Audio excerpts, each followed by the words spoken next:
Graduated from Rowan University in the spring of 2022 with a sports communication and media degree. I got to actually call minor league baseball and G League basketball games while I was in school. And then I graduated, and as soon as I graduated, I went to NFL Films in Mount Laurel, New Jersey. And as much as I loved that experience, I miss putting on the headsets. I decided, you know what, talk is cheap. I have a laptop that's in my house, and so 21 months later, here we are, still on YouTube, calling games and building an incredible, loving community on here with the people that I call my Philly freaks with a capital P and a capital H. We go live for every single Phillies, Sixers, and Eagles game, and we do it like old school radio play-by-play style. I'm Jason Joseph, and this is Play-by-Play with JJ. I showed a swung on barrel. Out to right field. Bye-bye baseball. That baby is long gone. Good evening, everybody, and welcome on into another edition of Phillies Play-by-Play with JJ, where we cover Phillies baseball. We also do Sixers basketball. We do Eagles football as well on this channel. If you guys enjoyed this content, make sure you guys hit the thumbs up button, hit that subscribe button as well, and turn on those notification bell icons too. And that way you will know when we go live. Hello, everybody in chat. Jane is here. What's up, Rob? What's going on, RG? RG, it's good to see you back, my friend. Happy to see you. Let's make it 8 in a row, baby. Let's make it 8 in a row. Go Phillies. Yes, sir. Let's go. What's up, Joe? And what's going on, Katie? John, how are you doing? He says the bearded one emerges from the coffin. Let the madness begin. Love that. So the Phillies are on an 8-game winning streak, and they are looking to try to extend it to 9 games in a row. And they're going to have to go up against Jeffrey Springs, who was scheduled to pitch in last night's game. And it was announced from Marcotte that he was going to pitch. It was 4 hours before first pitch of last night that he was going to pitch in tonight's game instead. So it'll be him going up against Christopher Sanchez. And what I said about Jeffrey Springs coming on into the series still stands true. This is a guy who throws a lot of off-speed stuff. He's sort of like I don't want to say Derek Lowe type of a pitcher, but he's one of those pitch-to-contact types of guys where he's going to try to get hitters to fly out and try to get them off balance, if you will. Doesn't really have power pitching type of stuff, but has a very good baseball IQ and can find ways to get you out. So the Phillies need to they're going to have to do some offensive damage. They didn't really do that yesterday. Trey Turner did have the leadoff homer, and then the Phillies ended up getting 3 runs in the 9th off of Mason Miller. But other than that, they came up empty in last night's game in regards to just their offense. So hopefully they can go out there today with a little bit more poise, get on the board early like they did last night, but also try to play small ball early on and blow away the Athletics. So that's where I stand on this. My final score prediction, I'm going to go 8-2. I am going to go 8-2 on this one. And my player of the game that I'm going to go with today, my standout player, it's easy to go with Christopher Sanchez. I don't want to go with the obvious ones. My standout guy today is going to be JT. I think JT is going to have a good day today. If he goes 2 for 4 with an RBI and a double, I'll take that.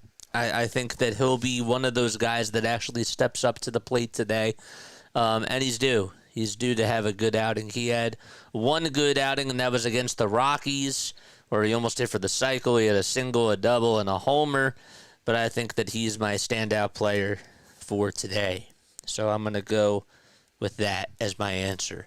No Brandon Marsh in the lineup, and no Brandon Marsh and the other one that I was thinking of, no Edmundo Sosa either. So Bryson Stott is batting 7th today. JT is catching, and Stott's over at second. Wes Wilson will be playing out in left field, and Johan Rojas is in center. Let me know who your players of the game are, who your standout players will be. And also tell me what your final score predictions are down below as well. More about Jeffrey Springs. Okay, in his last outing, he went 6 2/3, just gave up 1 earned run, had 5 strikeouts, and that was just on a total of 84 pitches, and that was against the Giants. In the month of May, he has a 1.46 ERA, and has just given up 4 earned runs and only 2 homers as well. And has only walked 5 batters, too. So in 24 2/3 of an inning, for him to walk 5 batters, just give up 2 homers, and, just throw 352 pitches, that's pretty impressive. I think that he's been one of their best pitchers, if not their best pitcher. He's older. He's 32, from Belmont, North Carolina. But he's 6'3" tall, 218 pounds. He's been in the league since 2018, and he's been having a very good season so far. Let's get into our live stream. It is 10:05 p.m. Eastern Time. It's time to announce the starting lineups tonight for the Philadelphia Phillies. Trey Turner's batting in the leadoff spot. He's over at shortstop. Bryce Harper is at first base. He's batting second. Kyle Schwarber is DHing, hitting third. Fourth will be Nick Castellanos. He is out in right field, batting in the cleanup spot. Fifth is JT Realmuto, who's catching behind the plate. The third baseman, Alec Bohm, will be batting sixth. Bryson Stott, the second baseman, hitting seventh. Eighth will be Wes Wilson, who's playing out in left field. And ninth is Johan Rojas. And so, again, the lineup, it's Turner, Harper, Schwarber, Castellanos, Realmuto, Bohm, Stott, Wilson, and Rojas. And Turner is going to step on into the batter's box. Jeffrey Springs on the hill, left-handed pitcher for the Athletics. And the first pitch is down for ball 1. We are underway, folks. We are underway. I will say hi to you guys in just a couple of seconds. The windup and the next pitch, it's a check swing foul ball just behind the plate. There we go. All right, are we up? There we are. We are up. A 3.91 ERA for Jeffrey Springs on the season. And here's the 1-1. It misses down and in. Angel Vasquez is here. What's going on, Angel? I'm also available for bar mitzvahs and weddings. That's funny. 2 balls, 1 strike, and the pitch. That's up high for ball 3. I got my phone YouTube working so I can give 2 extra likes a day. Woo! Oh, I thought it was 7. Okay, then let's go for 9. I like that. 3 balls, 1 strike to Trey Turner. Springs comes set and fires, and Turner chops a foul. So again, the lineup for the Phillies, in case you are just tuning on in, it's Turner, Harper, Schwarber, Castellanos, JT, Bohm, Stott, Wilson, and Rojas.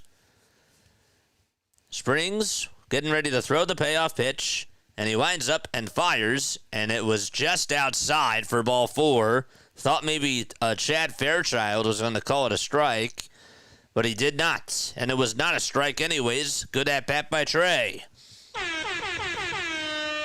And the leadoff man is aboard, and Bryce Harper is coming up next. Time is called from Bryce. Phillies have the highest batting average against left-handed pitching this season. They're hitting .280. And guess who's third on that list in all of baseball?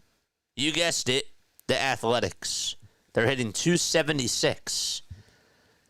And they'll be facing a lefty today, and that'll be Christopher Sanchez. The first pitch is outside for a ball. And Turner on over at first. He got on with a walk. Springs looks back at first. And back to the plate. And he fires a slider that misses low and away. On the defensive side of the diamond for the Athletics, they have Jeffrey Springs on the mound. Shea Langeliers catching. Over at first base, it's Nick Kurtz. At second, it's Luis Urias. And then Max Schumann's at third. The shortstop is Jacob Wilson. 2-0 pitch. Runner goes. The pitch is on the outside corner. The throw to second base, and it is not in time. Trey Turner gets aboard at second base. He's down, though. Oh, boy. I don't know what happened. Let's see the replay here. Turner was going. Langeliers threw it on over to second. Now, I don't know if the ball hit him right on the back ankle. Is that what hurt? Yeah. He gets up. No trainer out there. And the at-bat will continue. 2 balls, 1 strike. He's stumbling for a second, but he's okay. For now. Harper batting .271 on the season. Here's the 2-1 pitch. Swing and a miss. He got fooled on that slider. In the outfield for the A's, they got Tyler Soderstrom in left, Miguel Andujar in right, and Denzel Clark in center field.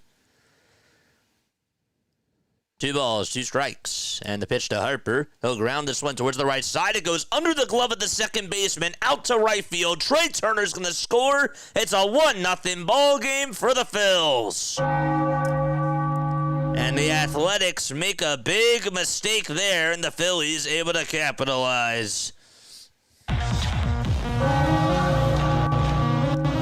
That's a routine ground ball. And Luis Arias, it just went underneath his glove. Didn't get it down far enough.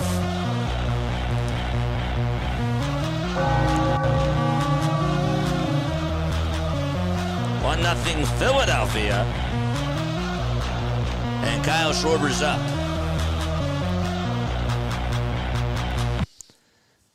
So Harper's at first. Let's see what the ruling is. The pitch on the way.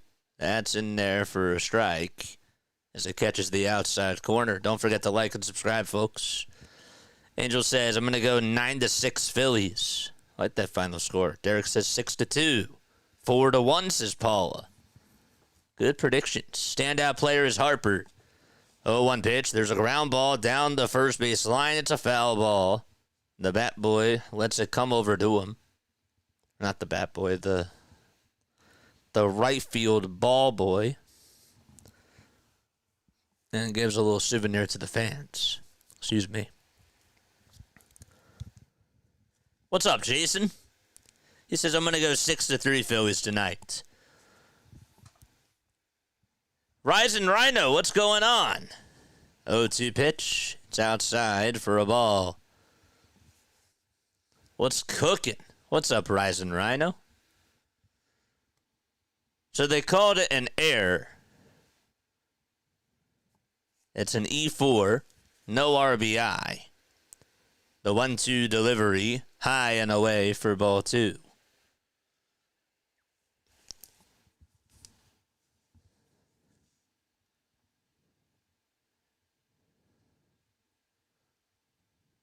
Two balls, 2 strikes.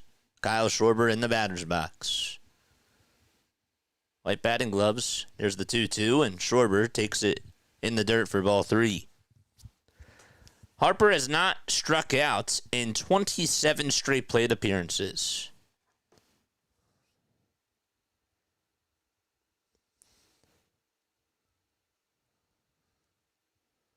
Three balls, 2 strikes. This is Kyle Schwarber, though, in the batter's box.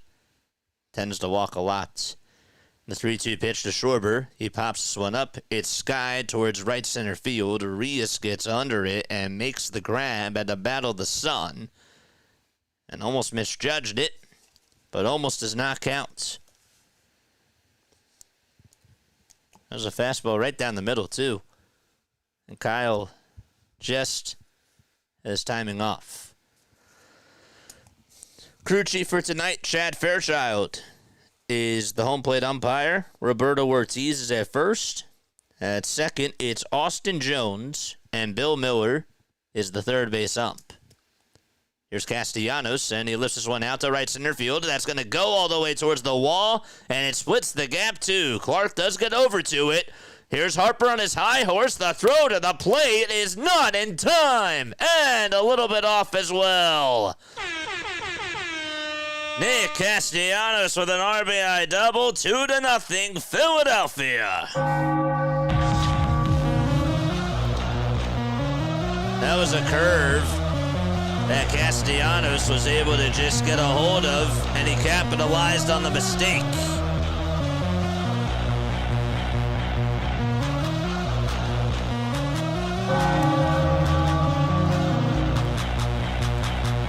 The 13th double of the season for Nick Castellanos. Here comes JT. And the first pitch that he sees is a fastball right down Broad Street for strike one. That's the first hit of the inning for the Phillies. JT's average is just at 241. Does have 5 long balls on the season. 0-1 pitch, another fastball towards the inner third of the zone for strike two. Don't forget to like and subscribe, folks.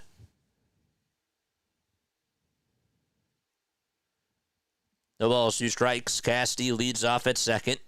Springs looks back at second. Now back to the plate and fires. It's high and inside.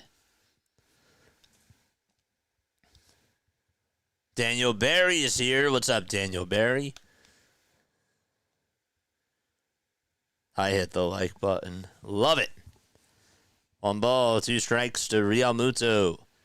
And the windup and the pitch, swing and a miss, and JT goes fishing after a changeup in the dirt. And JT is retired.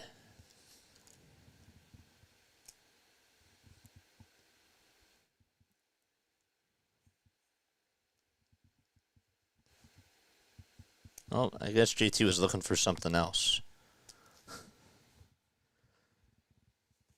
Now, Bohm is up. He had a big RBI base hit in last night's game, which came in the 9th off of Mason Miller.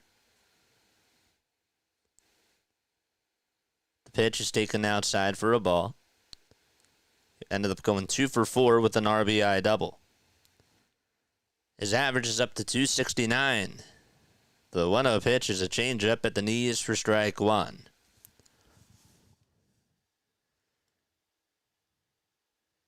Bet Ellie De La Cruz hitting his 9th homer of the season. And Acuna had a incredible, no doubt about it, homer. It's the 1-1. That's on the inside edge for strike two. Bohm was just hitting .221 in March and April. His batting average in the month of May has been .371. 1-2 pitch, and he'll sky this one, and he says, get out of play, and it does. The ball listened to him. Nice catch by that fan.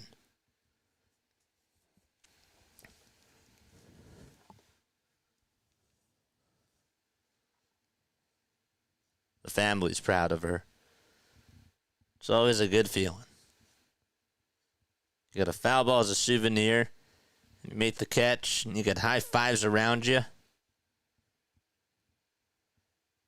1-2 pitch. This one's fouled back. It's my ball. We got a $5 super chat from Ronald Stevens. 1 ball, 2 strikes. I'll read it in just a second. Here's the 1-2 to Bohm. Swing and a miss. You got a changeup on the outside edge. And so back-to-back strikeouts to end the top of the first. The Phillies do make some noise, however, and lead it 2-0 as we head to the bottom of the first. Okay. JJ, what's up, man? Showing some love. Looking forward to you ringing the bell at the end of this game. Renaud Stevens.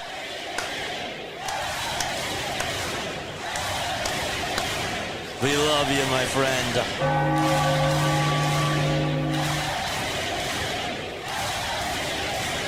Rising Rhino, what's going on, my friend? Thank you so much for coming on here and for showing us support as always. Folks, if you guys love football, my man, Rising Rhino, is very good at what he does. And I do encourage you guys, whether you like the UFL, anything FL, NFL, CFL, XFL, even the ZFL, if there is such a thing, which there isn't. But my man Ryzen Rhino has you covered for all football games. It's great. Jason, do you do parlays as well, or do you just watch the game? That is a great question. I do not do parlays for most of the time. And even when I do, I don't advertise it.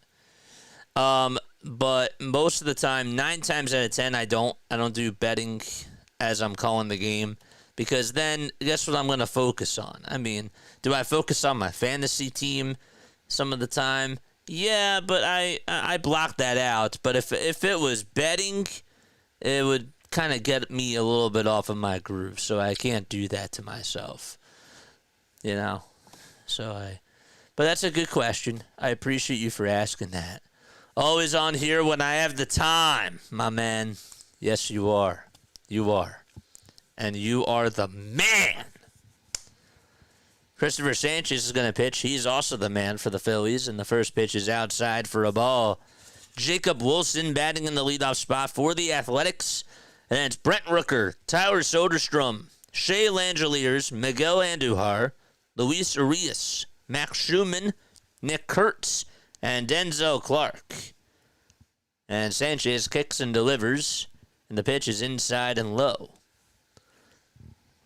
Sanchez this year, 9 starts, and in 49 innings, he has posted a 3.1 earned run average and has struck out 49 batters. The 2-0 pitch catches the outside edge for strike 1.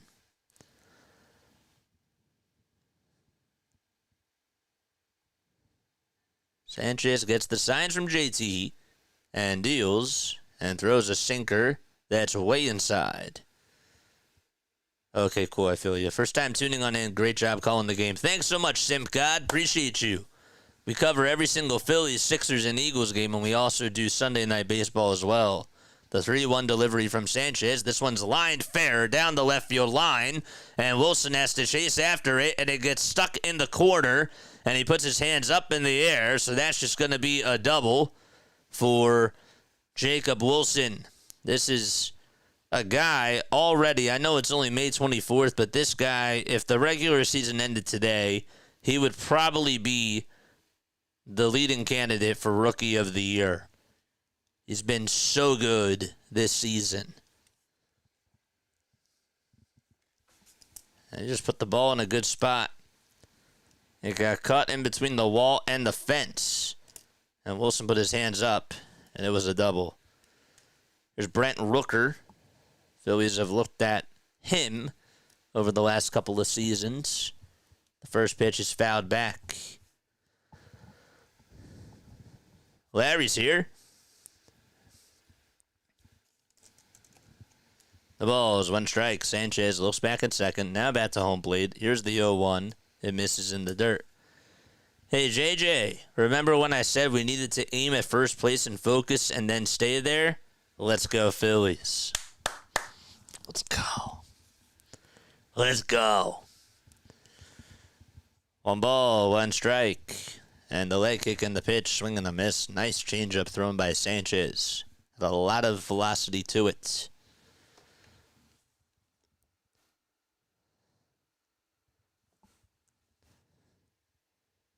Rooker has had 80 homers from 2023 up until now. The 1-2, and that's low for ball 2. But during his first 3 years, he just had 10 homers. Now, that was in only 81 games, but he's played in 334. His average is up by 67 points. It's in 267. He was just hitting 200 during his first 3 seasons. Here's the 2-2 pitch. This one's ripped foul.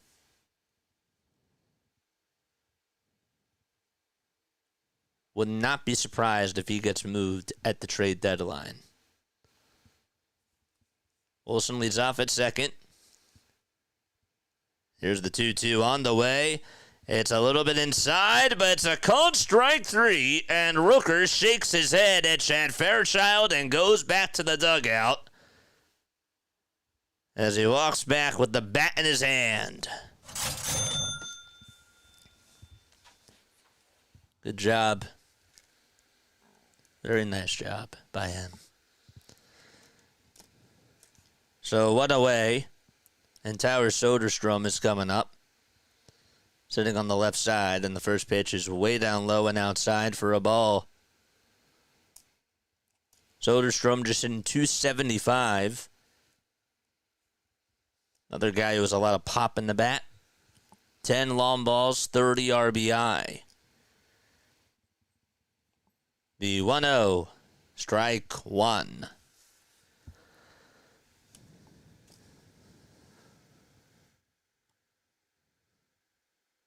What's up, Bonge?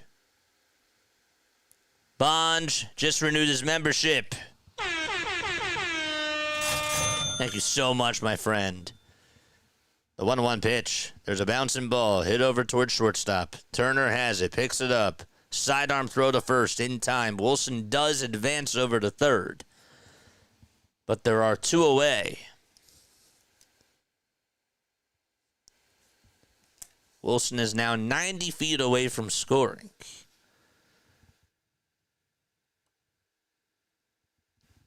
Bonge is back. Here comes Shea Langeliers. They're showing the replay of Rojas' catch last night to end the 8th inning. That was a ridiculous catch. He has sunglasses on in center field along with his golden necklace. First pitch is taken for a ball. Sanchez not wasting any time. Fires the 1-0 and it's fouled away. On the defensive side for the Phillies, Harper's at first. At second, it's Stott. At third, it's Bohm. And the shortstop is Turner.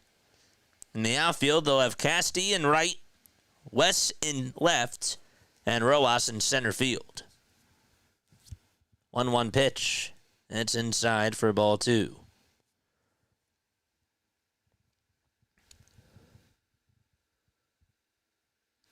Appreciate each and every one of you for being on here. 2 balls, 1 strike. Don't forget to like and subscribe. Mods, how many likes do we have? What's our like to viewer ratio? 2-1 pitch.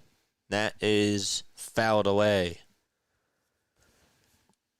Those Florida Panthers, they're up 4-1 against the Hurricanes.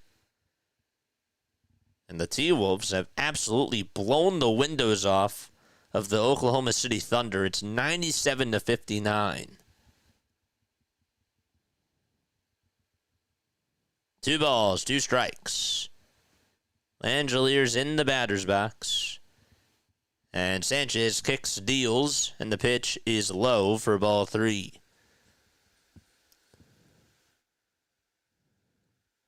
Under 70 in here, 64 likes. Let's get those numbers up. Keep it coming, love. Keep it coming, love. Now I got Casey in the Sunshine Band in my head. 3-2 pitch, swinging a miss. He struck him out. Nice pitch thrown by Sanchez. It's a changeup in the dirt, and Langeliers offers at it, and we're going to the top of the 2nd inning. 2-0 Phils. Who will lead it off, JJ? Stott, Wilson, and Rojas are due up in the batting order. How's everybody doing tonight? Let's go to the monologue screen for a second. Where are you guys tapping in from? Let us know down below. I did not change my lighting for this. I apologize. Let's see if I actually can move the light a little bit so that way you can see my full face. Maybe I'll move it a little bit more that way. Does that help? Yeah, that's better. I think that looks better. JD Drew, 0-0, says Phillies would be undefeated with JJ leading the squad. Thank you, man. Appreciate you. You are awesome. Aww. Appreciate you. Hey, JJ, sorry I haven't really been on stream lately. Been moving out of college and doing finals. Dude, that is important. That is absolutely important. We come second, third, fifth, wherever it is on the list. We are not number one. And so it's good that you've been focusing on your finals and moving out, because that's I know that that's a process. It is a process. So hopefully you did well in your finals. And now that the semester is done, you're ready for some baseball. I'm tuning in from Philadelphia. Nice. Very nice. I'm tuning in from Tennessee, says William. How about Sarasota, Florida, Julia says. Sparks, Nevada. Wow. St. John, New Brunswick, Canada. Woof. Love it. Absolutely love it. Appreciate you all for being on here. We're in the top of the second, and Bryson Stott starts things off by staring at strike one. If you're over on TikTok, appreciate you for staying up and for coming on here to join us. 0-1 pitch. It's a 90-mile-per-hour fastball thrown by Springs. It's in there for strike two.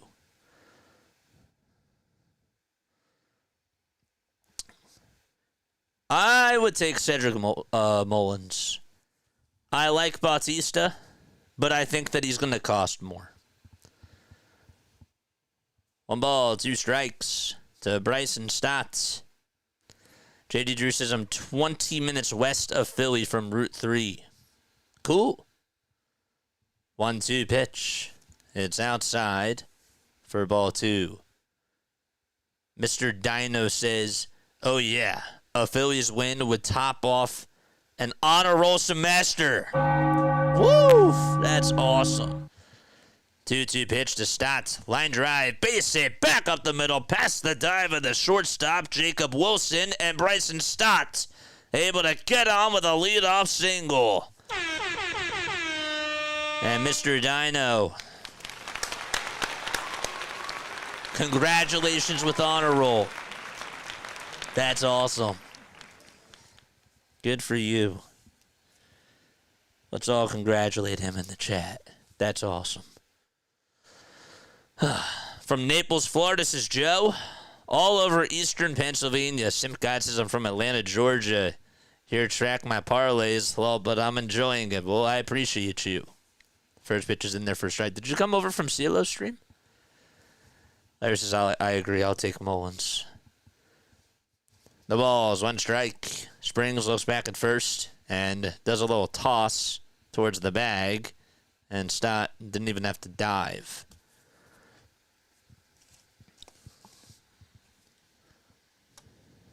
There's only one other baseball game on right now, and that is the Marlins and the Halos. It's 1-0 Miami.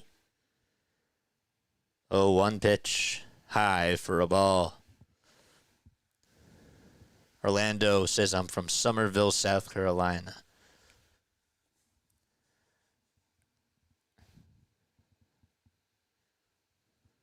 One ball, 1 strike. Here's the pitch to Wilson. He'll dribble this one back over towards the mound. And Springs fumbled it for a second, so he couldn't get the out at second, so he had to stare back at first, and he got the easy out there. As he got it into his throwing hand, he didn't get a good grip on the baseball. And so he was like, you know what, I just got to get the easy out at first. I don't have time to throw it to second. It's just going to be a ground out. And Yohan Rojas is up. And he stares at strike 1.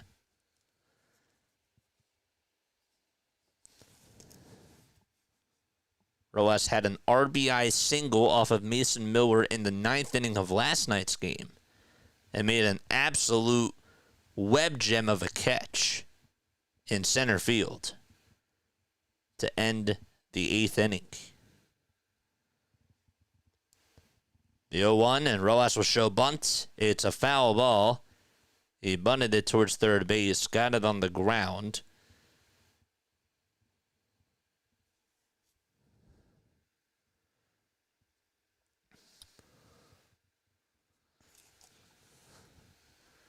No balls, 2 strikes. After the game is done, we got a post-game show. 610-314-0844 is the phone number. That is how you call on in to play-by-play with JJ. 0-2 pitch to Rojas. It's down for a ball. How did the Phillies get their runs in the first? Well, Bryce Harper got on with an E4, and that would score Trey Turner from first base or from second base. He actually walked, and then he stole a base. Trey did.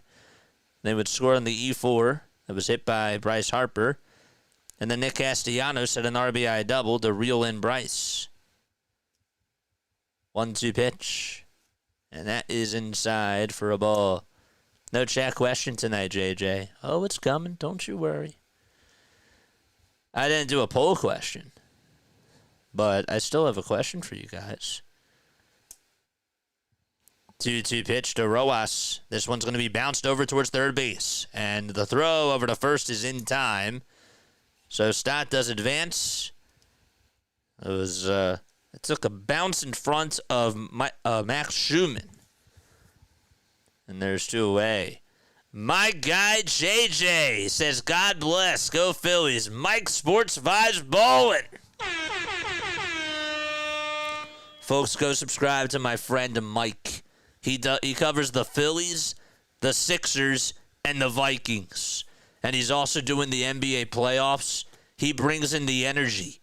He brings in the razzle-dazzle. I mean, my guy is just awesome. The pitch, swing and a miss. He's gonna be pinch hitting for us some more too. But we're not able to do the Phillies game. Turner just swung on and missed at a pitch. And on the back swing, it hit Langeliers. That is the 5th time this year that Trey has done that. His swing is just that long. Might be even longer than Howard's. I thought Howard's was long. 0-1 pitch. It misses down and in. Go subscribe. Mike, drop that link down below. Wilkie, what's up, Wilkie? Springs, kicks, delivers, swing and a miss on a fastball at 92. Pete, what's up, Pete? Go JJ, my boy Mighty Joe is listening in and enjoying the Phil's hot streak with the fam. Love it. And Springs, kicks, delivers. It's in the dirt for ball 2.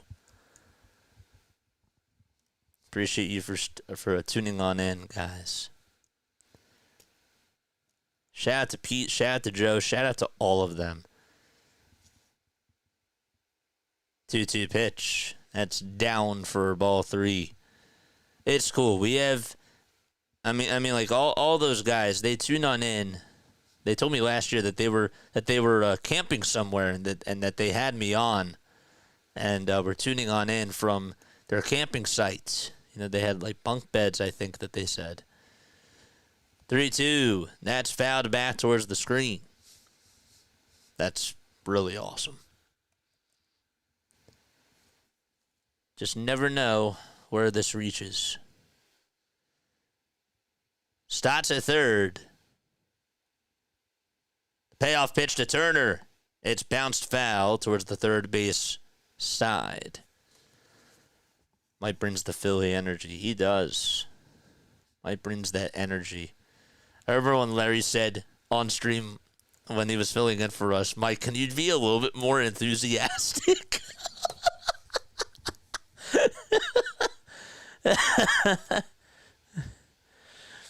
3-2 pitch to Trey. This one's fouled back, or it's actually hit over towards the right side. I beg your pardon. They cut late, and the catch is made for out number 3 by the right fielder, Miguel Andujar. So, we're going to the bottom of the second. No runs, 1 hit, 1 man left at third base. That was Bryson Stott. And the A's are coming back up. That's the curse about doing this off of a monitor, is that when you see delays or mistakes thrown from the producers or the directors and having to rely on the monitor just to wait for sort of their signal to see where the ball is, it's hard. Tigers lost. The Mets won. Guess that's zeroed out, says Joe. Back here watching. Hope you're feeling better tonight, says Charlie. Charlie, appreciate you, man. John says intentional grounding. False starts. Trey Turner. Number 27. Replay foul ball.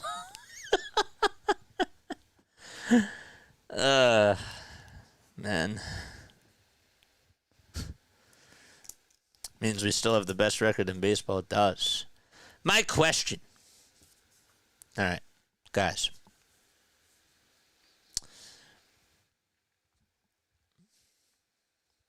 For those of you that still wanted Alec Bohm gone coming on into the season, are you still there?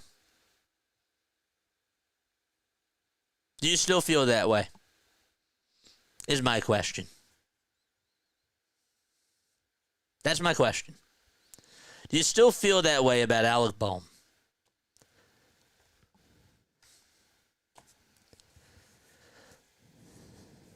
For those of you that wanted them gone coming on into the season, do you still want him out? I think it's a fair question. The pitch is outside at 95 miles per hour.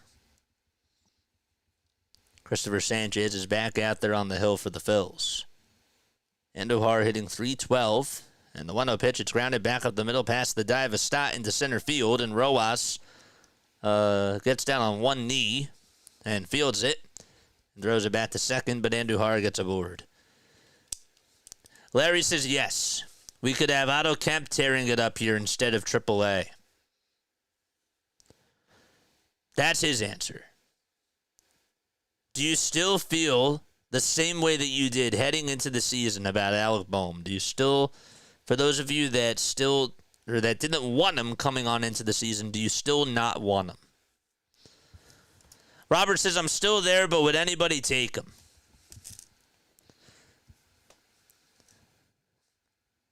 One ball, no strikes. Luis Urias is up at the plate. He had the big error at second base. Joe says, I never was, only because I have no control over that, so it's not worth my care. I try not to let things live rent-free in my head. It's fair. 2 balls, no strikes. Sanchez kicks, fires, and it misses just inside. My guy says, I was always okay with Bohm, but he doesn't seem like he likes Philly like the other players. 3 balls, no strikes. And here's the pitch, way inside. And Sanchez gives up a walk. That's going to put runners on at first and second. Andujar's at second. And Urias is at first. Sanchez has a 10.76 strikeout per 9 innings ratio. That's wild. Last year it was at a 7.58. That makes sense. Striking out more batters. Here's Schumann. And he'll dribble this one over towards the third base side. Sanchez picks it up, gets over to it, throws it over to first, and it's in time. That was sort of like a sacrifice bunt. More small ball action from the Athletics. And the tying run is now in scoring position. And Sanchez made an excellent play. He had a run off the hill towards that third base side. He barehanded it and just threw it over to first in stride. It's Nick Kurtz who's up to bat. And the pitch is outside for a ball. And this is why advanced analytics are interesting to me, because that would be looked upon as a ground out rather than just a sacrifice. And a sacrifice bunt does not impact batting average. But that does. Here's the 1-0 pitch. It's a foul ball. Fitzy! What's up, Fitzy? Fitz did an awesome job today. I was tuning into the first game of that doubleheader that the Red Sox played against the Orioles. My man has you covered for Red Sox baseball. He's great. 1-1. Check swing. Did he go? They say yes, he did at third base. What's up, Fitzy? Drop your link down below, my friend. Oh, I'm so happy to see you. 1 ball, 2 strikes. 2 runners in scoring position. 2-0 Phils, bottom of the second. And 1 out. Here's the 1-2 from Sanchez. It's in the dirt for ball 2. Phillies got their 2 runs in the first. Harper got on with an E4, and that would allow Trey Turner to score. And then Nick Castellanos had an RBI double to the right center field gap to bring in Bryce Harper to make it 2-0. Here's the 2-2. This one's going to bounce away from JT. Coming on in to score is Andujar. And it's now 2-1 on a wild pitch thrown by Christopher Sanchez. And over at third base is Luis Urias.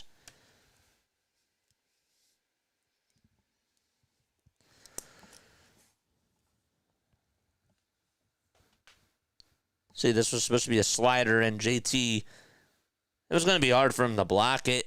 Did he shuffle his feet quickly enough? No. But it would have been a really tough pitch to block. There's the 3-2, and that's low and outside for ball 4. And runners are now on at the corners. Fitzy just dropped that link. What's up, freaks? Is Tracy. Tracy! Tracy, can't you see? Sometimes your words just hypnotize me. No, I'm kidding. What's up, Tracy? Caleb Cotham is going out there to try to calm Christopher Sanchez down. They're having a conference with all the infielders. And this is just to get Christopher Sanchez in the right headspace.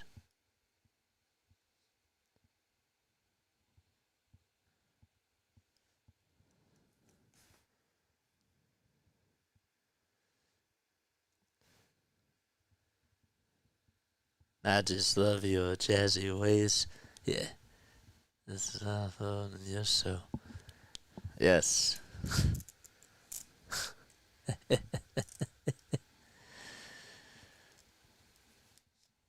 Up now is Denzel Clark.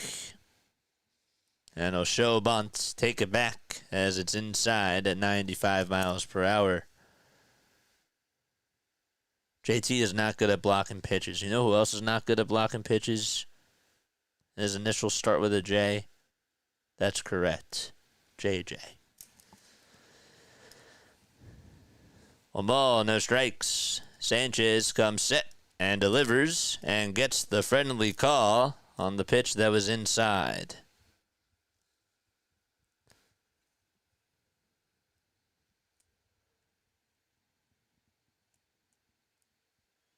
Urias at third, Kurtz at first. A 1-1 delivery. Good block by JT that time, as the changeup was in the dirt for ball 2. Steve! What's up, Steve? Happy to see every one of you. 2 balls, 1 strike. Sanchez comes set and delivers. Good changeup that time on the swing and the miss. Phillies are playing out in Sacramento at Sutter Health Park, the home of the Athletics for this season. 2-2. It just misses inside. The sinker reached 96.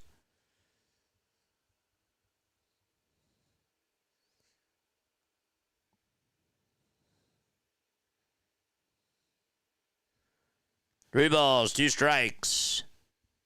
And the payoff pitch on the way. Swing and a miss. A disgusting changeup by Sanchez.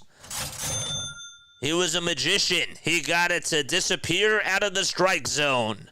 And there's two away. That's what you call pulling a string.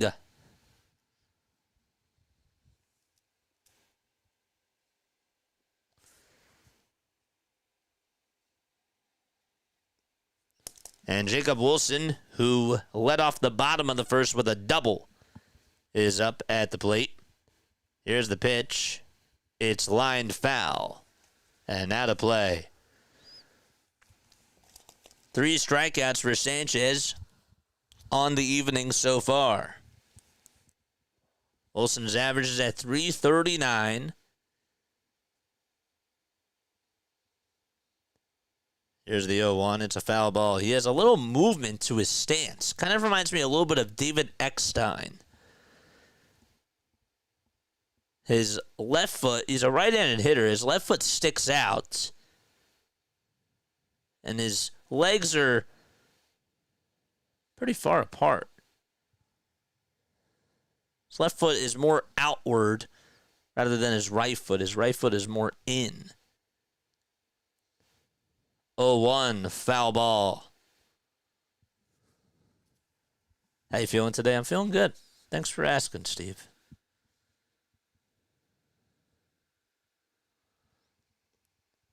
Wilson 6 for 17 with runners in scoring position. 0-2 pitch. This one's lined fair over to right field. And a run's going to come on in to score, and the game is tied 2-2. And Wilson gets his second hit of the ball game and rips an RBI single out to right. Went the opposite way, kept his head down. And it was surprised that he actually hit it out to right field because his eyes were up a little bit.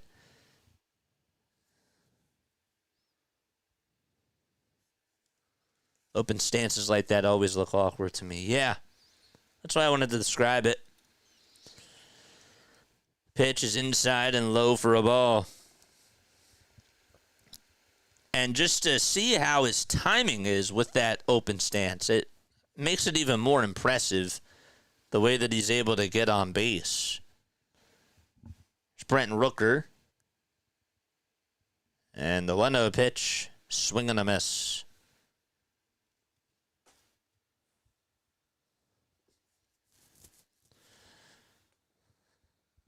Rooker struck out in the first. Don't forget to like and subscribe, folks. Bottom of the second, 2 outs, and the pitch is outside for a ball. The question was before, for those of you that wanted Alec Bohm off the team coming on into the season, do you still feel that way as of May 24th, 2025, a.k.a. today? I'll ask you the question in 2 hours. 1 hour and 8 minutes, because it'll be a new day.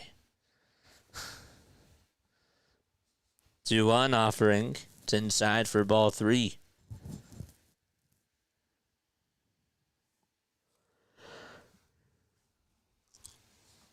Six 3-ball counts on the evening so far for Sanchez.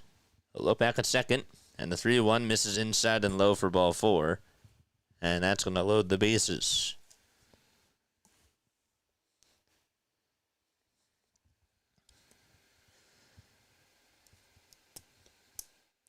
Kurtz is at third.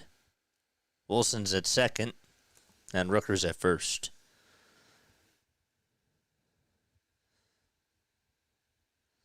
Larry says we need a ritual sacrifice. Trade him to the Rockies. The pitch, here it comes to Soderstrom. There's a swing and a miss. I would actually like to take Soderstrom. I would love it if he was a Philly.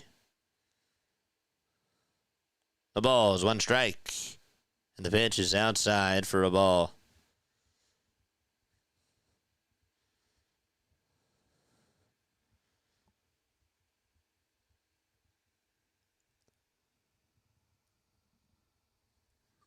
Is a lefty. Lefty versus lefty here in the 1-1, and that's outside and low. Ryan's here. He says, good evening all. JJ, as always, thanks for what you do. No problem. Jose Ruiz is warming up in the bullpen just in case this gets out of hand.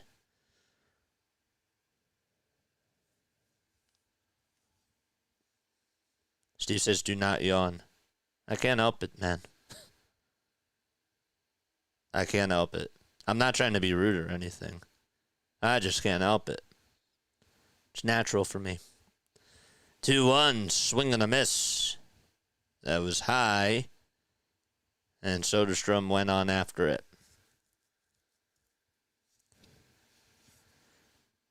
It's a late night, man.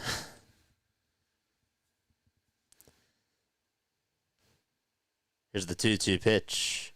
That's low and outside for ball 3.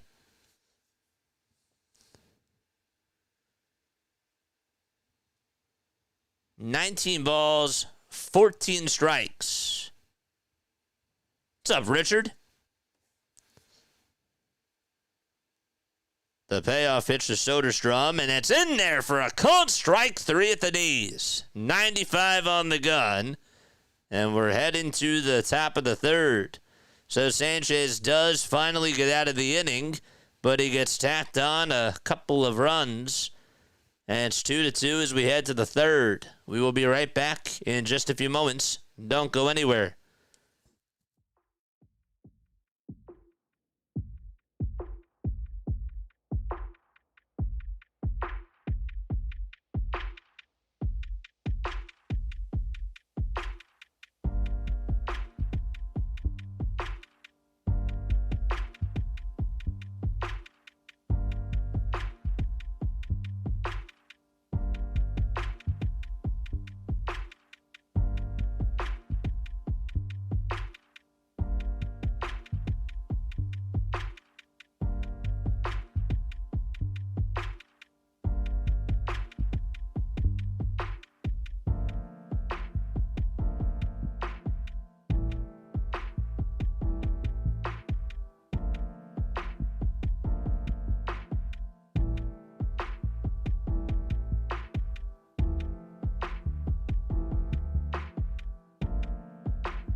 Don't forget to hit the like button and hit that subscribe button, folks. We have 221 people on the stream. Now that is awesome.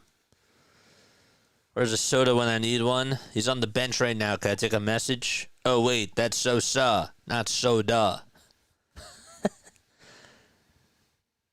Top of the 3rd, here's Bryce Harper, and he chases, well, actually swung on and missed the sweeper. It was down the middle. His timing was way off. The ball is 1 strike, and the pitch to Harper. Fly ball hit out towards center field, and there is Clark. Doesn't really have to move a whole bunch, and he makes the grab for the first out. Get a coffee ready, says Renaud. We're good. I don't really need the coffee. Why don't they pour water on the mound, break it up so it's not so dry? Good question. 1 gone at the top of the 3rd. And Jeffrey Springs kicks, delivers the pitch with a little bit outside. But Chad Fairchild says it's strike 1.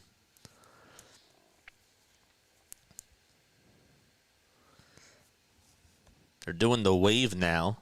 It's early for the wave. Excuse me. Sorry. The ball is 1 strike. The pitch. That's taken right down the middle for strike 2.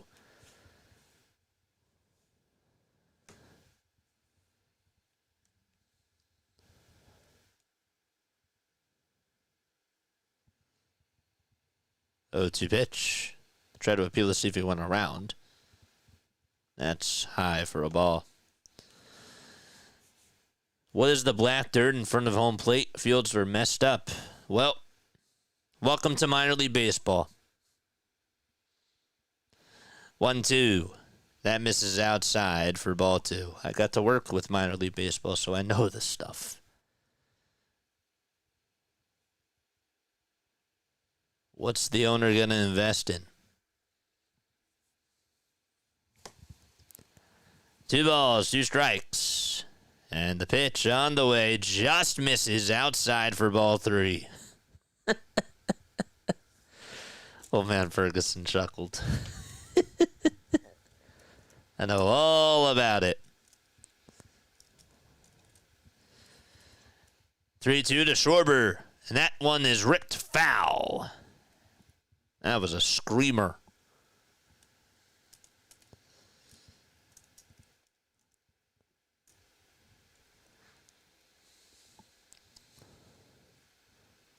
Three balls, 2 strikes. Springs gets set at the letters and fires the pitch. And Schwarber gets a piece of it and stays alive. Panthers are going to the Cup Finals. Just need one more butt whooping, says Joe. Doug says, I love minor league ball. I do too. I'm not saying I don't love it. Of course I love it. 3-2 pitch, and that was inside, and Schwarber chased on after it. And that's strike 3. So there's 2 outs. Are they waiting for a new stadium? Yes, in Las Vegas. Then that was going to hit him, too. And he still swung at it.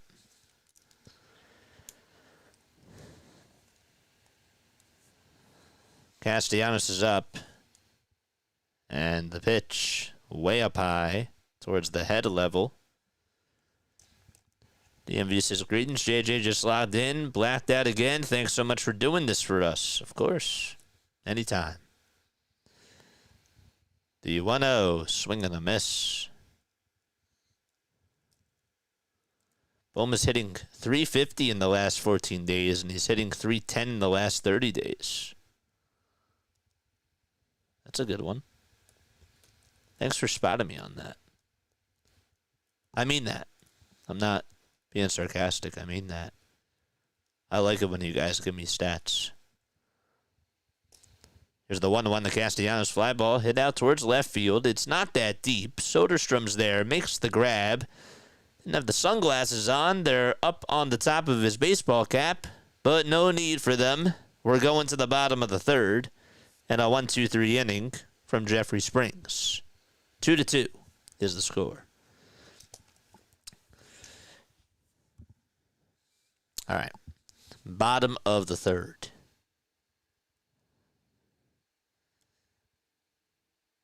By the way, Kaiser Streamer University. I think that they have like a couple more days left. It looks cool. It looks cool.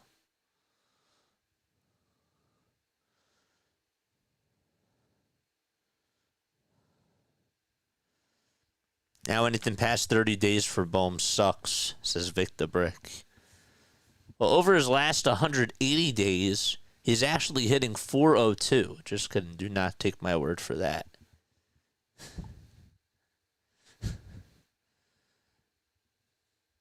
StatMuse is so good with those things. Guys, make sure you hit the thumbs up button. Hit that subscribe button as well. I don't really do any sort of advertisements on here. I mean, I do some. But, you know, the only thing that you're really going to get right now is just promos, you know. That's it for now. Ace used to be in Philly, Kansas City, and Oakland. Should call them the Vegas Gypsies. Huh. How long was I in the minors? I worked for the Blue Rocks. I did stuff at the radio station starting back in 2019. And 2018. That's when I started. I was engineering at the radio station. I did that part-time. And then I was there up until 2022. So I did it for 4 years. The Blue Coats, I did that for 4 years as well. Or three and a half, really. The pitch on the way, and there's a line drive base hit back up the middle. And Rojas gets over to it, and Shea Langeliers starts the inning off with a single. That's a lie, actually. I did the Blue Coats for 2 years. I had to actually think about that. Was it 2 or 3? I'm losing track of my years. 2020, 2021, and 2022. Okay, it was 3 years. 3 years. Gosh. Here's the pitch. This one's flied out towards right field, and it's going to drop in for a base hit. So it's a bloop single. Stopping at second is Langeliers, and Sanchez not doing so well. That long? I thought it was like one season. No. I started in 2020 with the Blue Coats and 2018 with the Blue Rocks. I didn't start calling their games until 2021. 2021 is when I started calling games for them. I was doing pregame and postgame shows and cutting highlights for 4 years, though. Langeliers is over at second base. And the pitch is on the inside corner for a strike to Urias. Luis Urias walked in the second, scored a run. Batted .270 so far this year.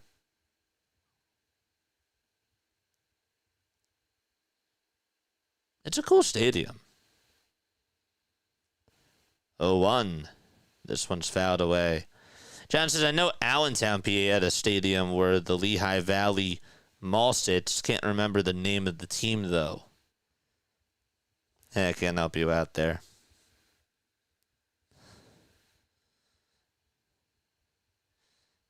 A's are 1 for 7 with runners in scoring position. The Phillies are 0 for 5. Here's the 0-2 pitch, and that's on the inside corner for a called strike 3. And a big strikeout. That's the 5th punch out today for Sanchez.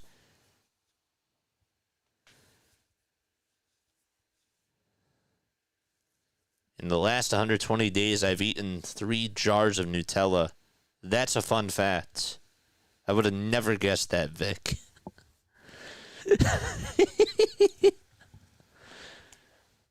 Learn something new every day, I guess. Schumann is up. And he stares at the sinker that looked a little bit inside, but it's strike 1.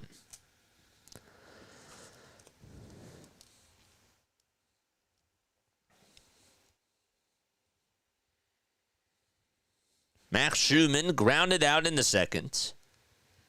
His average is at 265 the pitch. There's a ground ball hit over to third. The throw to second, there's one. The throw to first in time for an around-the-horn double play.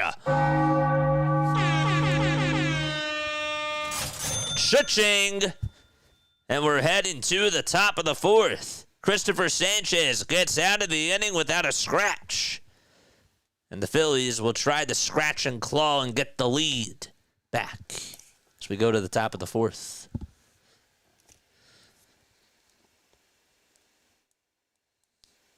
Five, 4, 3, 2. No, I'm kidding. 5, 4, 3 double play. I'll take that. What did John say? I had to read one of John's comments. One of John's comments. Where it is. Would you be able to mentally be a play-by-play announcer for this year's Rockies team? Hey, in all honesty, I mean, you might find this hard to believe. If a major league team was like, I want you to call games for our team, guess what? As weird as it sounds, it would sound different than when I was, than me being on here. I'd be really happy to get that gig. I would be. But you gotta separate that, like I've learned on YouTube, okay, that it's okay to let the fan in me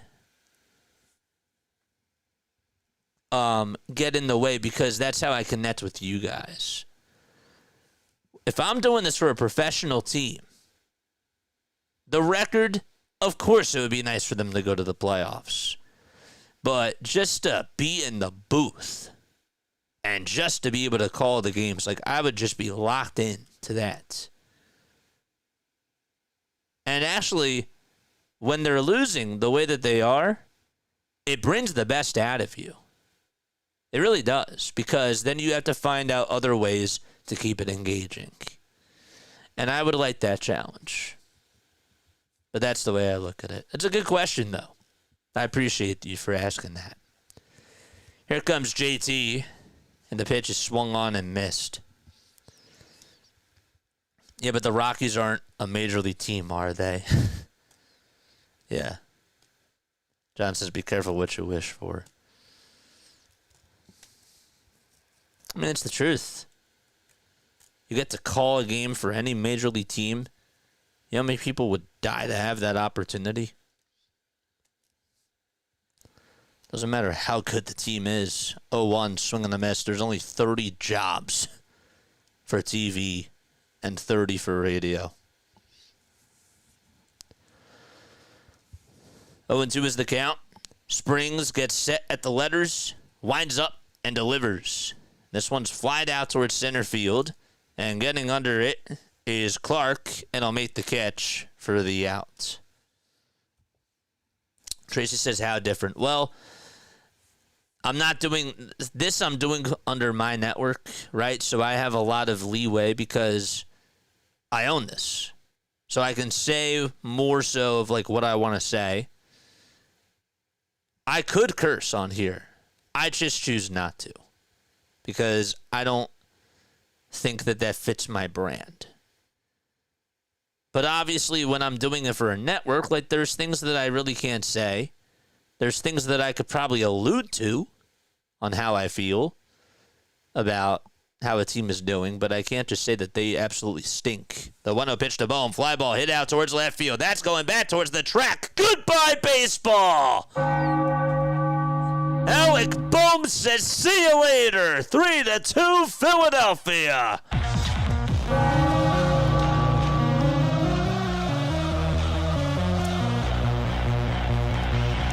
The power's coming back for Alec Bohm.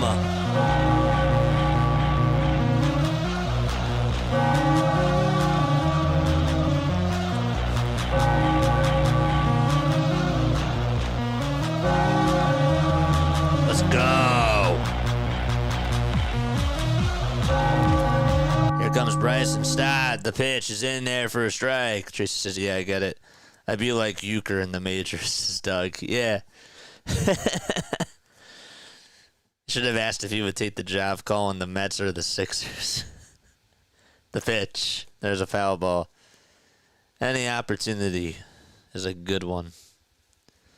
But I love being on this platform. Like, don't get me wrong. I do think that this is the future. That's why I keep coming on here, too. You know, so it's a very cool platform. 0-2 pitch. There's a ground ball hit back up the middle. The shortstop picks it up, throws it over to first, and it's in time to get Bryson Stott. Excuse me.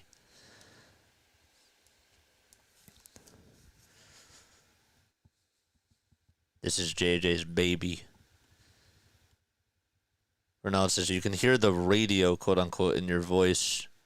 Not too different from the professionals. Thanks. Don't make me blush. I appreciate that. The pitch to Wes Wilson, and it misses high and inside. Jeffrey Springs on the hill, 71 pitches for Jeff. And he kicks, deals, and fires, and it's swung on and missed.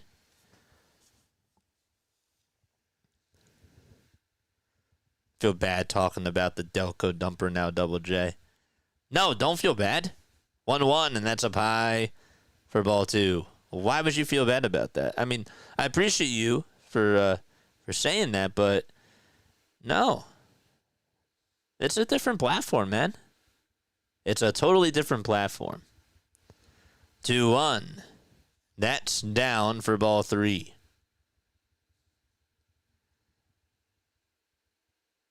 What's cool on here is that I don't want to say like unfiltered, but you get a lot out of me.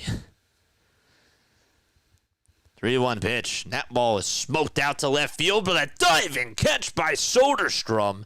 He was able to hang on. The sunglasses came flying off, and he had to deal with a rocket hit over to him. And we're going to the bottom of the 4th.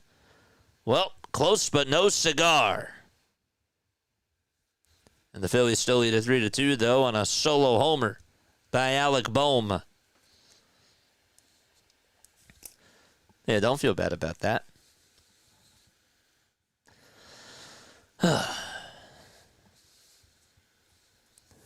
Speaking of the devil, Bohm is the devil of this analogy. I love that. Good choices, but I get it. It will be different. Yeah. Yeah. For sure. When you're not your own boss, things are just different. It is. I mean, why do you think there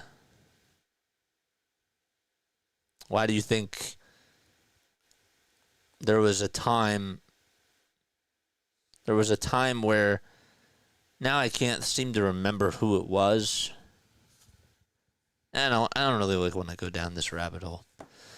But guys, hit the thumbs up button, hit the subscribe button as well, and turn on those bell icons too. And that way you know when we go live for Phillies, Sixers, and Eagles games. In case you are tuning on in, Phillies do lead at 3-2. They scored 2 runs in the top of the first on an E4 from Bryce Harper and an RBI double from Nick Castellanos. Then Sanchez gave up 2 runs in the bottom of the second. There was an RBI single from Jacob Wilson and a wild pitch that was thrown that would allow Miguel Andujar to score. Then the Phillies got the lead back on a solo jack by Alec Bohm. Bohm's trade value is going up, says old man Ferguson. Yeah. What was that question that you asked about Bohm again? For those of you that thought that Alec Bohm should be gone before the season started, do you still feel that way? Is the question that I had.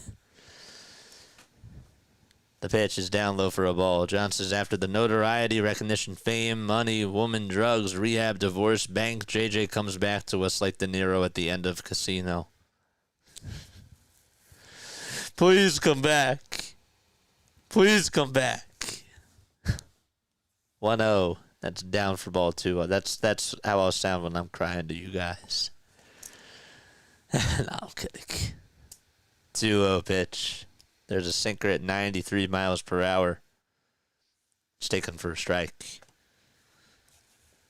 I do. I love it, and I love you guys. Sanchez kicks, deals. There's a 94 mile per hour fastball on the outside corner for strike 2. I do. I get such a kick out of this.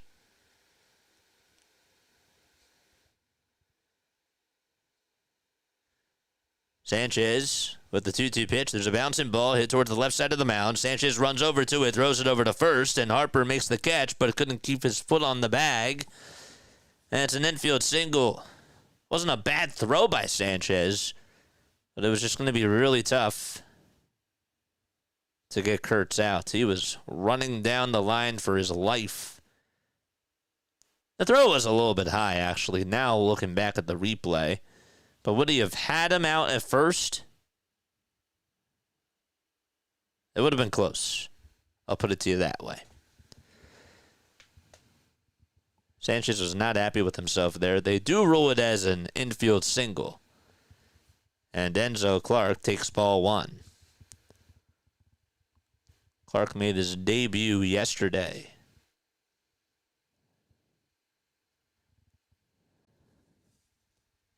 The 1-0, and he bounces it foul.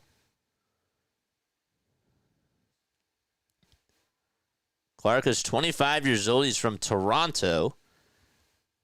6 feet 4 inches tall. Just turned 25 on May 1st. Struck out 2 times in his first game yesterday. And here's the 1-1 pitch. Swing and a miss. Has Bo made it around the bases yet? Thanks, guys.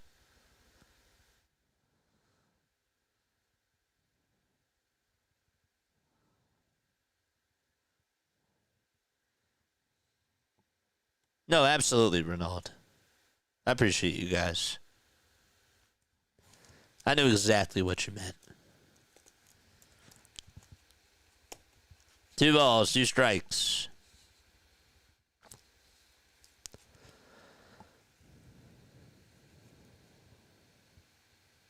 The windup and the pitch. Strike 3 called. Got him looking at a sinker on the upper tier of the zone. Ring 'em up. 6 chairs. It froze him. And Clark was looking for something else. And Chad Fairchild said, "You're out."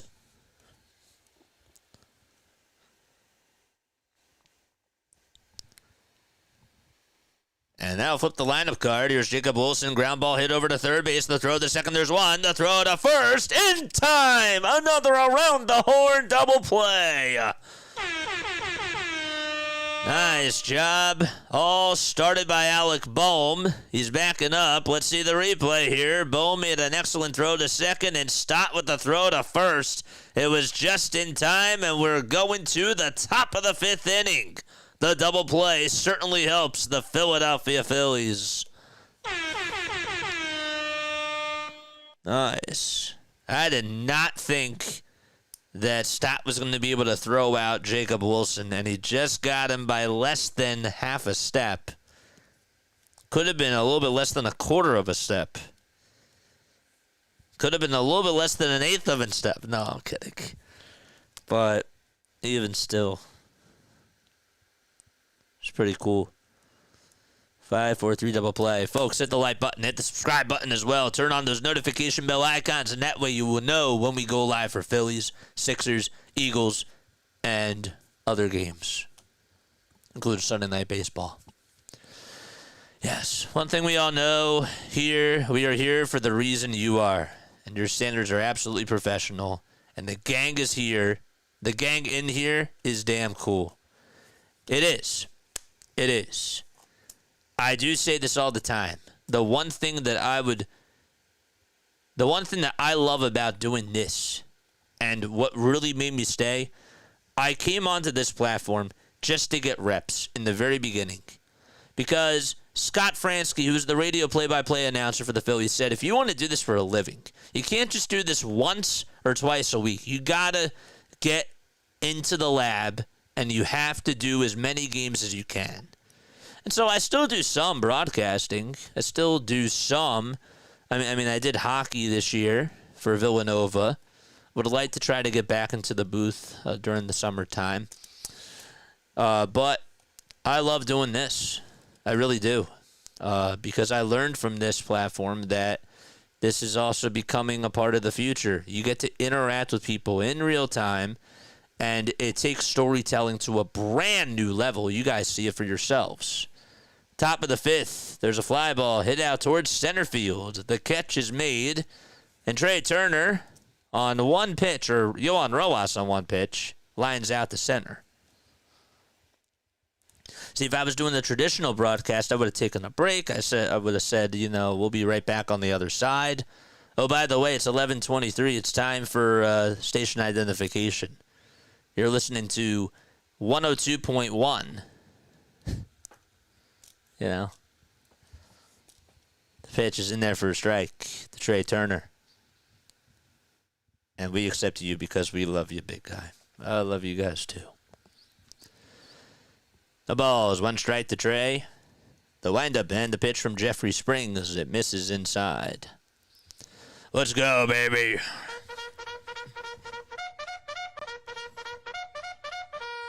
Charge! The 1-1 pitch. That's a called strike at the knees. And it's now 1-2. Agree 100%. I know, my friend. I wasn't applying otherwise. Oh, I know. You're good, man. Here's the 1-2. This one's going to be blooped out towards center field, but there to make the grab is, again, Denzel Clark. He's done a lot of work his last couple innings. Bryce Harper's up next. Bang. A little bit behind on chat. I gotta catch up.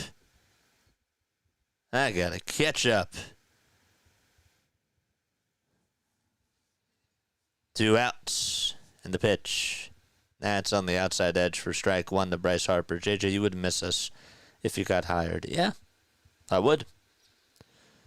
But I know that some of you guys would still be supporting me. That'd still come on stream. 0-1 pitch. That's lined foul and out of play. Victor Brick, $2 super chat. He says 364 in the last 14 days. Going back to Bulb. 0-2 to Harper. Way up high for a ball. Thanks so much, Vic. You're the man. Oof. 1 ball, 2 strikes to Harper. 83 pitches for Jeffrey Springs. 3-2 Phillies. Here's the 1-2. And it's down in the way. Doug says it takes me back sitting with my pop in the backyard listening to the Phillies on his little black radio.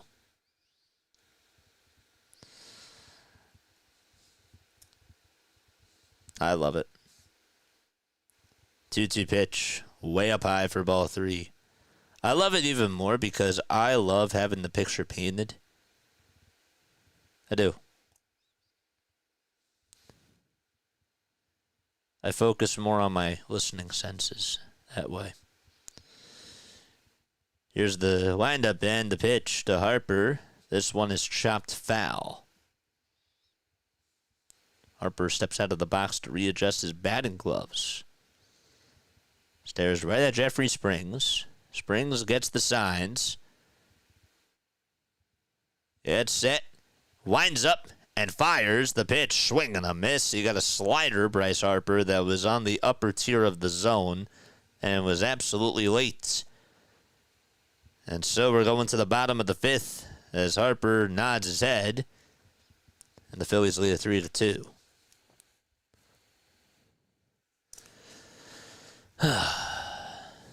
JJ, time to take out the trash. John, JJ, no! However, as mentioned, sponsors would help, for the lack of a better word, no? Absolutely. Absolutely. Sponsors are great. Affiliate marketing is great. It's how you make your money. It is. It's how it goes, but no matter what happens, okay, no matter what deal I get, I will always make sure that I stay true to who I am. That's me.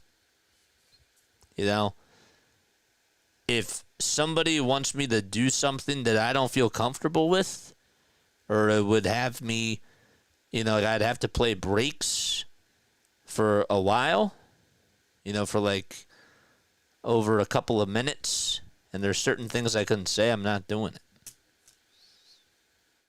Because I got to stay true to who I am. You know? But that's how I feel. That's $2 in Bohm's column. Does Bohm have a GoFundMe?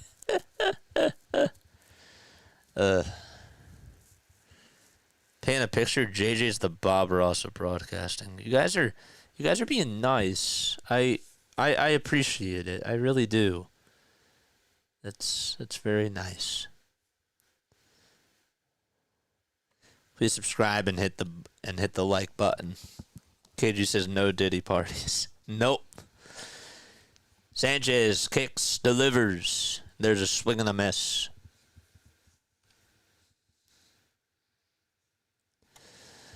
How many likes do we have? Did we get to 200 yet? The ball is one strike to Brent Rooker, and there's a fly ball hit out towards straightaway center field. Rojas runs on in, makes the catch, and there is one away. Let's see. Reynald Stevens Jr. with another $5 super chat. Appreciate you. Reynald says, it is the future. Braves Country Radio does it, but only interacts with chat before and after the games. And see, that to me is flawed. Because, and again, like I respect what he does, but understanding the platform, the trends, and what is here, you know, that this is what makes it unique. 1 ball, no strikes. We're in the bottom of the 5th, and here's the windup and the pitch. That's a foul ball. It's different. I mean, when I do the games for Villanova, I don't interact with you guys, but if it was under, you know, it's just different. He does it for his own content. There's the 1-1 pitch. There's a ground ball hit over towards first base. Harper is going to tag out the runner, Soderstrom, as he tried to dive on forward, and he swiped him right on the hand. That thing was hit more towards the right side of the first base side, and Harper had to come running on in. He wasn't close to the bag, and Soderstrom tried to dive in there head first just to beat Harper and get out of the way. I can understand why he actually dove into first base there. But nonetheless, there's 2 outs. John says JJ's better than Joe Buck. I like Joe Buck. Shout out to Joe Buck, but thank you.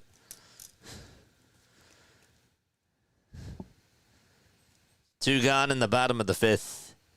Here's the pitch, and there's a line drive off the glove of Trey Turner out to left field. Wes Wilson gets over to it, and they're probably going to score that as a single from Shea Langeliers because the exit velo was pretty high off the bat.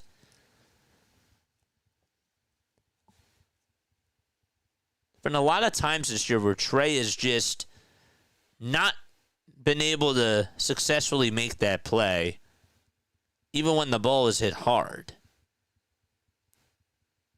His timing is either just a little bit off or he just lets it get underneath his glove. Here's the pitch. It's in there for a strike, and the throw to second by JT, not in time. Shea Langeliers swipes second, and the tying run is now in scoring position. He got a good jump.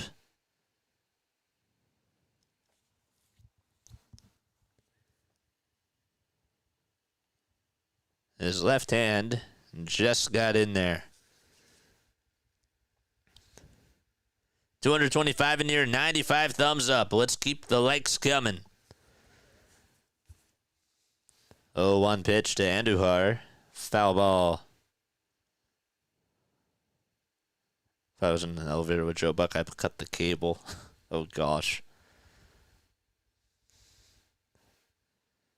The ball is 2 strikes to Miguel Andujar. Sanchez trying to get out of another jam here. 80 pitches in 4 2/3. 2 seconds left on the pitch clock.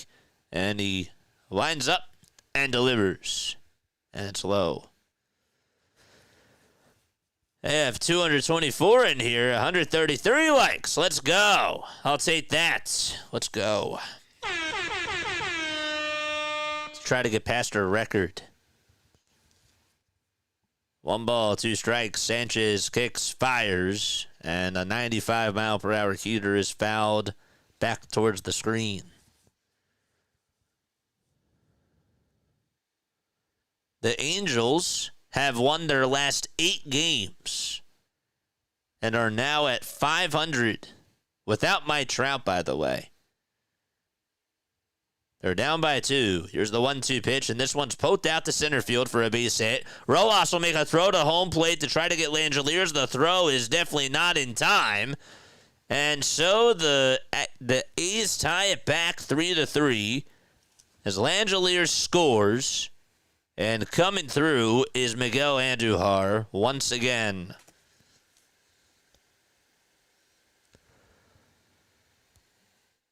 Sanchez has not been himself today.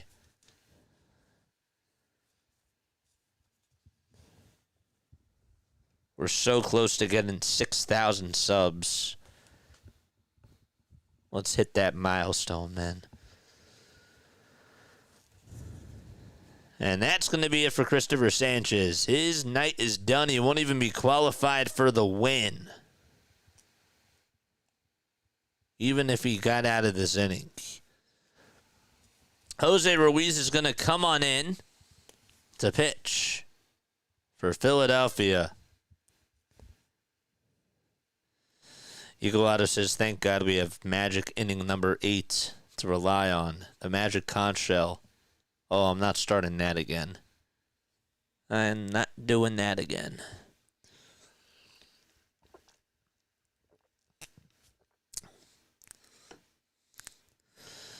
Keith says, I'm from Philly and moved away. I love and miss the sandwiches. How about the soft pretzels? The soft pretzels. Okay, I'm sorry. And I should know this. Is it a Philly soft pretzel or is it a Philly salt pretzel? It's a Philly soft pretzel, right? Yeah.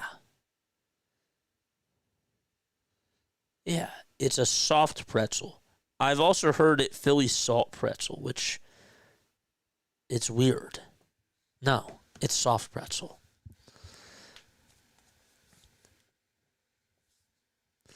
Don't forget to like and subscribe. After the game is done, we got a post-game show, 610-314-0844. I moved away and missed the food too, says Eagle Otto. I'm not in Philly, and I miss the food. I'm in South Jersey.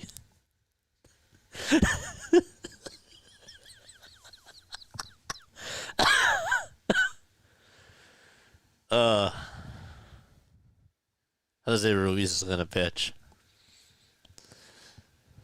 Every time the ball is hit to Turner, my stomach drops. I heard you say last night, too, every time Jordan Romano comes in, my stomach drops. And every time we have to rely on the bullpen, your stomach must drop a lot for this team. The pitch. That's in there for a strike. Aren't all pretzels salt pretzels? Well, no.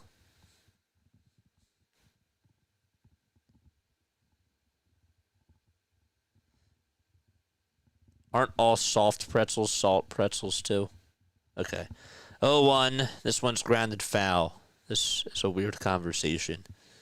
Good evening, good sir, says Keith. Good evening, Keith. How are you?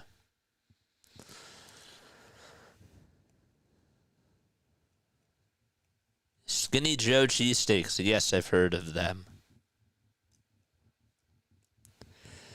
Jose Ruiz is pitching. Christopher Sanchez's night is done. Ruiz is 30 years old. Here's the 0-2 pitch. There's a line drive hit out to left field. Wes Wilson is on the run. Makes the grab. And we are heading to the top of the 6th inning. So Ruiz just has to face one batter. And now Kyle Schwarber's coming on up.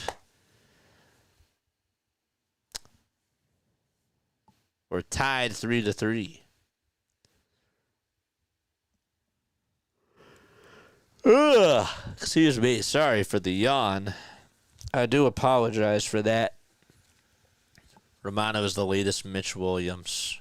Craig Kimbrell is, but I guess maybe you're right. 5,826 subs. Let's go. I am happy to see you all. Tomorrow we got a doubleheader, man. Tomorrow we have Phillies and A's. And then right after that, we're going on into the Mets game. We got Sunday Night Baseball. That should be fun. Hopefully, we can get a little break in between streams. But we'll see. We'll see how it goes. Therefore, I will not have a postgame tomorrow. There is a postgame, though, tonight, 610-314-0844. That is the phone number. Excuse. Sorry about that. Excuse. Yes, they are. Unsalted pretzels are an industrial accident. They tell you is on purpose. I'm yawning right now. Man.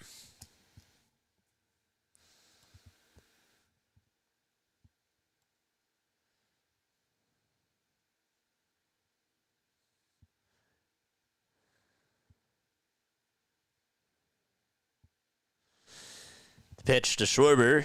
Tie for a ball. What?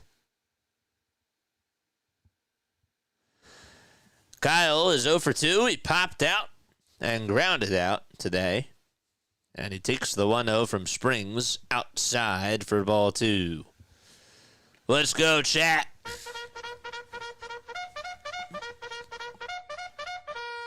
Charge! The 2-0 to Schwarber. Fly ball hit out towards right field. That's not coming back. It is gone! I think he just got out in front of it a little bit, but it still went on out of here.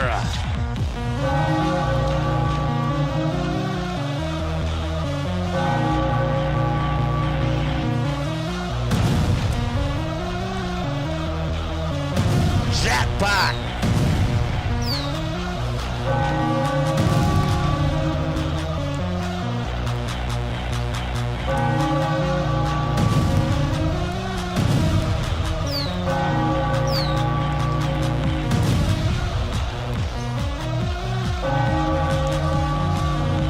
Nice swing.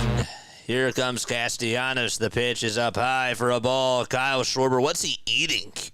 What was in his mouth? What was he eating? I gotta look at it on Twitter to see what he's eating. That's gotta feel good though. 1 ball, no strikes to Nick Castellanos, and here's the windup and the pitch, swing and a miss, and the count is 1-1. Called that. Now I need Casty to hit one. Casty 1 for 2 today with an RBI double back in the first. Another day, another home run by Schwarber. It's not even June yet. The pitch to Casty, it's outside for a ball. Number 18, is that number 18? It is. He's tied with Judge. 2-1 to Casty. That's up high for ball 3.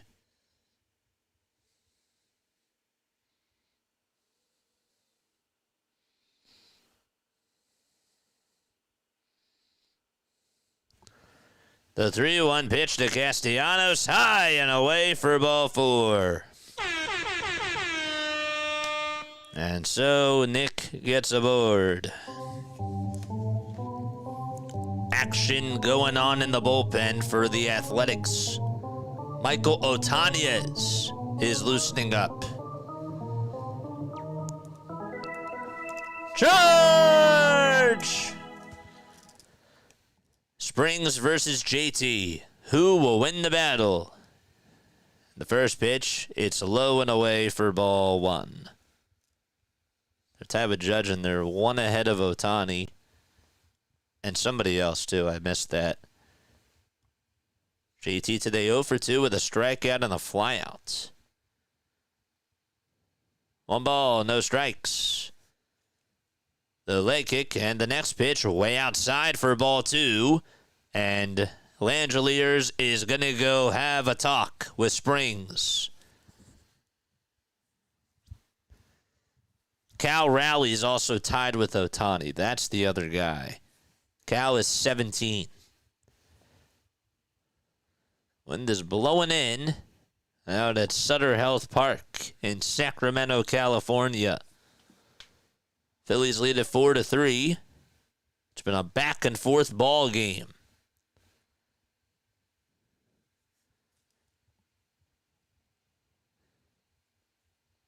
Seven runs on 11 hits in this game alone.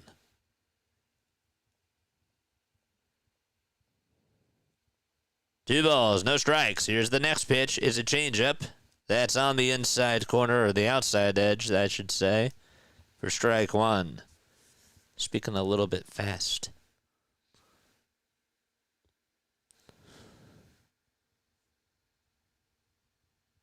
Two balls, 1 strike. The windup and the pitch. And JT looks at a four-seamer at 89 right down the turnpike.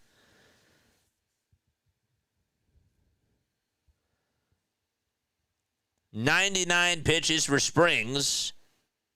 Here comes the century mark.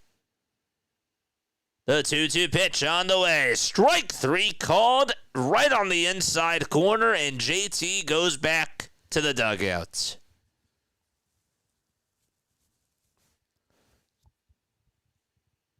Well, that conversation certainly did help the Athletics. Here comes Bohm. He homered his last time up. 1 out, top of the 6th. 4-3 Phils. And the pitch on the way. It was outside, and Bohm chases after it.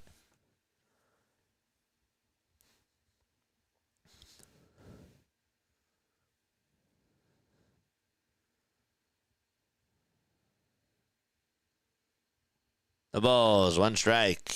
Here's the windup in the pitch. It's outside. The throw to the second base to try to get Castellanos. Safe! He slides in there. And he gets into second base. I am shocked that he went. He got the message. He said, you know what? I'm going to do everything I can to get on. And Ruiz tried to swipe him on the back. The second steal for Castellanos in 2025. Here's the 1-1. Swing and a miss. That changeup was wide.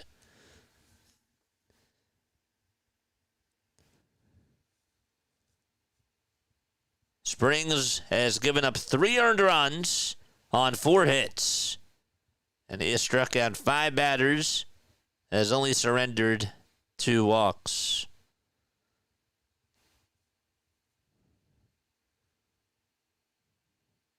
One ball, 2 strikes. I think Kotze just got issued a warning. Springs kicks, delivers the pitch, swing and a miss. And Bohm strikes out. 2 away.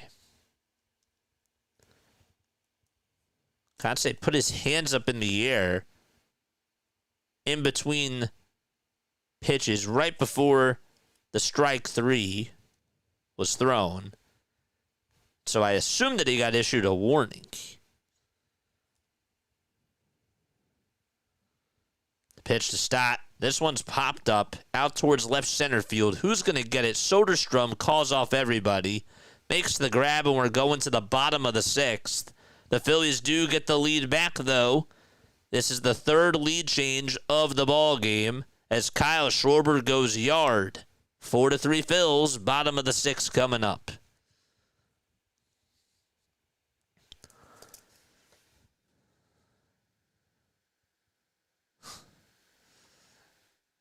Brian says, John, I can see how he's maintained professionalism. I dig it. Thanks, man. John says, Brian, I met him at a meet and greet and I couldn't hardly understand him. He even had a gold grill. Wow, thanks for way to hype me up. way to introduce me and be very factual with what you're saying.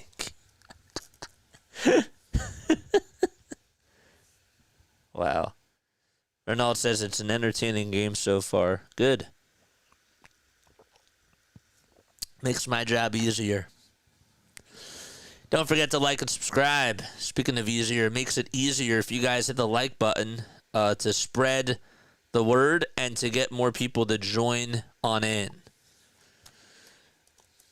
No donations for that Bohm strikeout. Every time a player strikes out, I owe everybody $1. We're giving you street cred. Oh, I appreciate that. I do appreciate that. I do have to think about how I'm going to do a meet and greet this year. I really want to do it. In September, I think it would be a really cool idea to do a meet and greet at like a tailgate or something. If the I'll tell you this, if the Phillies do win the division, maybe I'll do something then. It's better to do it before an actual game. Show them the bat, JJ. I can't do that yet because guess what? We're up. They got to make me frustrated. The pitch. It's outside for a ball. At least for tonight they do. The 1-0 pitch. It's outside for ball 2. Jose Ruiz is still pitching. This is Lawrence Butler, who did not get the start today. He's just 3 for 14 as a pinch hitter. Good batter, though. 2-0, and he takes a fastball at the knees at 96 for strike 1. Jose Ruiz dealt with an injury that kept him out, and he went on the IL. But now he's back.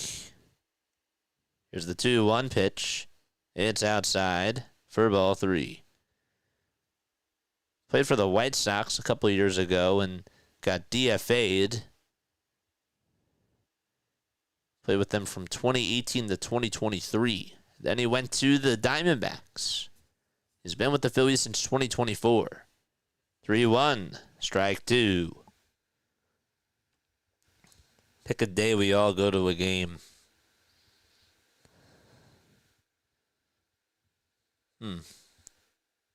The night of Dallas. Ooh, that might be nice. 3-2 pitch. There's a fly ball hit out towards left field. Wes Wilson won't be able to get over to it. It goes all the way towards the wall. Lawrence Butler able to get on with a pinch hit double. His 4th pinch hit of his career. And that's going to put the tying run at second base.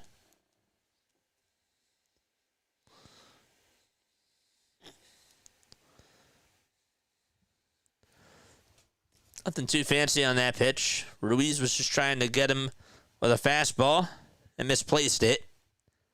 And Butler kept his head down, locked in, and went the opposite way. Here's another pitch that goes the opposite way, and this one is foul, thank goodness. Butler was rounding third, and he has to go back to second base. My friend Sam says, do you think they are only doing this good because they are playing the worst teams in the league? My personal opinion, yes. 0-1. That's in the dirt for a ball.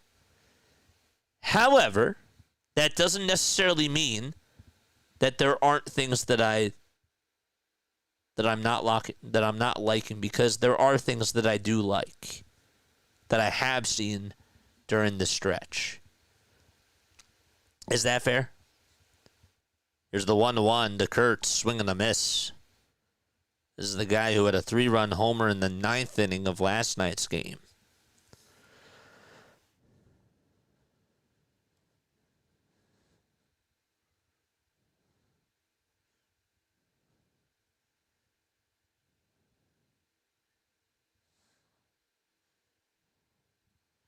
1-2 pitch. It's just high for ball 2. Shiv, what's up, Shiv? Jane Joe. Oh my gosh.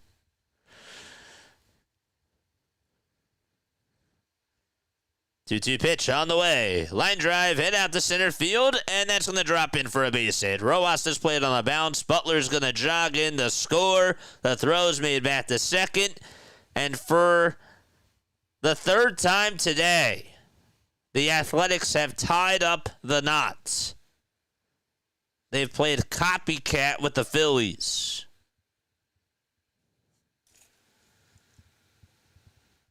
It is. It's a seesaw scoreboard. You see it, and now you saw it. Just kidding. Dad joke. Here's the pitch. This one's bunted foul. Shiv says, hi, thanks for putting on the broadcast. No problem. We do it for every Phillies, Sixers, and Eagles game. Just hit the subscribe button. That's all I ask. We also do Sunday Night Baseball. If you have any bets, if you just like tuning on into good play-by-play announcing, not to toot my own horn, but I encourage you to stick around. There's the 0-1 from Ruiz. That's taken for strike 2. Clark did try to show bunt, but he took it back, but it was a strike anyways.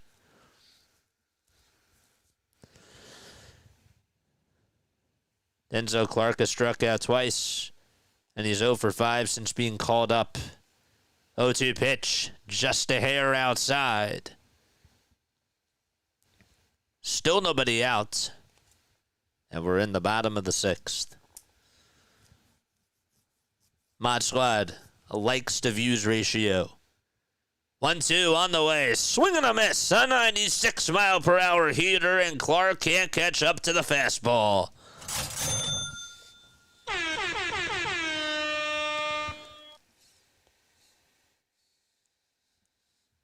I think he struck out looking on the fastball.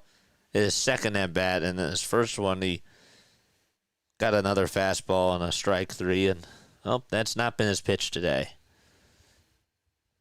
The windup and the pitch from Ruiz, and it's in there for strike 1. Jacob Wilson has been very successful in this game. Again, a guy who's had a very good rookie start. 0-1, ground ball, hit over to shortstop. It's bobbled by Turner, and everybody's going to be safe. He tried to backhand it, and the ball went under his glove. He kicked it for a second, and he shakes his head. This is what Philly fans are saying. It actually did hit the glove, and it kicked up on him. Thank goodness it didn't bounce too far away from him. And Bohm was there to back him up. So runners at first and second. And Rob says goodbye to Jose Ruiz. So that's going to be it for him. Doesn't get help from the defensive side. And we have a pitch and change.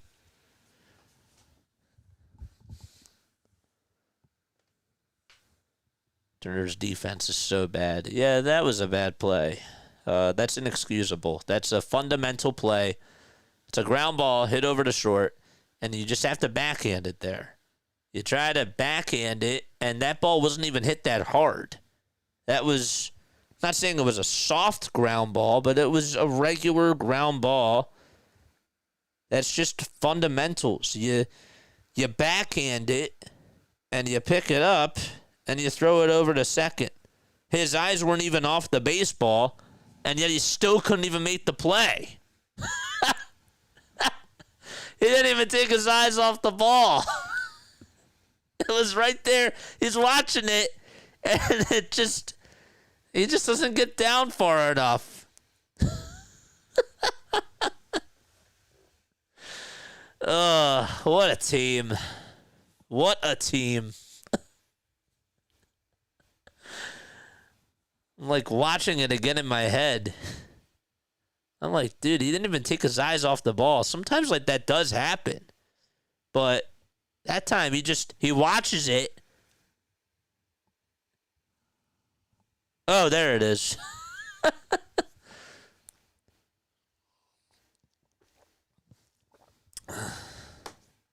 I thought I had it. Well, nope, you didn't. Good job. Carlos Hernandez is going to pitch. Oh, boy. That breath. I'm sure that you guys felt that. Brace yourselves. Brace yourselves. 6.63 ERA. And Brent Rooker's up.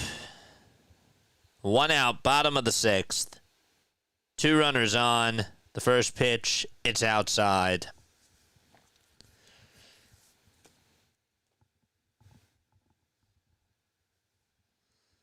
Brent today 0 for 2 with a walk. 1 ball, no strikes. The Athletics are knocking on the door. The pitch, it's outside again for ball 2.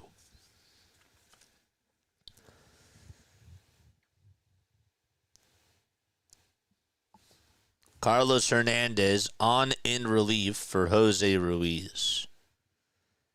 2-0 pitch, that misses again badly outside for ball 3. Rooker's just hitting 174 with runners in scoring position. These pitches, these sliders are not even close. Here's the 3-0, and that just misses low, and that's going to load the bases. A 4-pitch walk to Brent Rooker, and not a good start for Carlos Hernandez.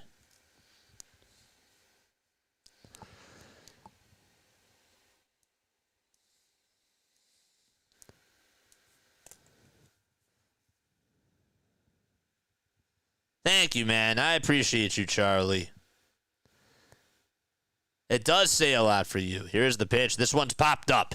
It's hit right behind home plate. Does JT have room? He throws away the mask, and he can't make the catch. Oh, my gosh. He could not catch it. And the at-bat continues. What, did he lose it in the lights? It popped out of the glove. Right out of the mitt. That was his ball. And it's no balls, 1 strike to Soderstrom. Here's the pitch. Line drive, base hit out to right field. 2 runs are going to score. And the Athletics are going to take the lead. 1 run scores. It's a 5-4 ball game. Even still, the A's are on top. And the camera's back at JT. That was a hanger right down Broadway.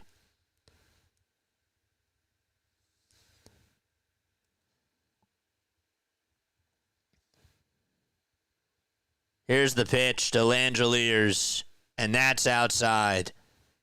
I don't know how he doesn't make that catch.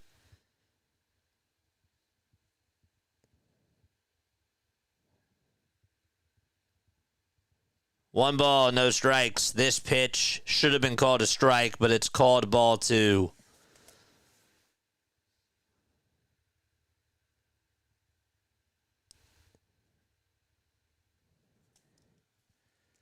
Two-oh pitch. Strike 1. And Rob looks puzzled.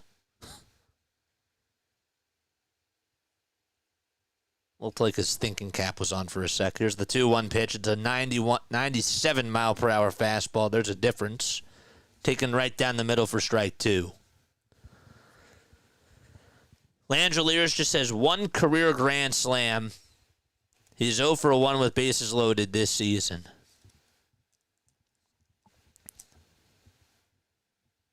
Again, really appreciate you guys for tuning on in, including my guy that's a diehard Braves fan. Here's the 2-2 pitch. There's a ground ball hit over to second base. The tag to second. There's 1 to throw to first in time. Just what the doctor ordered. A 4-3 double play. Stott took him himself to the bag. And And so the Athletics do get the lead back. It's 5-4 Athletics. And we're going to the top of the 7th. Do you remember when Carson Wentz was here? Carson would have some awful throws, right? And I'm talking about the 2019-2020 season. Carson would have some bad throws. He would go deep, and there would be some really bad throws that you were just like, no, Carson. And then you would see Nelson Aguilar wide open downfield, and Wentz would throw a bomb, and Aguilar would drop it. Carlos Hernandez has not had a good season. He's been really bad. But he threw a good pitch on the first pitch to Soderstrom, and JT drops it. Trey Turner had his air. It's like, I can't really say that pitch was his fault because JT drops it. That's the analogy I'm trying to make. Okay. Hopefully this game forces Rob to get bullpen help. I'm with you. Young Shizzy's here. What's going on? Thank God we limited the damage. That could have been worse. Could have been a lot worse. A $1 super chat from Young Shizzy. Thank you, my friend. Like Donovan McNabb. Yeah. He wouldn't even try to catch it. Yeah. You know what I'm talking about. Wentz would have such bad throws that year, but then when he would have a good throw, the receivers would drop the ball. It's like, well, darn it. Please don't remind us of Alligator Arms. Alligator Arms Aggie.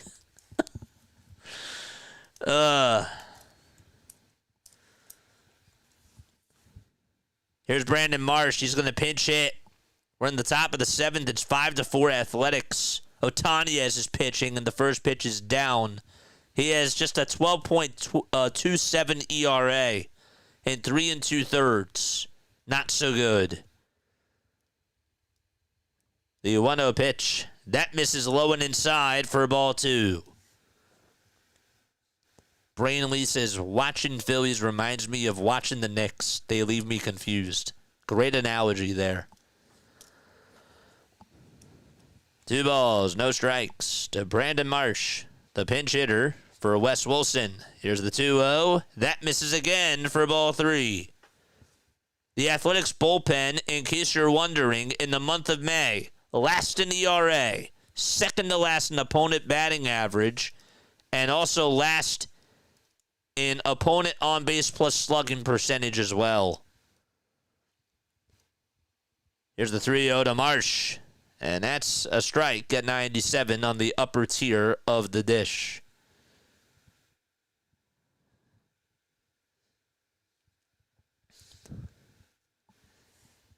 Three balls, 1 strike to Brandon Marsh. And here's the next pitch. High and away for ball 4. And the tying run is aboard. And Max Kepler is due up next. Let's go. Tie this baby back.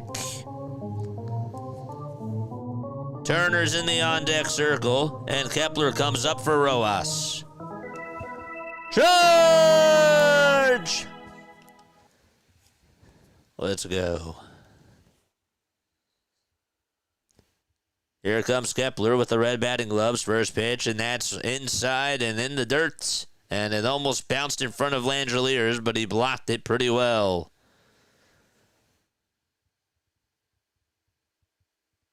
Six pitches, 5 balls for Otanez.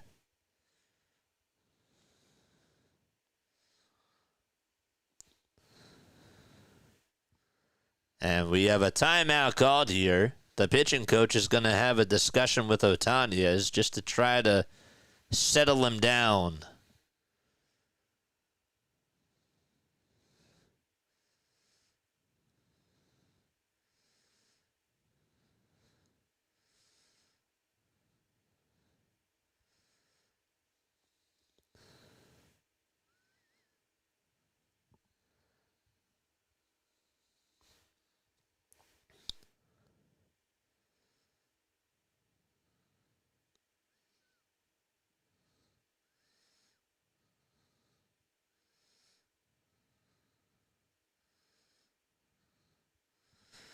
1 ball, no strikes. And here's the windup and the pitch. That's in there for strike 1.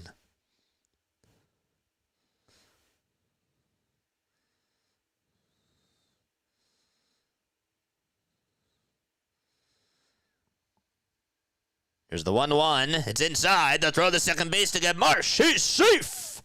And small ball works again for the Titans. I was thinking he was going to go. 2 balls and 1 strike. That is the 4th time that they have stolen a bag today. Good jump by Marsh. And he dove in head first. And Langeliers had a good throw to second. But Marsh, the speedster, able to get into scoring position.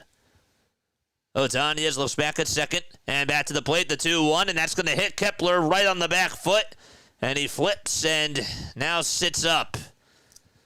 That got him right on the big toe, and he is sitting up, and he takes off his ankle guard, and will have to go on over to first base.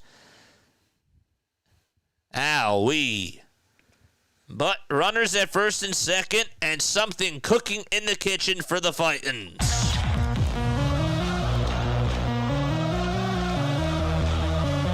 The trainer is out there, as well as Rob Thompson as he walks over to first. And Trey Turner is up.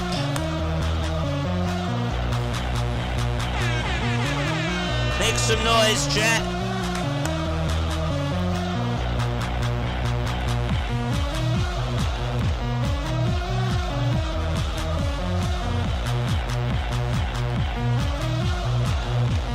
Turner today 0 for 2.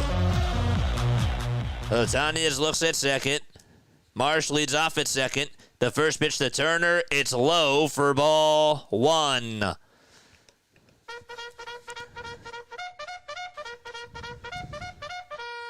Charge! Asia's here. What's going on, Asia?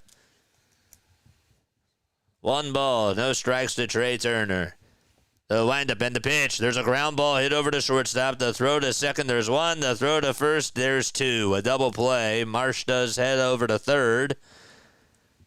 And Bryce Harper is up with 2 outs and the tying run 90 feet away from scoring. That was his pitch.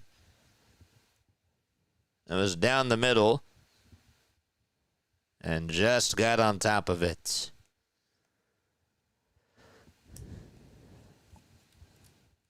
And Mark Kotze, I think, is going to go out there, and we're going to have another pitching change. So Otanez's night is done.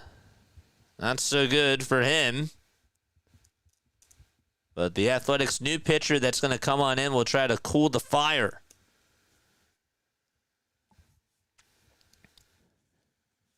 Turner needs to redeem himself. Well, he did not do that. That was his pitch. He got on top of it. Some would say, well, why did you swing at that? I don't blame him for swinging at that, even though this guy was throwing a lot of junk. But if it's your pitch, you got to drill it. Asia, what continent are you on? Oh, gosh. Asia, how are you doing?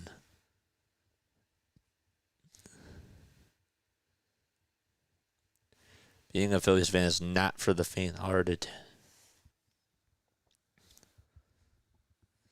Ego Auto says, Bryce, I'll forget the whole season up until now if you get a homer. I will mark down those words. Writing it down right now.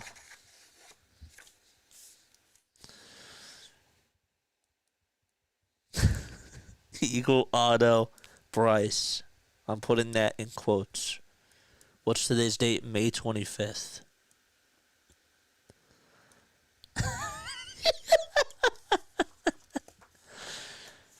Probably says, I'm not mad at it, but come on, dude. No, absolutely. 1,000%. If it's your pitch, you got to drill it. You have to drill it. And it was his pitch.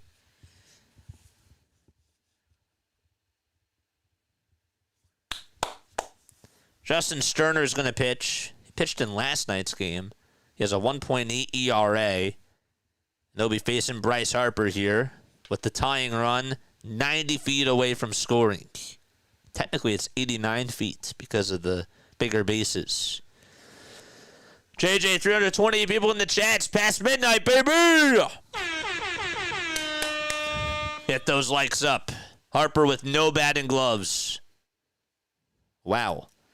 First pitch to Harper. The pitch. Line drive. Base hit into center field. Tie game. An RBI single for Bryce Harper. He meant business at the plate without the batting gloves.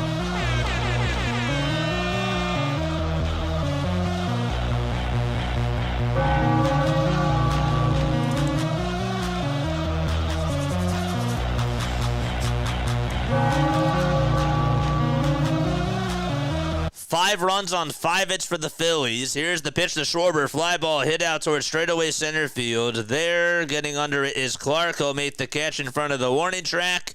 And we're heading to the bottom of the 7th inning. 5 runs on 5 hits for the Phils. 5 runs on 11 hits for the Athletics. We're going to the bottom of the 7th. It is stretch time. I wrote it down. Eagle Auto Bryce on May 25th.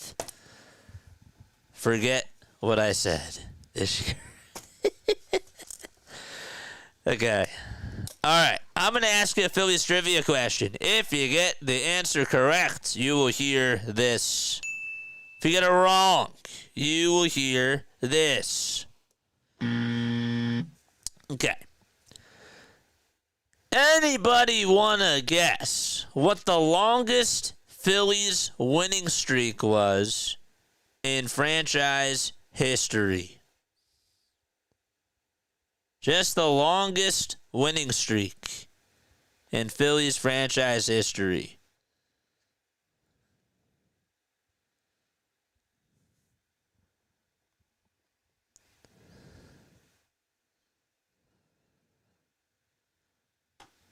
Don't all guess at once.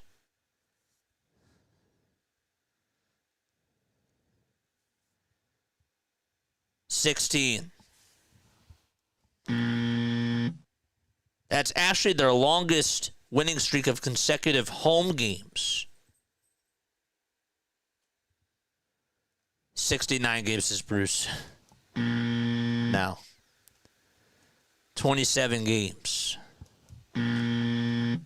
13 games. 13 is correct. They've done it twice. That is their longest winning streak. They were able to achieve it twice. The more recent one was from July 30th to August 12th of 1991. They also did it back in 1977, and that was the year that they won 101 games.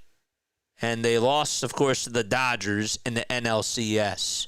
Congratulations, Doug. You are correct. 13 is correct. Not bad. Was that a good trivia question? Andujar is up at the plate.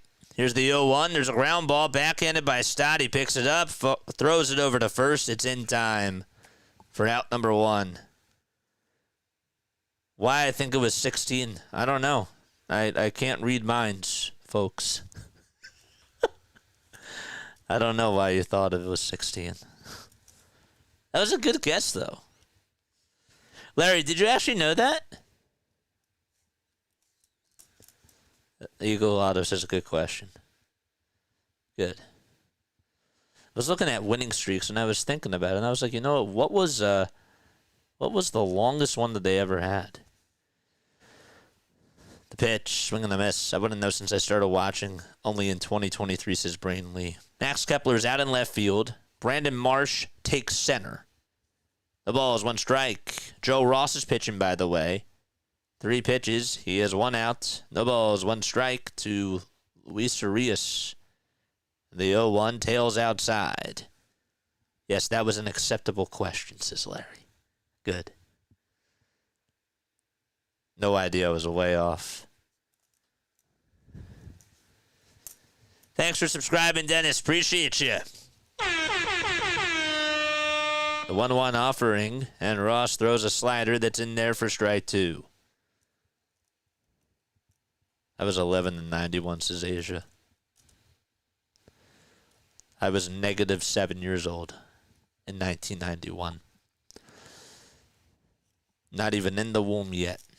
1-2 pitch. Swing and a miss. There's a strikeout for Joe Ross. Give him a chair. Tony says, who do I got? Phillies or Athletics? We covered the Phillies, the Sixers, and the Eagles. We are Phillies content based. That's what we do. But yeah, I got Phillies in this. We also do Sunday Night Baseball. There's Lawrence Butler. Felt like he just bat in the last inning. Oh, wait, he did. The pitch is inside for a ball. If I'm older than JJ, you learn something new, man. You do.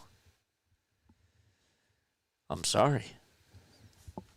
I shouldn't have said that. 1-0, and that's inside for ball 2, but I wouldn't want to lie to you.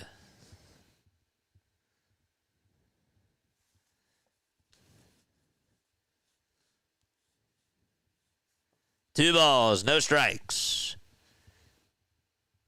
Butler is in the box, batting on the left side. And here's the windup in the pitch. It's a foul ball. My first Phillies game was 1979, says Keith. Wow. I was -11, says Sam. Here's the 2-1 pitch. There's a line drive base hit towards right center field. Casty won't be able to get over to it. And, well, the batting helmet comes flying off from Butler. Marsh gets over to it and throws it on in over to second base, and Butler is aboard with a double. We mustered up a little bit of those words there, so I apologize. I was trying to be overly descriptive, and it didn't work out. You would have assumed that he would have gotten the triple. He did not. It's just a double.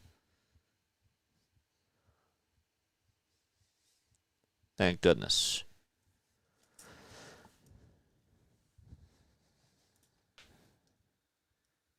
Back and forth this ball game has been.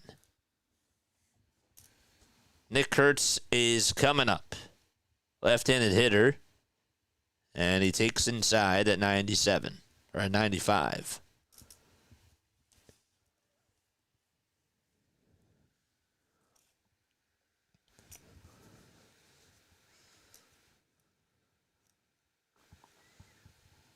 One ball, no strikes. And here's the windup and the pitch. That's inside for ball 2. You're seeing 16 from September 15th. I said Phillies. I didn't say franchise. But I don't even know if that's true. Because I think I looked up franchise too. 2-0 pitch. That misses inside, and Joe Ross can't find the strike zone. And so they're just going to intentionally walk Kurtz, and they're not even going to throw the 4th pitch to him. They'd rather take their chances with Denzel Clark. Can't necessarily blame him for that.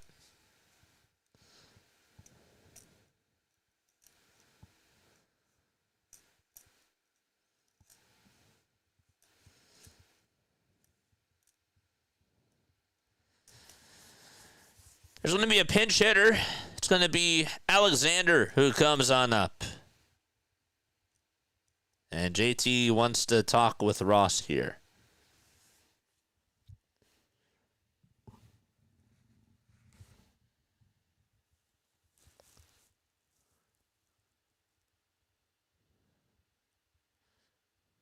Oh, boy.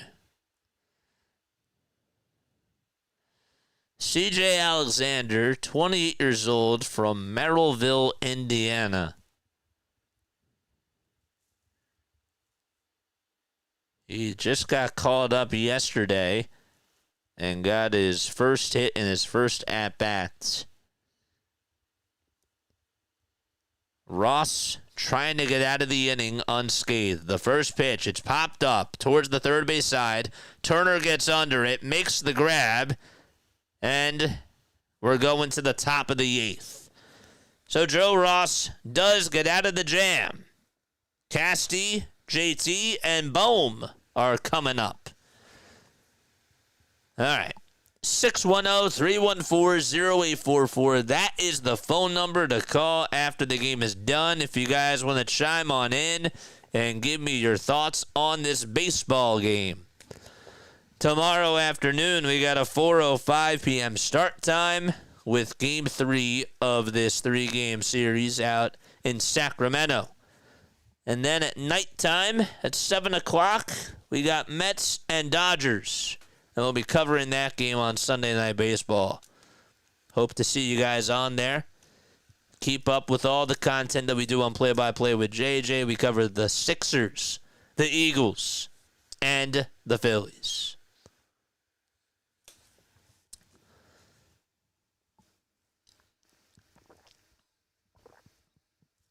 Heading to the 8th. Vertical stream, we got 14 people watching, 25 likes. Nice. How many do we have on the regular one? That's what matters to me. How many on the regular? I think I have something in my eye. Oh, that's not fun. I think I got it, though. 283 people rocking with play-by-play with JJ. Whoa. Gotta mute that. 170 likes. Let's get to 200. Yes, sir.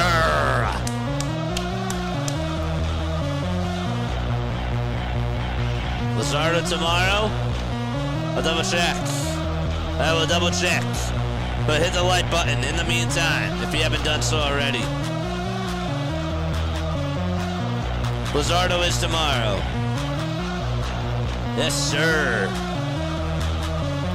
Here comes Nick Castellanos. First pitch to Nick, and he stares at the sweeper that's in there for strike one. Love you guys, man. Just want us to win for our broadcast. That's my call. Love it. 0-1 pitch. It's low and inside. Tyler Ferguson is pitching. He has a 4.3 ERA and 23 innings of work. He has surrendered 2 homers on the season so far. 1 ball, 1 strike to Castellanos, and here's the pitch. And he swings and misses at the fastball. He was late.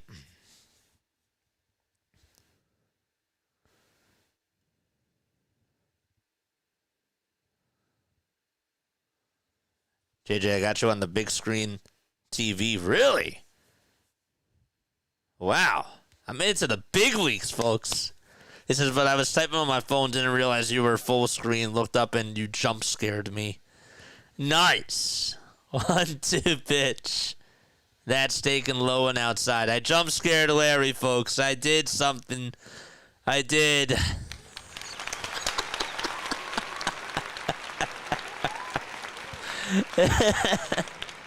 Here's the 2-2. It's outside for ball 3. I got a reaction.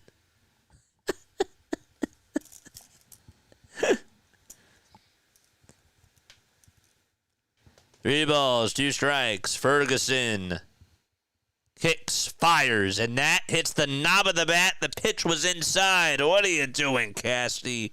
Oh, man. Ugh.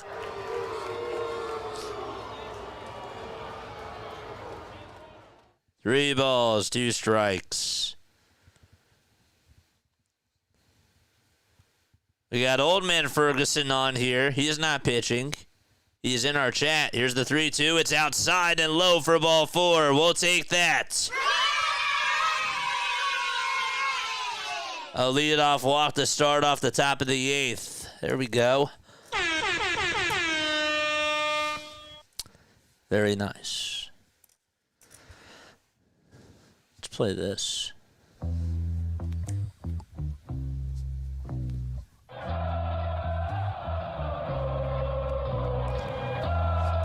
Leave those rally towels, baby. The pitch to JT. Stares at strike. 1 at 95 at the knees. Long ball's here. Long ball McLovin. Sorry, I've been MIA lately, JJ. We finally found a house and they accepted our offer today. Hoping to have the keys sometime in July. Love that. Good for you, man. The ball's 1 strike. The windup. The pitch. Foul ball.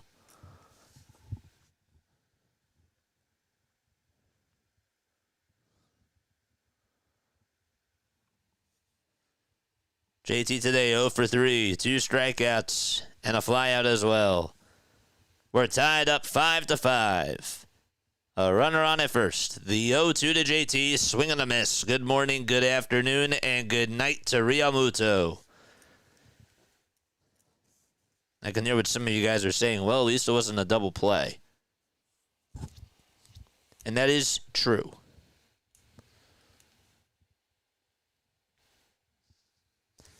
Hasn't had a good day behind the plate.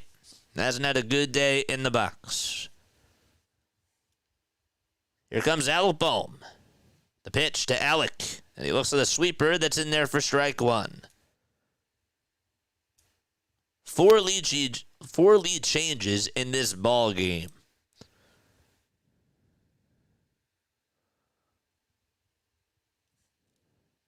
The 0-1 to Alec. And he takes a strike at the knees at 96.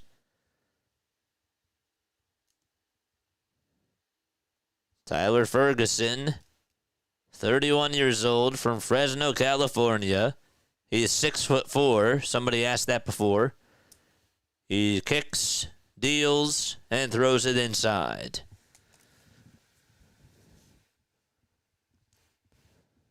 Let's get to 6K subs.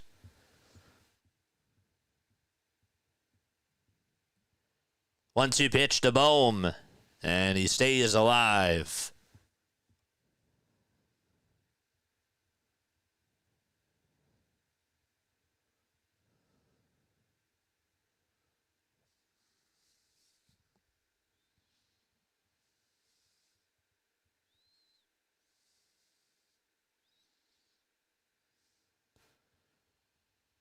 Toss bat to first, not in time.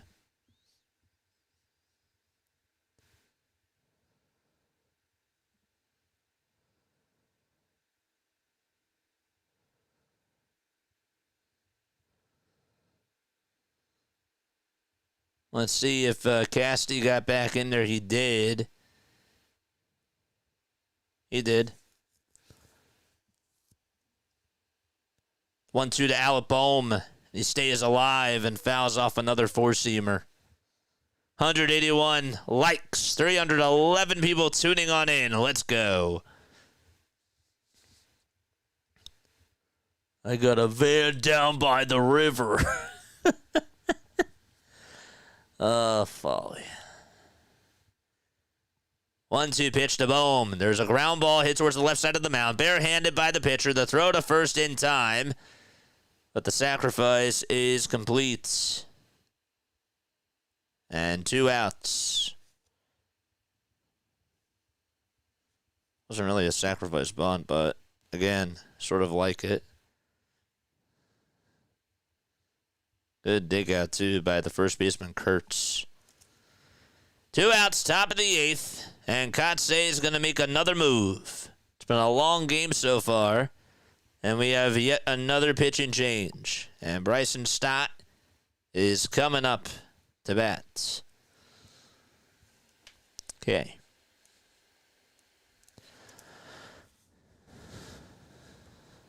Don't forget to like and subscribe, folks.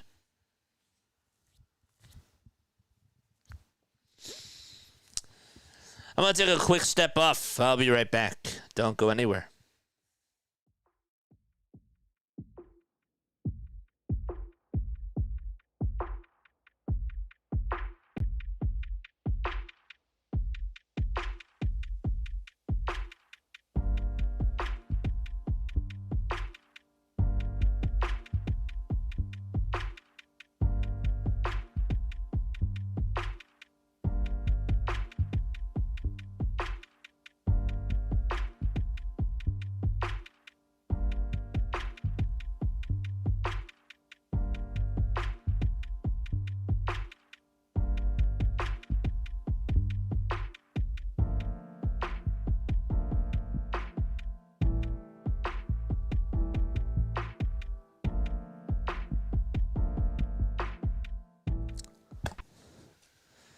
There we go. 314 people on here watching. 170 likes. I love each and every one of you. Appreciate you for being on here. Long ball. It is so good to see you, my friend.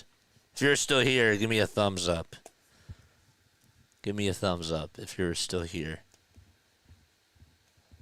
I quoted you the other day. I said, without you guys, there is no us. Hogan Harris is going to pitch. And no need to apologize, man. I know what you've been up to. Proud of you. First pitch on the way. It's up high for a ball. Come on, guys. 300 plus. Let's go. Stott 1 for 3 with a single back in the second. Here's the 1-0 pitch. That curveball catches the plate. And it's in there for a strike.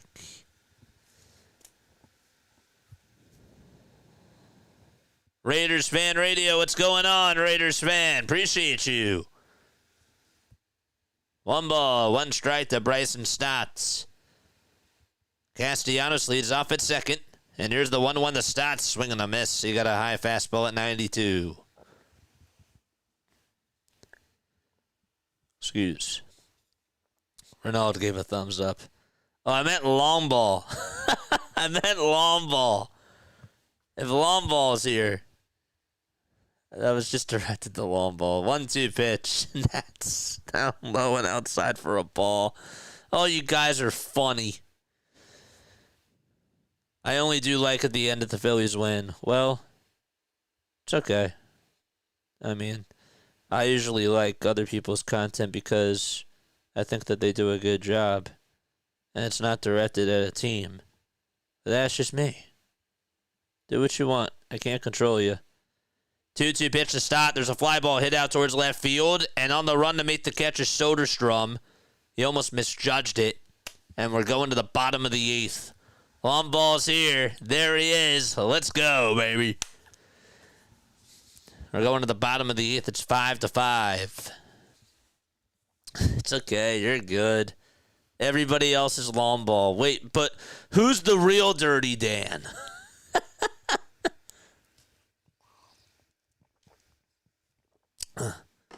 I'm Dirty Dan. No, I'm Dirty Dan. More SpongeBob references. Ha ha. Ha ha ha. Oh boy, extra innings? Man. Ugh, please. We only like you when the Phillies win, JJ. Oh, that's okay. I figured that was the case, and I don't take any offense to that.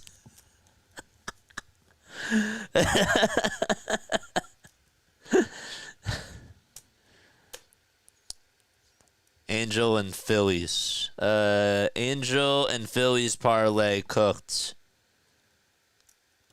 A is more like B minuses at best. Am I right? I played that drum roll sound effect. 190 likes. Let's get to 220, baby. Let's go.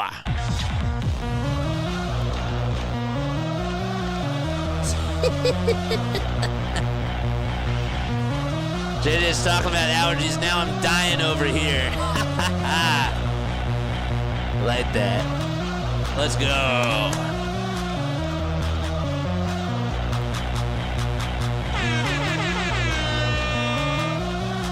Who you calling Pinhead? Which one of you is the real Dirty Dan? I am. Looking forward to our series this week. Should be a doozy. Not a snoozy, right? It should be a good one. We're in the 9th inning. Joe Ross is going to pitch again. Or the bottom of the 8th, I'm sorry. I'm getting ahead of myself. We're in the bottom of the 8th. I don't want to flash forward. What am I doing? Wilson's up to bat. He's 3 for 4 today. First pitch was taken for a ball. Ross kicks and delivers. And this one's fouled away.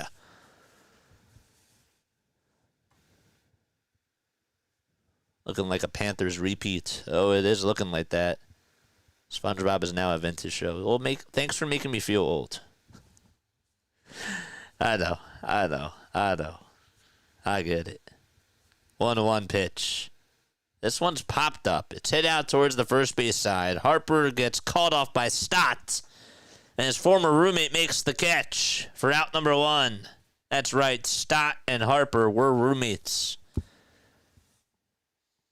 once upon a time. We're in the fourth quarter, says John. False start, defense, number 8. I don't think that's Bryson Stott's number. There's Brent Rooker. The pitch is outside for a ball.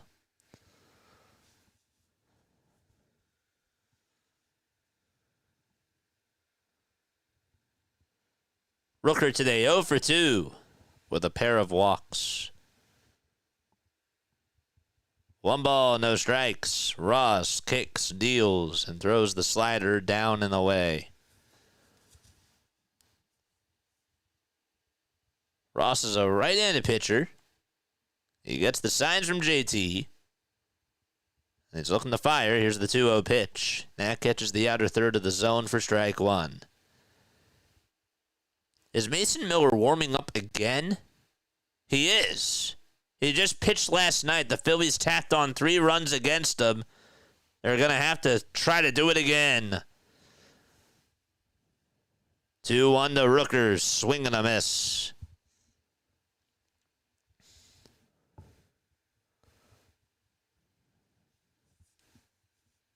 If they can do it again, wouldn't that be something?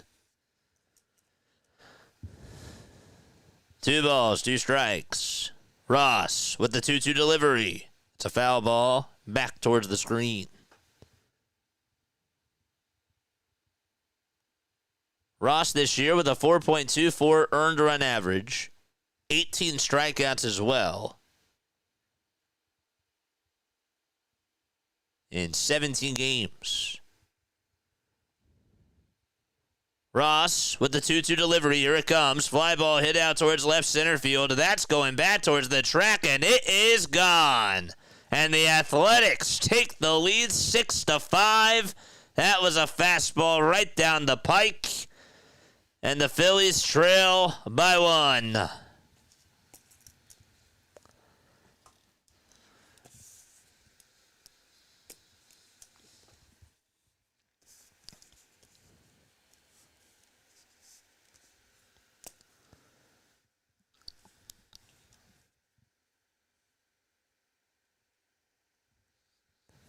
And they're going to have to try to tie the game against Miller. Oof, that thing got out in a hurry. Here's the pitch. That's taken inside for a ball.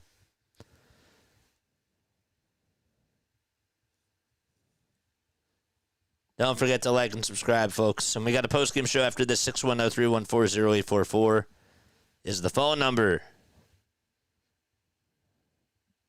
Pitch is inside the tower. Soderstrom. JJ Detroit fan. Love the name, by the way. That's cool. 2 balls, no strikes. Here's the windup and the pitch to Soderstrom. It's inside and high for ball 3.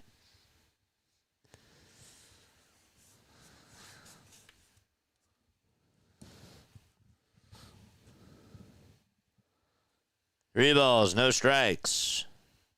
Ross gets hit above the belt, and the 3-0 misses badly inside. 4-pitch walk for Soderstrom. And Shea Langeliers is coming up to bat.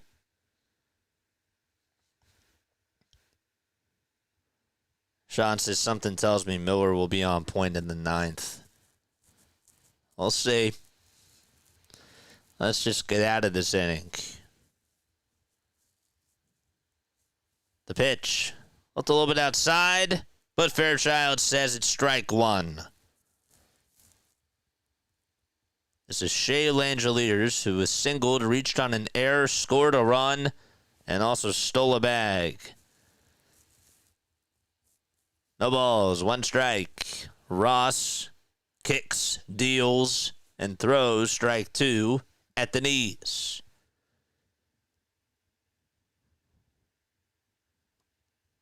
Love you guys too. How many comebacks does Rob want in one game? He wants everything.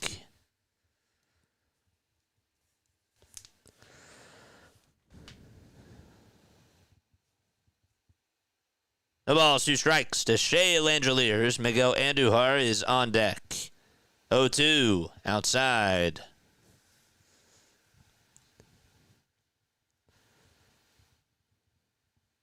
Marlins are beating the Angels 6-1.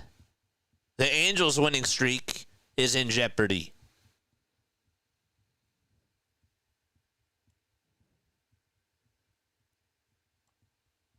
One-two pitch on the way.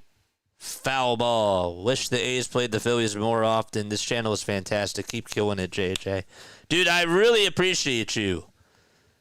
I really do. And that's high praise coming from you. I take that very personally. I like it when people say that. That means a lot. Here's the 1-2 pitch. This one is fouled back towards the screen. Langeliers is 27. He's been in the league since 2022. Last year at 29 homers and 482 at-bats. Definitely has pop in the bat. 5 seconds left on the pitch clock. And here's the 1-2. Just misses outside.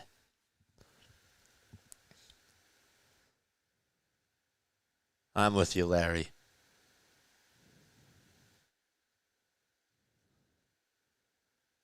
Wowster show. You're crazy. 2-2 pitch. There's a foul ball that goes out of play.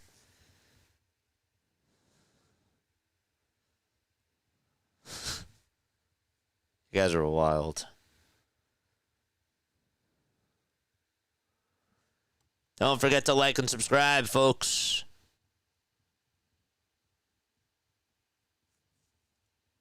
The 2-2 from Ross. Another foul ball. Long at bat. And a long battle between Langeliers and Ross.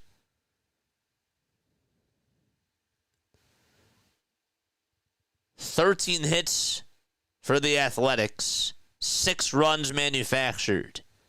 5 hits for the Phillies. And 5 runs manufactured. Here's the pitch. There's a ground ball hit over to third base. The throw to second. There's one that was actually knocked down by Baum. I thought he was going to make the catch there. He did not. And got the force out at second. It's a 5-4 fielder's choice. The thing was hit really sharply, just right at Baum.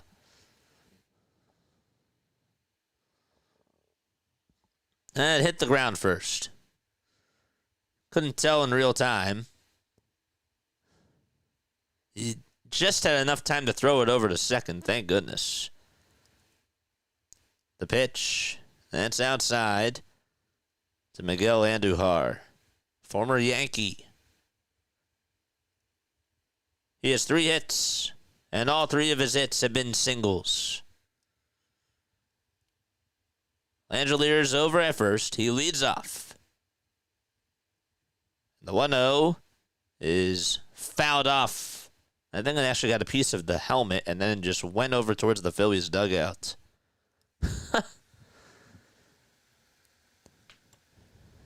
Balls of steel.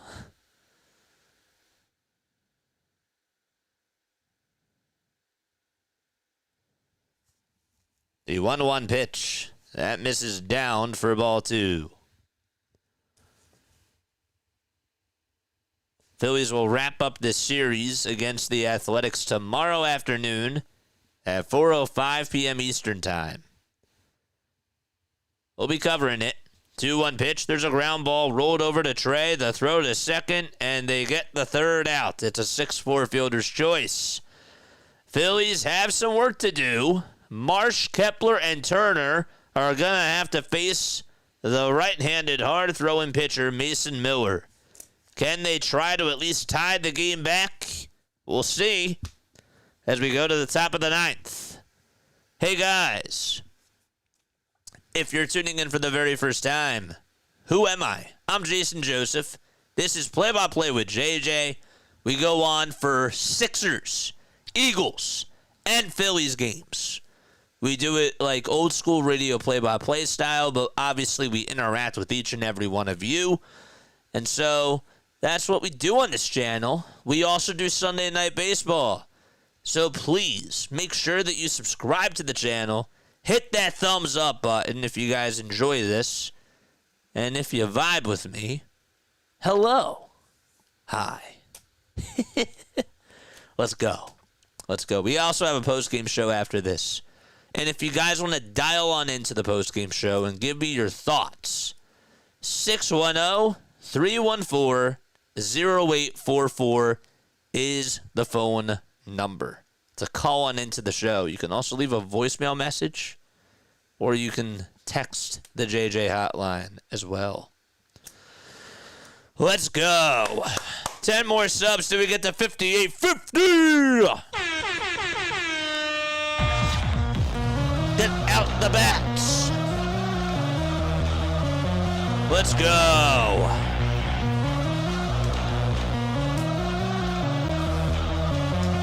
Time to get the bats out, Philadelphia. Ugh.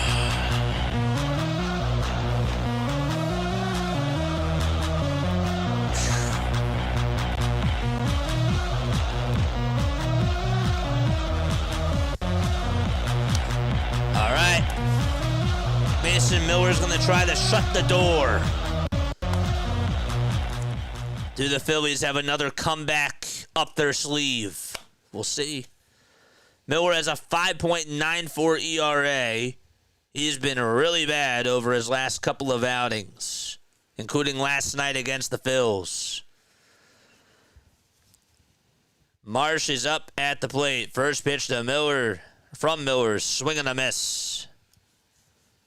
That reached triple digits. Not a surprise. Marsh, Kepler, and Turner, not Rojas. The ball is one strike. And the pitch to Marsh, up high and inside for a ball.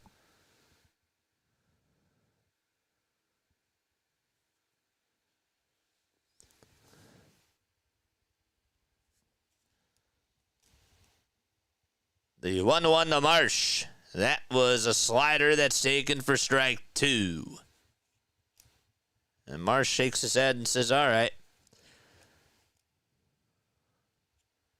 We'll step out of the box. I'll try to get back in to the game.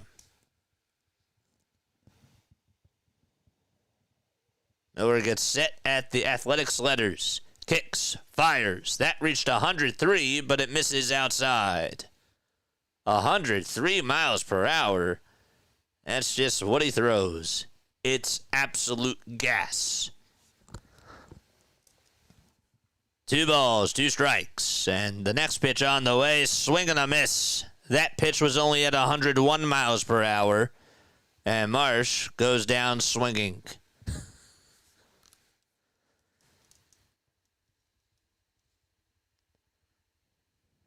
They call him Money Miller.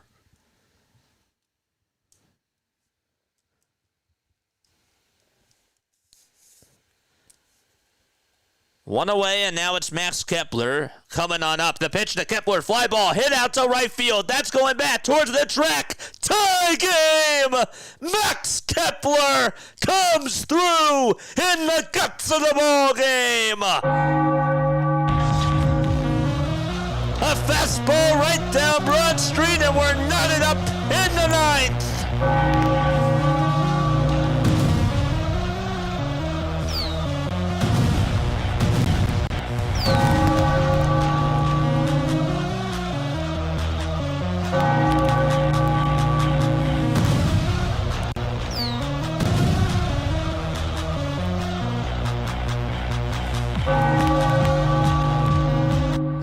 Trey Turner's up. The first pitch swing and a miss. How about Max Kepler saying, "We're not done yet, Philadelphia"?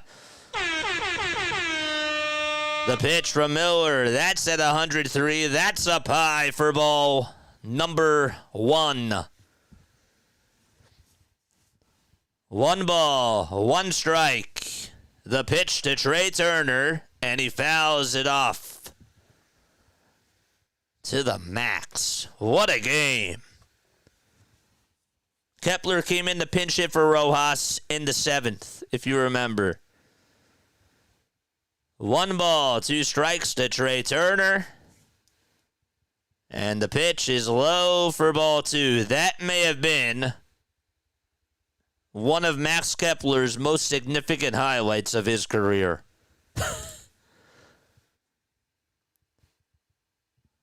The 2-2 pitch to Trey Turner, swing and a miss. And Turner goes down swinging at a 103-mile-per-hour fastball again.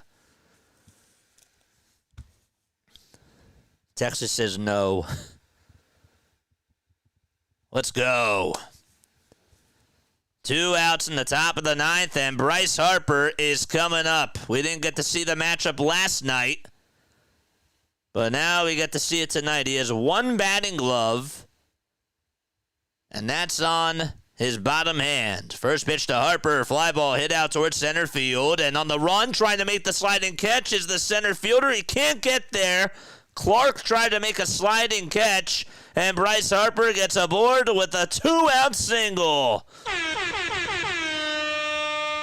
Denzel Clark was just not able to make the catch. It actually bounced right in front of him, and it deflected off of his glove.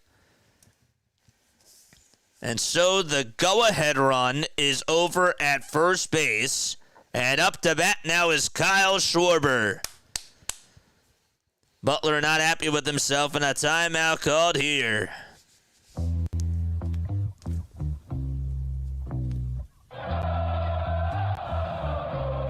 Wave those Phillies rally towels, baby.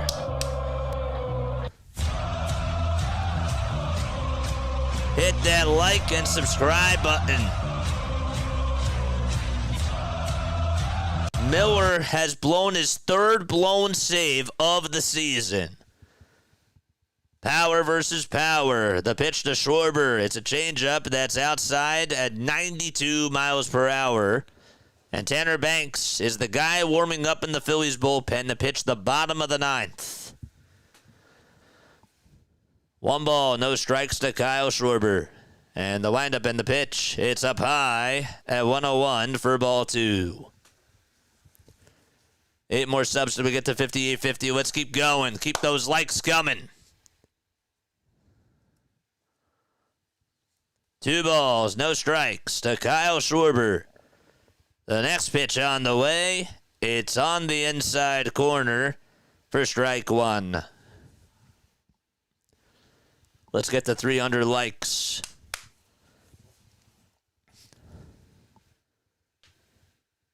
Jason, what's going on? The 2-1 pitch to Schwarber. It's high again for ball 3. And what are you going to do if you're Miller here? Do you walk him? Or do you test him here? Castellanos on deck. The 3-1 to Kyle Schwarber. High and away for ball 4. And Harper is at second base. There we go. Phillies putting up base runners. And Miller in a predicament. Another timeout taken on the hill.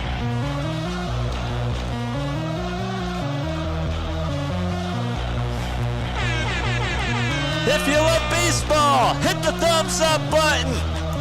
If you like the Phillies, hit the thumbs up button. If you like me, hit the thumbs up.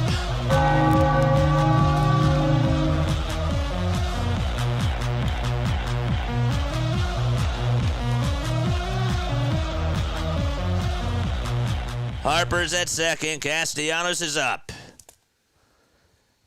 Miller kicks, fires, and throws a slider that's in there for strike one.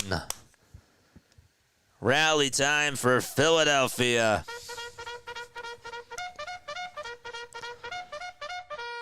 Charge! 0-1 pitch to Casti. That's a foot off the plate, and Castellanos does not go. Nick 1 for 2 with a double, 2 walks, an RBI, and a stolen base. The 1-1 to Casti. Swing and a miss. Oh, that slider looks good for Castellanos to try to drill. There have been 5 ties in this game. 5. Grant Holman's warming up in the A's bullpen in case the Phillies get the lead. The 1-2 to Nick Castellanos. Swing and a miss. Got a fastball right down Broadway, and Casti could not catch up to the 102 heater. However, Max Kepler does tie the knot on a huge swing to make it 6-6. And the Phillies are hoping that they can go to extra innings. We'll see if they can. We're going to the bottom of the 9th. Okay. Wow, what a game. What a game. DMV says swing sooner. Yeah, swing sooner than what you did at. That pitch was only at 102 miles per hour. Just got to swing a little bit sooner. This baby is tied, says Scott. Appreciate you for coming on here. Post-game show after this, 610-314-0844. And again, we cover the Phillies, the Sixers, the Eagles, and we do Sunday Night Baseball. We're back on tomorrow at 4:05 and at 7 o'clock. 7 more subs till we get to 5850. Let's keep it coming. Keep those likes coming, baby. Let's keep going.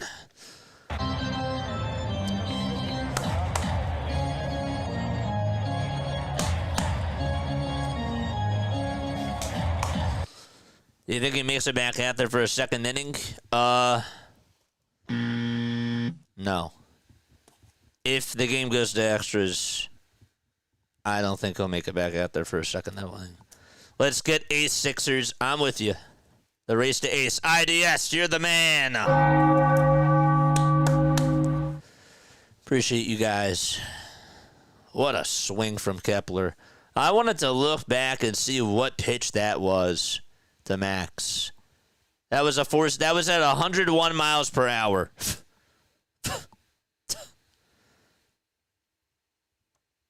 101. Banks is going to pitch. Urias is up. First pitch to Urias, and it's in there for strike one. 6, 7, and 8 are due up in the batting order. On deck is Lawrence Butler. He batted leadoff last night. Came on in to pinch hit. Back in the 7th. 0-1 delivery from Banks. It's way up high for a ball.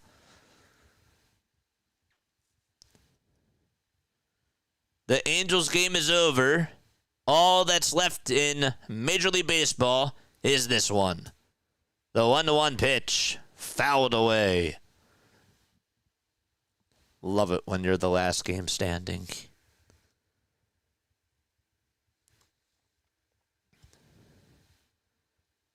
Tanner Banks with a 3.91 earned run average. He's a left-handed pitcher from Riverton, Utah. The 1-2 pitch. Foul ball. Let's keep the subs coming. 5 more till we get to 5850. Let's do it. Butler's on deck. He's had 2 doubles and a run scored today. Got to get the out here. 1-2 pitch. Another foul ball.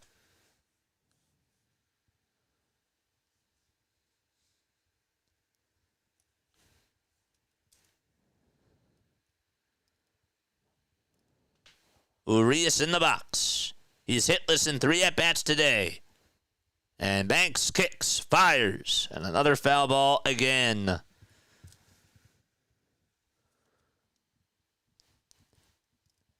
$329 people tuning on in.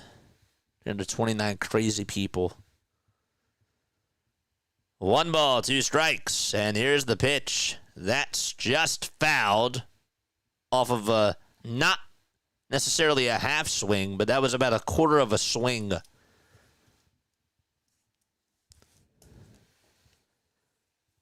Next game will be on tomorrow afternoon at 4 o'clock. 1 ball, 2 strikes. Banks kicks, fires. There's a bouncing ball hit over to third base. Baumholtz throws it over to first. It's in time. 1 away. I thought that thing was just going to roll foul. So 1 gone in the bottom of the 9th. And Butler is up. This is a big one here to try to get out. Come on, guys. Likes take 5 seconds, says Ronald. Appreciate you, man. Here's the pitch to Butler, and he stares at the sinker that's in there at the knees for strike 1.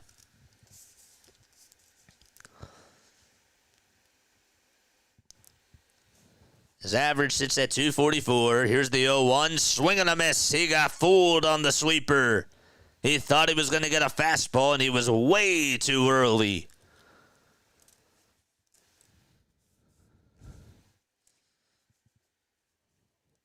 On deck is Nick Kurtz.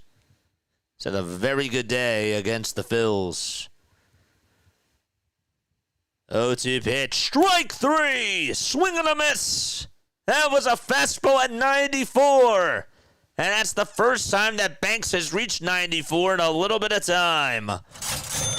2 away. Cha-ching.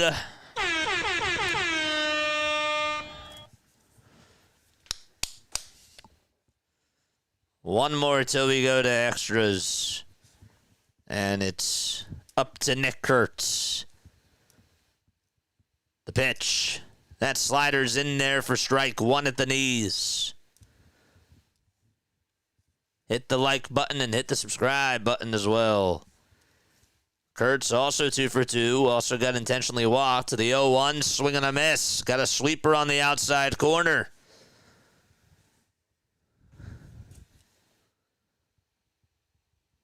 Can the Phillies send it to extras? No balls, 2 strikes. No spoilers in the chat. 0-2 pitch on the way. It's low for a ball.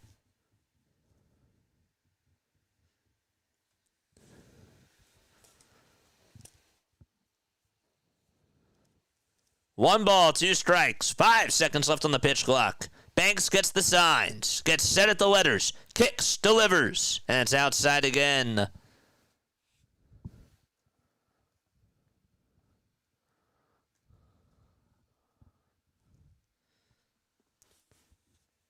Two and 2 is the count.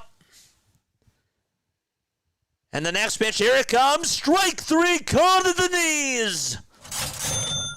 We're going to the 10th. More baseball coming up for the Fightins. All right, get those hats on, baby. Whatever that means.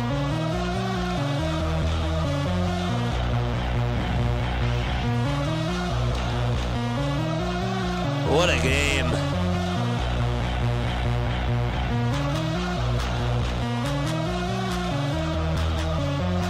What a ball game. I don't see my scorebook.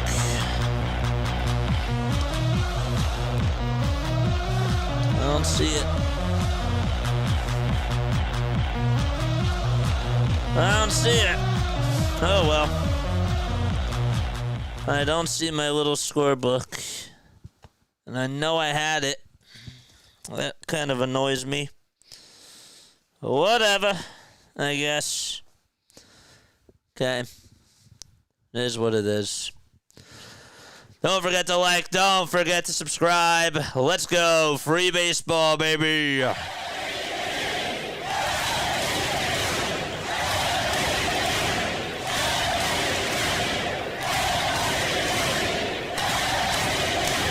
Yes, sir.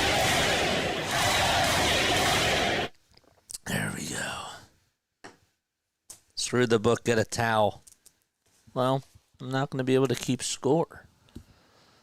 How am I going to keep up with what's going on? JJ, you can use the internet, but I'm so used to doing it this way. Why don't you just flip it over and do a new page? No, because guess what? That puts me, I can't see it all together. I know I'm really picky about these types of things. Let's go Maxie win it for us. Maxie. Grant Holman's going to pitch in the top of the 10th. Let's check one more spot. One more spot. That's it. Is it here? No. It's not here. Okay, I'm done. Here comes JT. First pitch, it's outside. Nick Castellanos is the ghost runner, and he is over at second base. I can't let it go. Come on. 1 ball, no strikes. Here's the pitch to JT. Swing and a miss.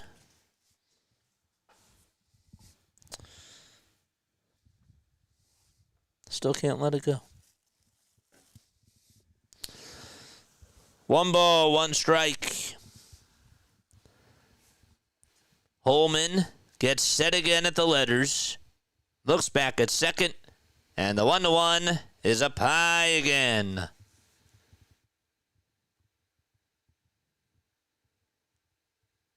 That's what makes you great, JJ. Thanks. 2 balls, 1 strike. JT tonight 0 for 4. 2-1 pitch. There's a ground ball hit back over towards the mound. The throw to first, and JT beats out the throw. Casty does stay put over at second base. That was the wise decision, but JT hustles and gets his first hit of the night by hitting a little squibbler over towards the left side of the mound. Okay. And Alec Bohm is up next. Runners on at first and second base. Bohm had a solo shot back in the 4th. Keep hitting the like button and keep subscribing to the channel, baby. The pitch to Bohm, strike 1. It's at 95 miles per hour.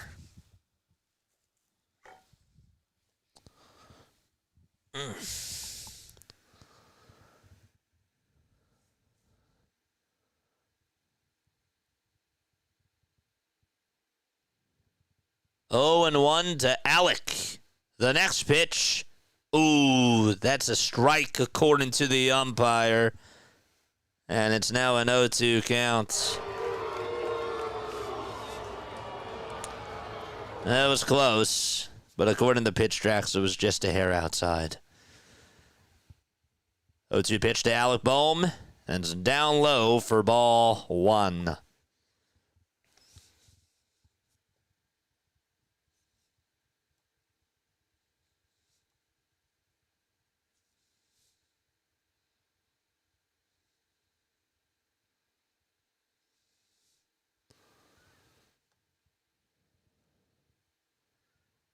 The 1-2 to Bohm.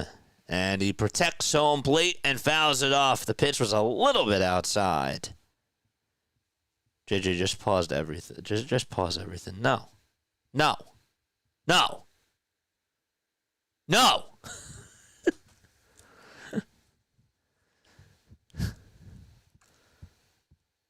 Five seconds left on the pitch clock. And the 1-2 to Bohm. Swing and a miss. That was at 96 miles per hour. Darn it.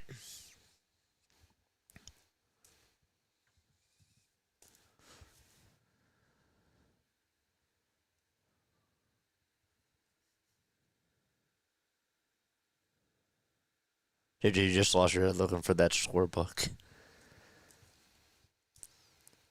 Here comes Bryson Stott.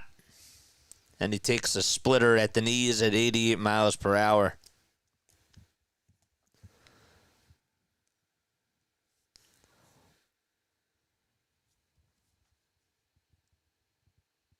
The ball is 1 strike to Bryson. And the 0-1, there's a ground ball hit towards the left side. Diving stop at the shortstop, and everybody's going to be safe. Wilson could not make a throw over to second, and it's an infield single for the Philadelphia Phillies. And bases are juiced. Up to bat now is Brandon Marsh.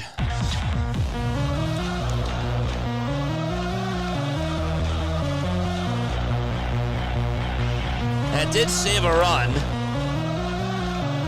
That was a bang-bang play. Marsh is up with the bases loaded. The pitch, here it comes. Foul ball at 96 miles per hour. And Holman is behind, or is in front of the count, 0-1.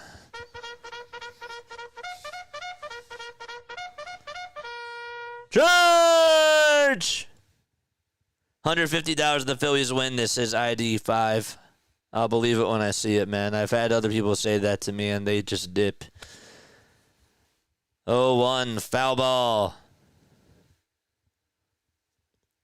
JJ, if the Phillies lose, you think I could move him with you for a couple weeks till I get back on my feet, sister? No balls, 2 strikes. And here's the pitch. It's down low and inside for a ball.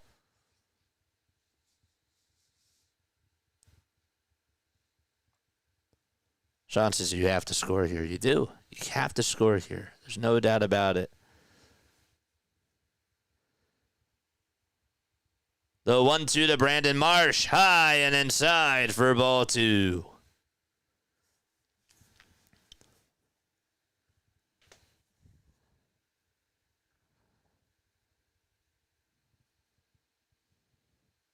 Post-game show after the game. 2 balls, 2 strikes to Brandon Marsh. Holman kicks, delivers, and the pitch is on the outside corner for a called strike 3 at 97.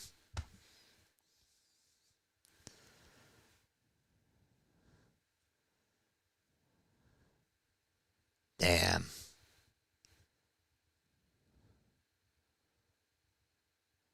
No, I mean I win $150 if the Phillies win. Oh, got you. You didn't clarify that. Here's Max Kepler, who's coming up. The pitch, swing and a miss. He got a splitter that just disappeared out of the zone.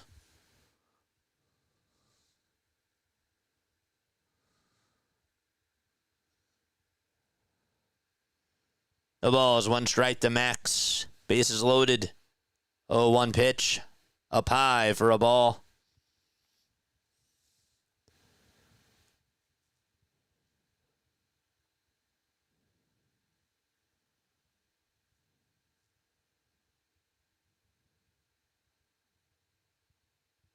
The 1-1 pitch on the way. There's a fly ball hit out towards center field. It's not that deep. The center fielder gets under it, makes the grab.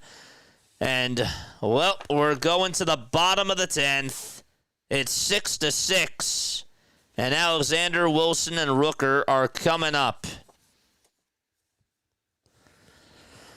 Oh, boy. Wow. What a ball game. Make sure you guys like and subscribe. All you needed was a sac fly. That's it. That's it.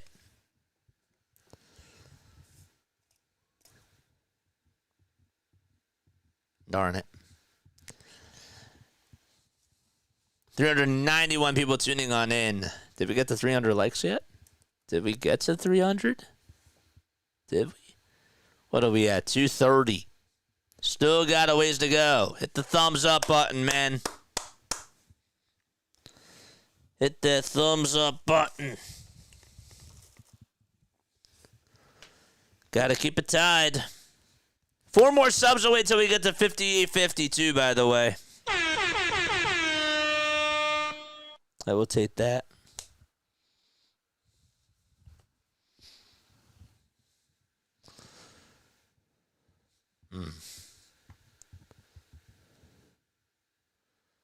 Well, can't say haven't had a great game here. It's been a great game. If you're a baseball fan, it's a good game. It is. Stir Show says it's a time to bet more on the Phillies. Can't tell you what to do, man. It's your money.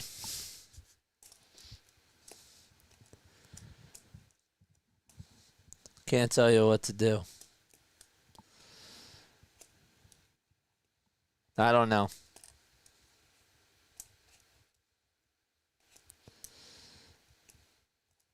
I don't know. Orion Kirkring's going to pitch. He has a 3.93 ERA. Now Alexander is up. Nick Kurtz is over at second base. Righty versus lefty here. They're going to show bunt. Bunts it over towards the third base side. It's a foul ball. It's no balls, one strike.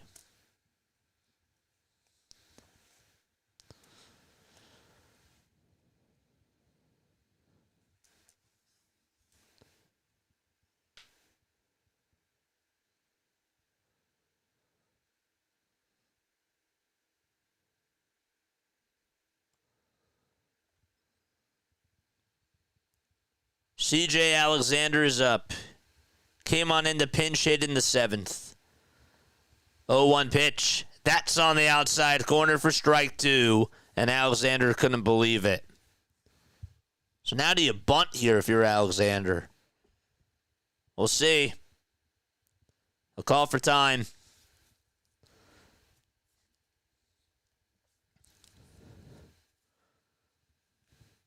No balls, 2 strikes. Kirkring gets set at the belt. 10 seconds left on the pitch clock. He kicks, he deals the pitch. This one's flied out towards shallow right field. On the run is Castellanos, and he can't make the catch. He bobbles it for a second. Going over to third base is Kurtz. And that's going to put runners on at the corners. He tried to slide and make the catch. And he could not do so. I thought maybe Kurtz was going to run. He stumbled a little bit as he went on over to third, and Kotze and the trainer are going out there to talk to him.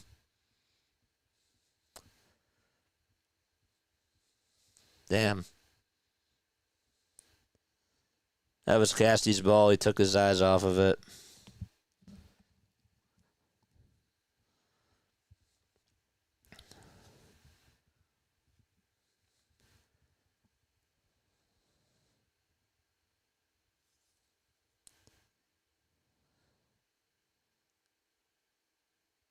Are they going to intentionally walk this guy and load the bases? They are. Wow. So they're going to intentionally walk Wilson, and they're going to take their chances with the rooker, who had the go-ahead homer in the bottom of the 8th. First pitch, here it is. It's inside for a ball. Well, that's stupid because now you can't walk the guy. I understand they want to go righty-righty. 1-0 pitch. There's a strike. Playing with fire at its finest.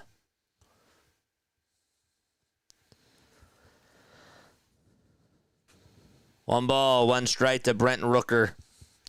The pitch. It misses inside for ball 2.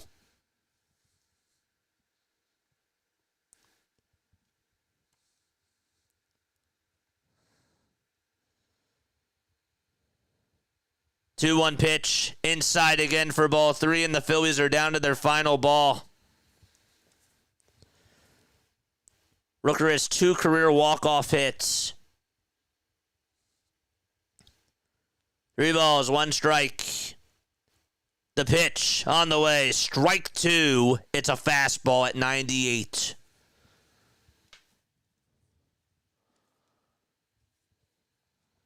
Three balls, 2 strikes. Here's the 3-2 on the way. It's a foul ball, thank goodness.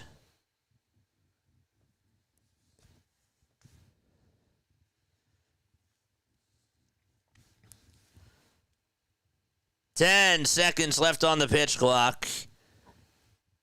And another payoff pitch coming up. Here it is. There's a broken bat, fly ball hit out to center field. It's not that deep. Marsh will make the catch, tagging up from third and coming on in the home plate. The throw is in time.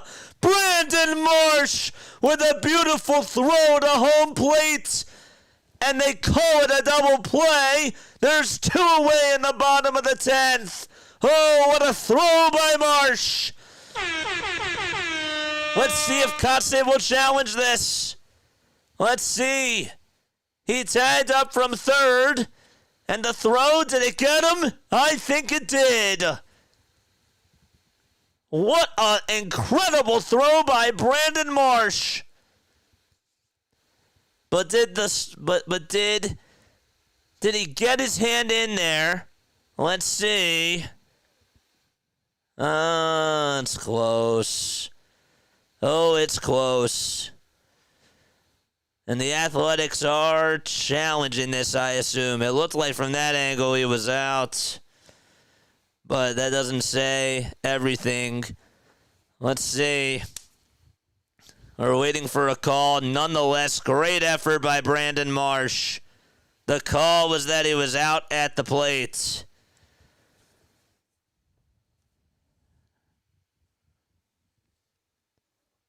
They're still reviewing it.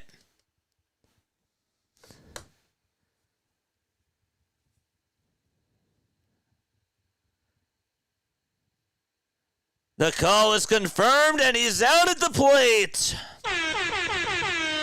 Brandon Marsh. Oh, what a play. What a throw. What a thrower of a ball game. And there's 2 away in the bottom of the 10th. That's an 8-2 double play. How about that swipe 2 by JT? So Brent Rooker flies out into a double play, and Soderstrom is coming up. The question is, are they going to walk him here and face Langeliers? I don't know. What a gutsy play.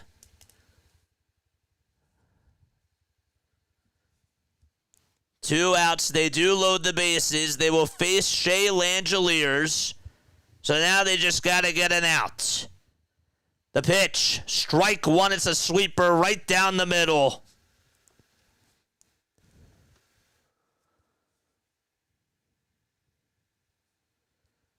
No balls. 1 strike.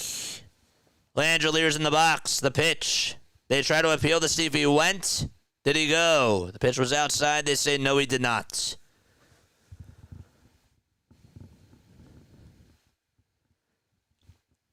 One ball, 1 strike to Shea Langeliers. The pitch to Langeliers. He pops it up. It's hit out towards shallow left field. Kepler calls off Turner and makes the catch. Oh, it got dicey. Kepler was able to slide, but he caught it. And there was some miscommunication there. We're going to the 11th, folks. It is 6-6 out in Sacramento. Brandon Marsh, man. What a throw.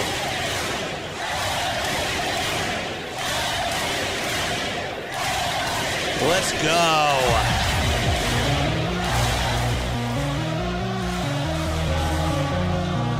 Let's go.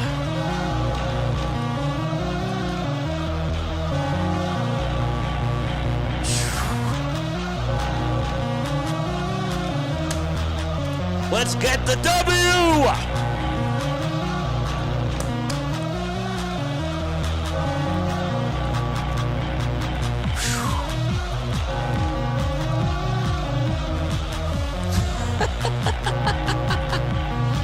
What a game. It is 1:30 in the morning. It is 1:30 in the morning. Tell the bats to wake up. 4 more subs till we get to 5850. My name is Jason Joseph. This is Play-by-Play with JJ. I appreciate you all for being on here. We have an incredible game, man. Let's get this W. Let's get the win, man. We have 363 people tuning on in. We are in the 11th inning. This is not your imagination. If you're just tuning on in, Phillies have a chance. Mitch Spence is going to pitch. Simp God says, Turner, I need to, please. Love this time alone. Isn't it beautiful? Oh, it's great. 4 more subs till we get to 5850. Come on, we got to get there. We got to get there. That throw by Marsh was awesome. Brian says DFA Marsh still. You got to give him that throw. I'm sorry. You have to give him that throw. That was awesome. Trey Turner's up.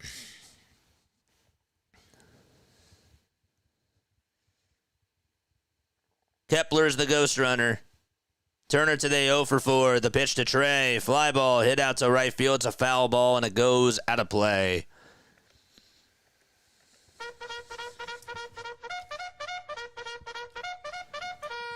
Charge!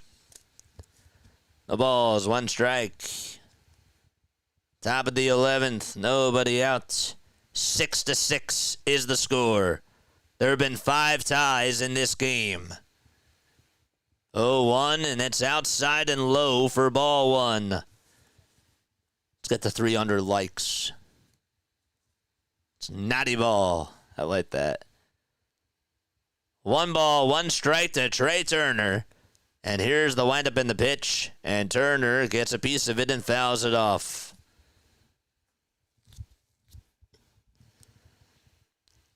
Can't lie, this game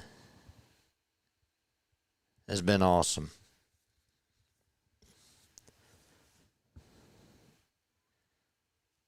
Five seconds left on the pitch clock. And the 1-2 to Trey, it's upstairs for ball 2. There's a cutter at 92 miles per hour.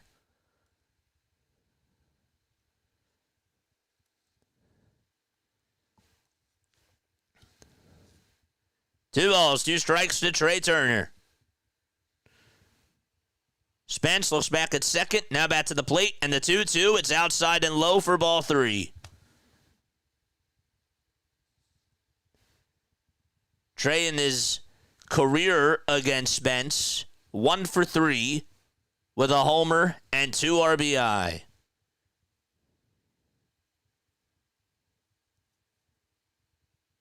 Spence is a right-handed pitcher. He looks back at second, now back to the plate, and the 3-2, it's outside and low, and Turner gets aboard with a leadoff walk. And Bryce Harper is coming up to the plate again.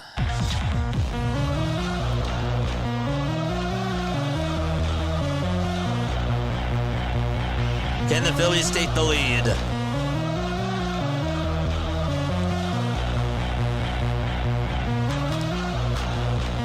Harper today 2 for 5 with 2 singles. He also reached on an error as well.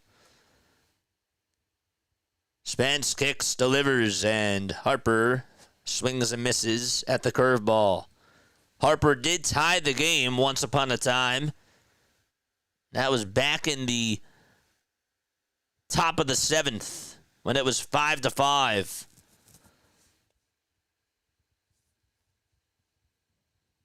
The 0-1 to Harper, and he takes it down low and inside for a ball.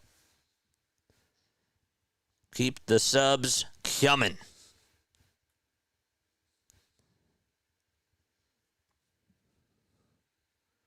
Jen, thanks for the sub. Kenny, thanks for the sub. The 1-1 pitch to Harper. It's high again and also outside. Thought I saw the moon. Nope. Just my imagination. Maybe I need to go to sleep. Maybe I am in a dream.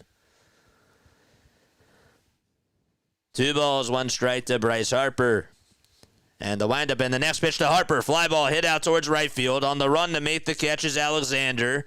And so Kepler stays put at second base. That was a laser just hit right at Alexander. And Harper goes back to the dugout. Man, that thing was hit right on the rope.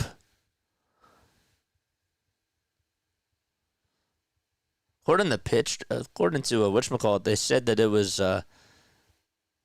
hit to the warning track. It was not. Now, Kepler did sort of slide a little bit as he went back to tag second. So that's why he didn't go over to third. Kyle Schwarber's up, 1 out. 2 runners on the pitch to Schwarber. Fly ball hit out to right field. That's going to drop in for a base hit. It goes all the way towards the wall. Turner's being waved home. And the Phillies going to run. Kepler is in. The throw to third the home is not in time. The throw back to third, though, is in time to get Kyle Schwarber. But the Phillies do get a 2-run double by Kyle. It is 8-6. Wow. Kyle Schwarber gives the Phillies the lead.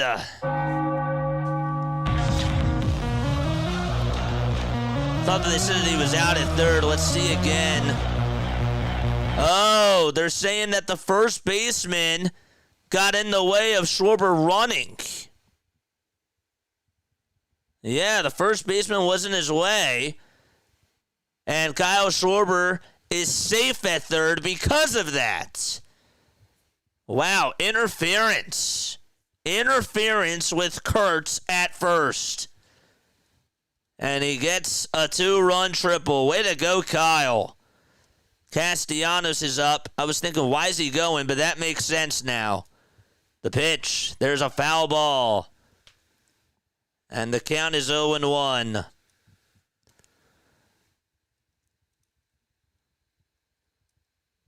was like, why is he going to third? And now that makes sense.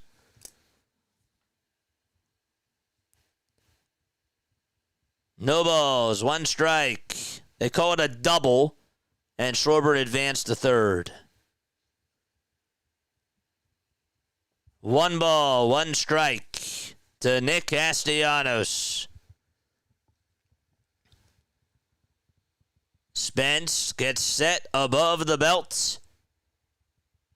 And the 1-1 to Casti. There's a fly ball poked out to right field. On the run to make the sliding catches Alexander. Schwarber tags up. He's hustling towards the plate. The throw. They say he did not get him. And Schwarber's safe. It's 9-6 Phils. Kyle Schwarber with all the speed and all the heart, giving the Phillies his all.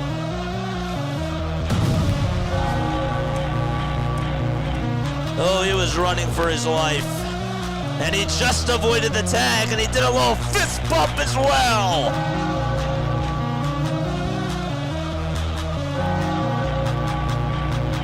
Now the Athletics are challenging this. They are challenging this, so hold up a second.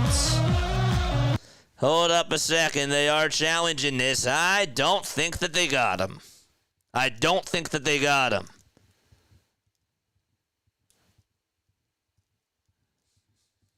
We'll see what the call is. They are challenging this. I don't blame them. Can't say I blame them.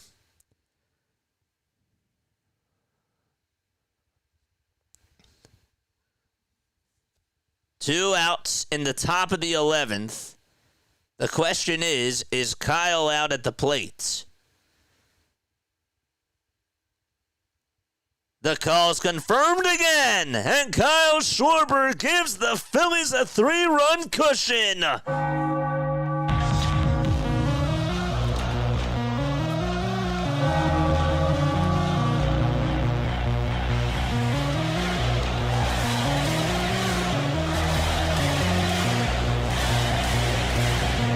It says unknown. Look at the score. It says unknown. It's 9-6 Phillies. JT is up. 2 outs, nobody on. The pitch, swinging a miss. So now, who do you bring back, or who do you bring in for the bottom of the 11th is the question. Who do you bring in for the bottom of the 11th? 396 lights. Let's get to 400, baby! Let's break our record. No balls, 1 strike. Here's the pitch to JT. There's a line drive, foul ball. 396? You got to be kidding me. There's no way. There's no way. We're at 241. Let's go. We're at 241. Let's keep going, man. 0-2 pitch. It's outside and low for a ball. Does it say 396? Wait, I gotta double check this. 1 ball, 2 strikes.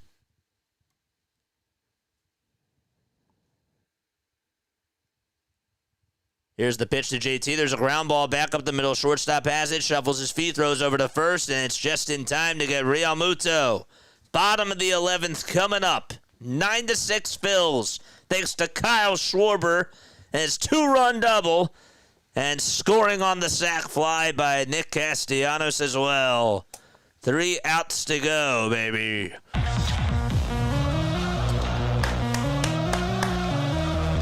Let's go. Triples machine, baby. It was a double, and he advanced to third on the interference over at first base.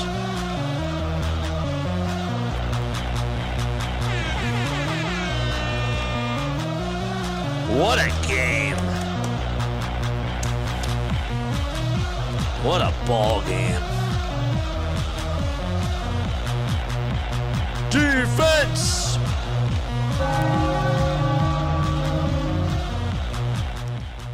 Defense. Defense. This is definitely a team win. Everyone's doing their thing. It ain't over yet. It ain't over yet. Texas Indus parlay. We have a lot of parlays on here, I see. You guys are obviously more than welcome to give back to the channel if you want to. If you don't, I understand. Memberships are $2.99 a month. Memberships, mods, comment the link down below. You get access to some awesome emojis. Where are my emotes at? Where are my members at? We need 47 more subs so we get to 5,900. Let's get to 300 likes, man. Max Lazar is going to pitch. Good time to use him here, I guess. Andujar, Urias, and Butler are due up in the batting order. Langeliers will be the will be the ghost runner at second base. And they got to stick with him. Phillies trying to extend their winning streak to 9 in a row.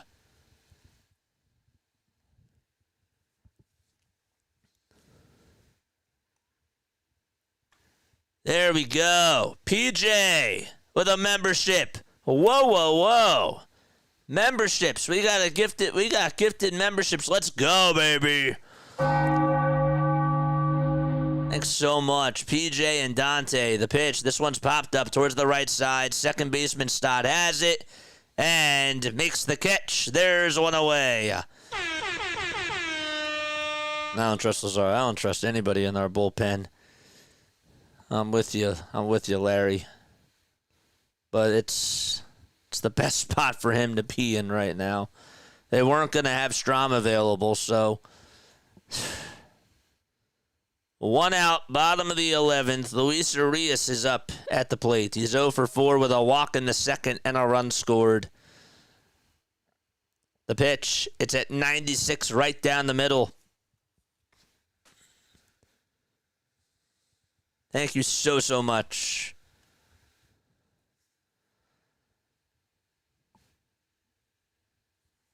Oh, 1 to Urias. It's outside. First out's the hardest one. I can't believe it.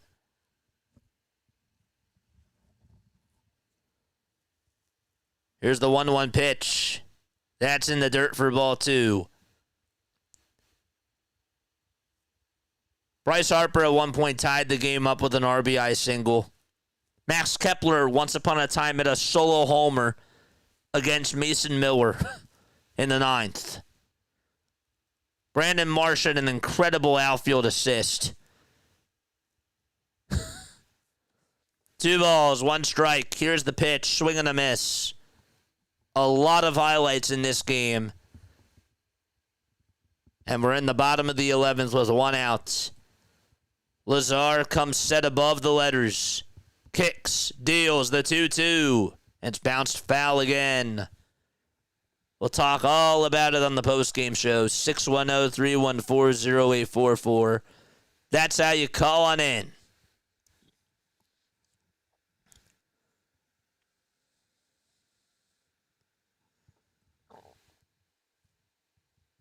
The 2-2 pitch from Lazar.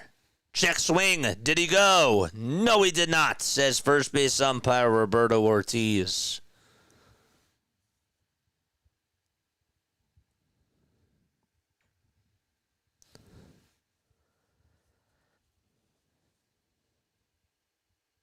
Five seconds left on the pitch clock. And here's the payoff pitch to Urias. And he bounces this one foul.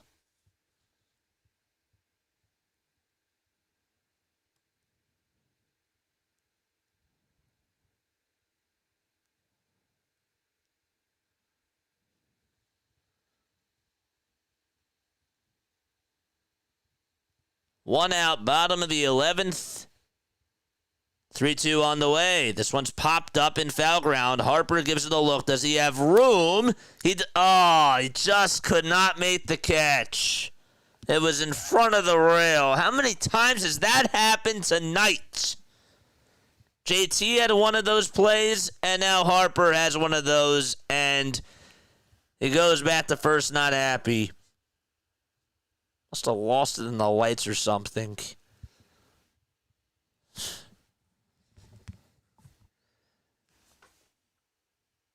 Harper is mad at himself and obviously understandable.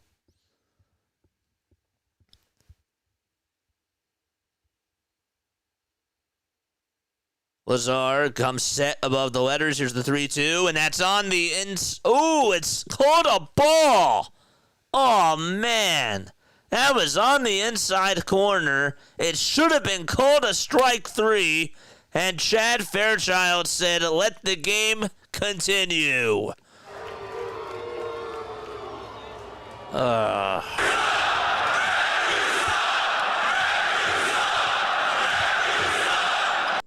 Here we go. And now Lawrence Butler is up.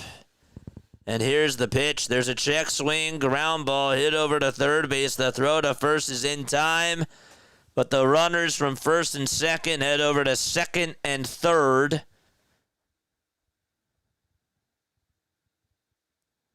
And there's 2 outs.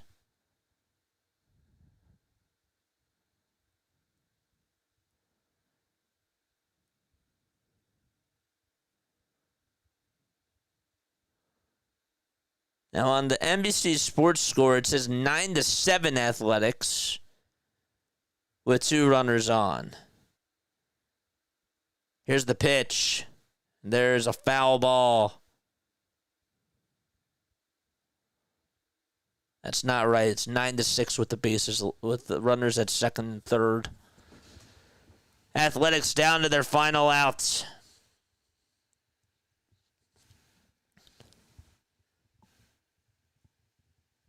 Here's the pitch. There's a check swing, foul ball.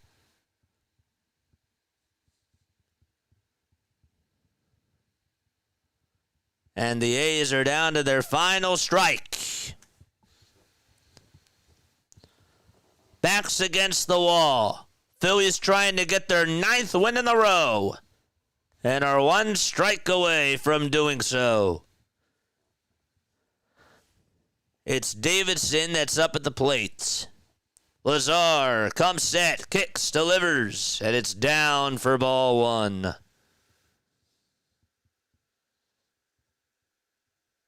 Got a $20 super chat over on the vertical stream. Thank you so much. Appreciate you. Gilmer, thank you so much. Oh, thank you.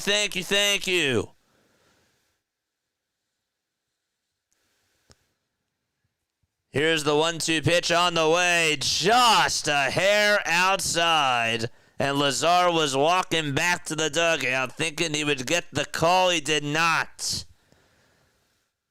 Oh, man.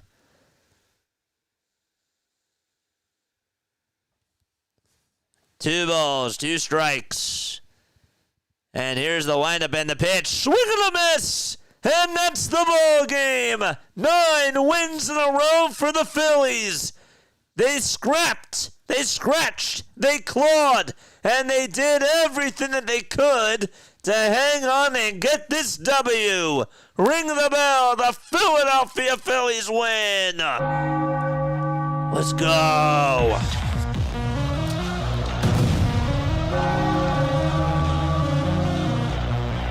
Kyle Schwarber, Brandon Marsh, Bryce Harper, Max Kepler, and Trey Turner. There were a lot of heroes today for sure.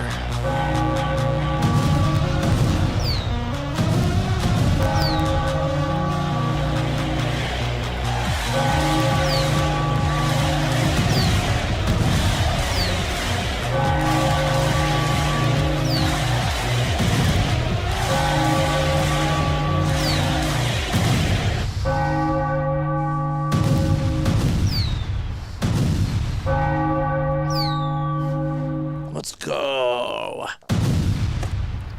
Yes. Yes. That was an awesome win. All right. I'm going to break it all down. Thank you all so much for being on here. If you want to call in into the postgame show, 610-314-0844. I know it's almost 2 o'clock in the morning, but we got to talk about it. I'm sorry. We do. We do. There were some awesome things that I did see in this game. And sure, there's some bad things too, and we'll talk about it all. But this was a gutsy W for this ball club. And Mason Miller again. How about Max Kepler going up against Mason Miller and just hitting that home run? Backs against the wall. And you doing that against one of the best pitchers in baseball. Oh, was that awesome. Oh, was that sexy. Oh, was that incredible. Brandon Marsh, are you kidding me? That throw to home plate was awesome. That was great. I can't believe Rob Thompson had the balls to intentionally walk Jacob Wilson to load the bases. Orion Kerkering is down to his final ball, and this man gets Rooker to fly out to center, and Brandon Marsh has the throw of his life just to get that double play. And to Orion's credit, he got out of it. Rob Thompson played with fire, and I did not think that was the right move. And I can't believe that the team won it for him. I thought that was a gutsy win. That game showed me that they had a lot of heart. And again, I will also talk more about it in just a little bit. Thank you all so much for tuning on in. Really appreciate you guys. We got a $2 super chat from Jack. He says he didn't want to. I saw that we had a $2 super chat. Sorry, I missed it. But a lot's been going on. There it is. Can we just stop about how good Bryce is at first base? Okay, look. I mean, I understand. I get it. I understand. You have a right to feel that way. I know exactly how you feel. There were some bad plays, too. But I thought that tonight the good outweighed the bad. That was a bad play. I can't dismiss that. But right now I'm on a high because I can't believe that they won this game. I can't believe that they won.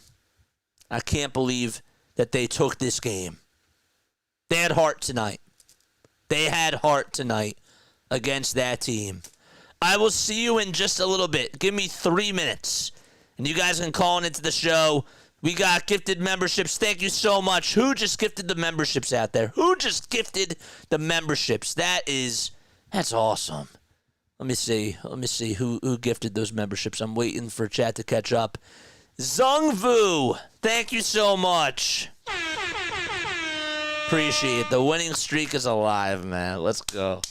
All right, I will be right back. Don't go anywhere. I will see you in just a little bit.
Graduated from Rowan University in the spring of 2022 with a sports communication and media degree. I got to actually call minor league baseball and G League basketball games while I was in school. And then I graduated, and as soon as I graduated, I went to NFL Films in Mount Laurel, New Jersey. And as much as I loved that experience, I missed putting on the headsets. I decided, you know what, talk is cheap.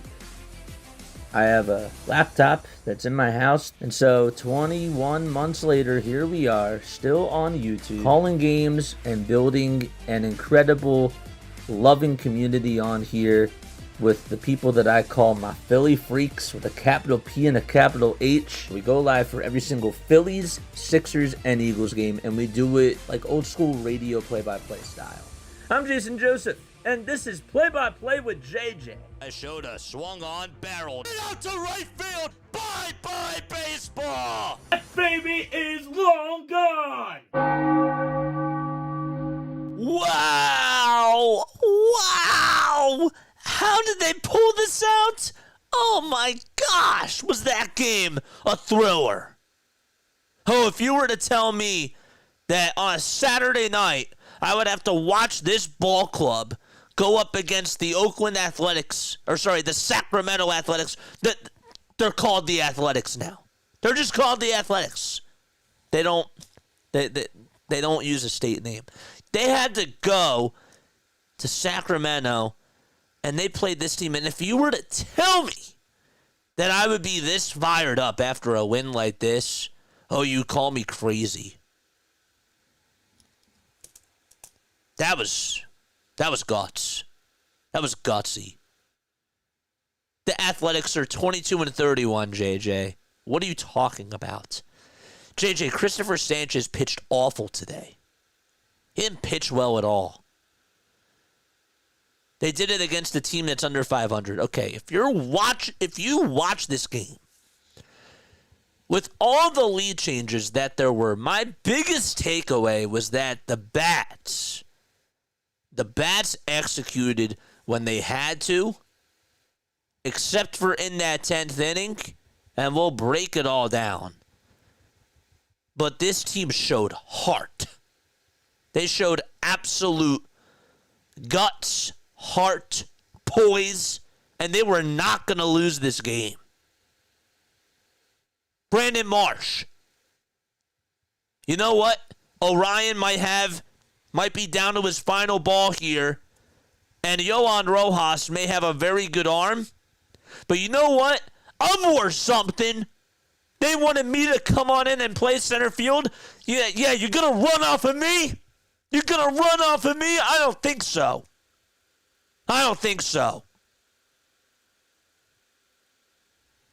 Wow, was that awesome. I'm going to go to sleep tonight watching Brandon Marsh throw out a runner, and JT on that swipe. He doesn't get enough credit for that. JT had a miserable night tonight in the batter's box and behind the plate. But the unsung hero on that play was JT. He barely got him on that shoulder. He barely got Soderstrom out at the plate on that shoulder. That swipe was awesome.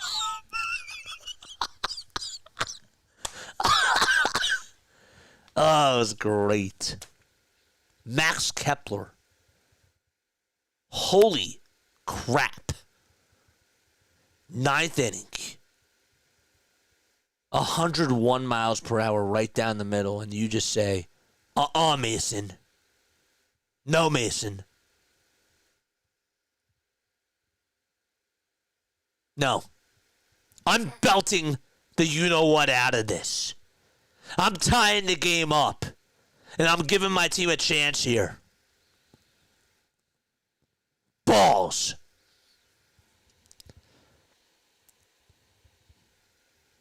And you know, again, a night where Christopher Sanchez didn't even have his best stuff. I thought Rob managed a terrible game tonight. But you know what I'll tell you? When it came to the pinch hitters, those moves won you the game. Rojas may not have thrown out Soderstrom at third or at the plate. We don't know. Marsh did. Kepler tied the game on a solo homer. Does Wes Wilson do that? No. While the bullpen moves were egregious, it sort of balanced out. That was, and Kyle Schwarber, my gosh, that guy has heart. That guy is unreal. I'm really trying not to curse. It's hard. That line drive double that he had, and for him to go to third because of the interference at first base, great heads-up play. That was awesome. And for him to tag up from third on that fly ball hit by Castellanos and say, you know what? I'm going to run with all my heart, with all my soul, with all my might. He just understands. He gets it. He understands what Philly is all about. He's not the fastest guy in the world at all, but he lays everything out there on the line for you. One word to describe this game is heart. I've said it a couple of times probably in this post-game show. Heart and toughness in this game is what they showed me. Doesn't mean I'm back in on them. And with all the bad things that did happen, there were bad things. JT can't catch that foul ball. Popped in and out of the glove. That's on you, dude. You gave up a run that way. And Jose Ruiz had to get an extra out. Trey Turner, bad defense again at shortstop on the backhand. Almost some bad plays, too, even in that 11th inning. You know, Kepler almost collided with Trey. I know almost doesn't count, and it's a results league, but man, oh man, Kepler hung on to that thing. If he doesn't hang on, different feeling, different result.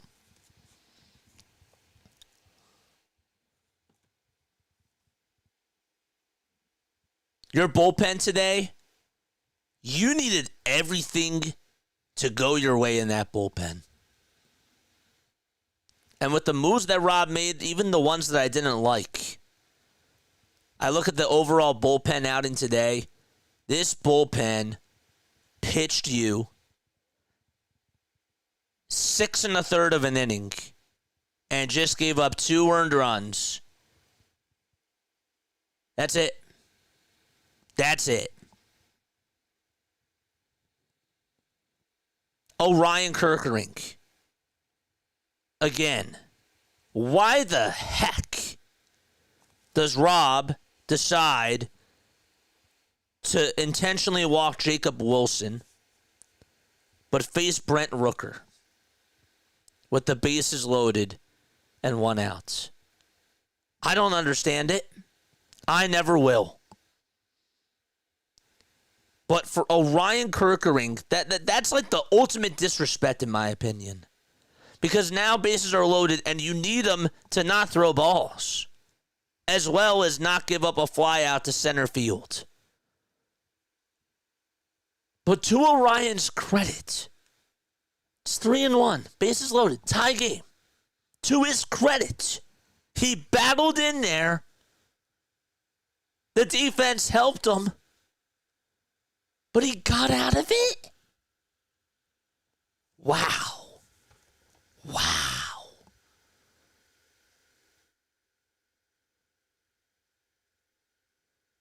Insane. Kerkering got the win. Lazar got the save. That's his first save of his career. 9 wins in a row. And that one makes me want to run through a brick wall. I haven't said that all year long. Well, I maybe said it once, and that was against the Dodgers. I know it's against the Athletics. I understand. But you also need to understand, too, that context does matter. They made mistakes in this game, but they had to go up against the best pitcher in baseball, the best bullpen pitcher in baseball. They tied the game up. With Jose Alvarado being where he is and how much he has just really hurt this team, and with Matt Strom not being available, they still figured out a way to get this win. Brandon Marsh with just an incredible play. An incredible play. And you needed that. And then Kyle Schwarber to deliver when he did. Like there were clutch moments after clutch moments, and they got out of it. I don't care how you slice it. Great win. Great win. And I want to hear your thoughts about it. 610-314-0844. That is the phone number. You can come on. You can talk to me about this. I'm not buying back in fully. But this win deserves love. It does. And I'm not dismissing the mistakes that they made on the defensive side.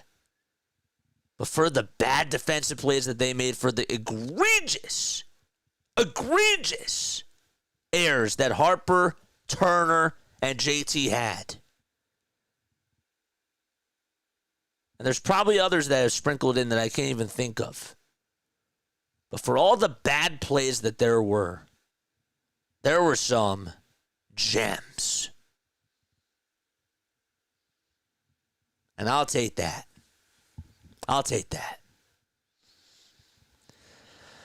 But doesn't mean I can't ignore the bad either, because they have a lot of things that they have to do. They still need to figure out what's going on with this bullpen. That's a problem. Rob dodged a bullet with the bullpen today. I'm shocked that they pulled this out. They pulled out this game. In years past, they don't do this.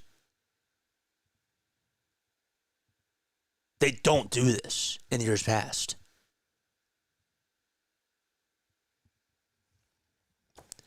Let me know what your thoughts are. Calling into the show, 610-314-0844. Great job, JJ. I was chewing on my toenails.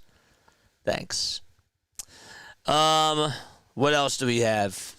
As long as Romano is out the game, this is how the Phillies can close games. Can close close games.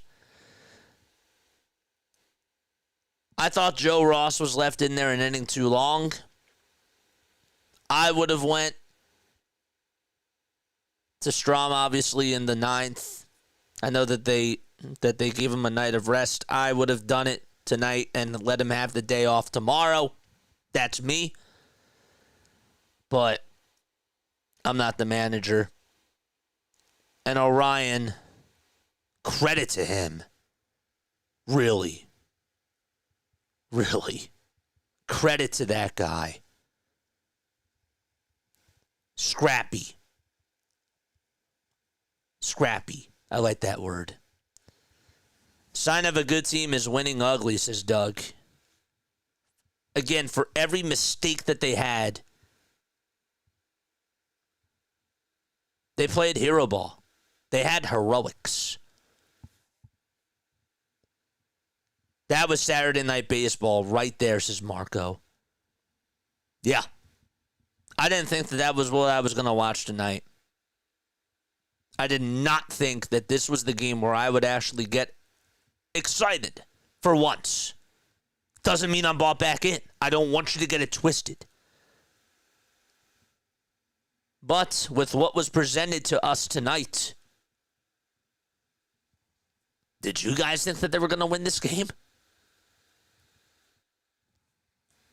I don't know about you, but I thought even with the bases loaded and nobody out in the 10th inning, and even when they went to the 9th inning against Mason Miller, I thought that maybe they had a shot, but I was expecting for it to be Miller's night.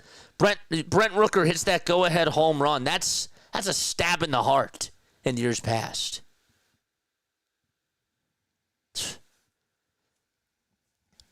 Marsh saved that game with that double play. The 8-2 double play was the play. It's ridiculous. Alvarado's suspension is really hurting in nights like these. Still upset with his stupid and selfish decision, says Quan. Yeah. But these are the types of wins that give the team confidence. That play by Brandon Marsh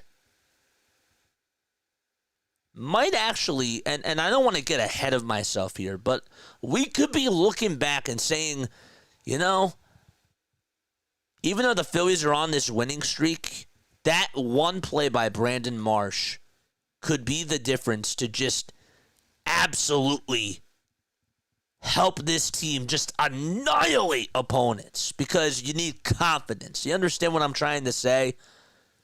Those little things, like those things, and that wasn't a little thing, that was huge. That's what boosts a ball club. That's what makes you feel good in the locker room. You can get sleep at night feeling good about that. This was a last man standing back alley scrap.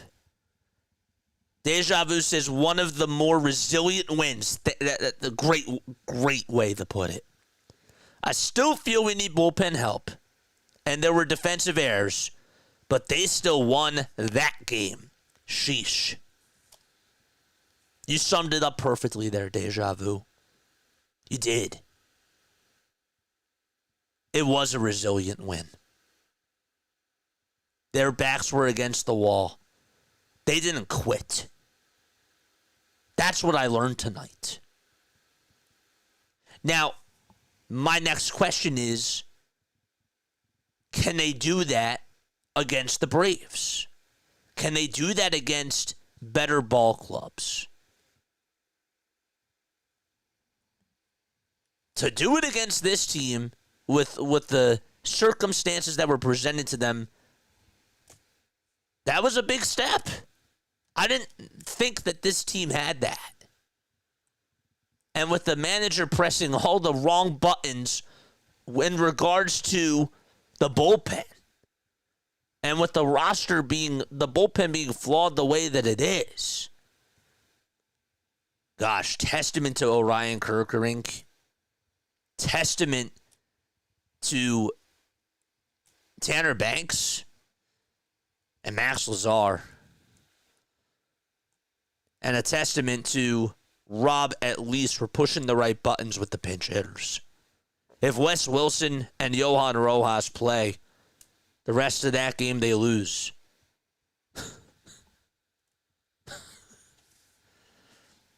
The harder the battle, the sweeter the victory. Vigilant Tracker says Phillies never quit. That kind of effort and heart is what wins are made of. It is.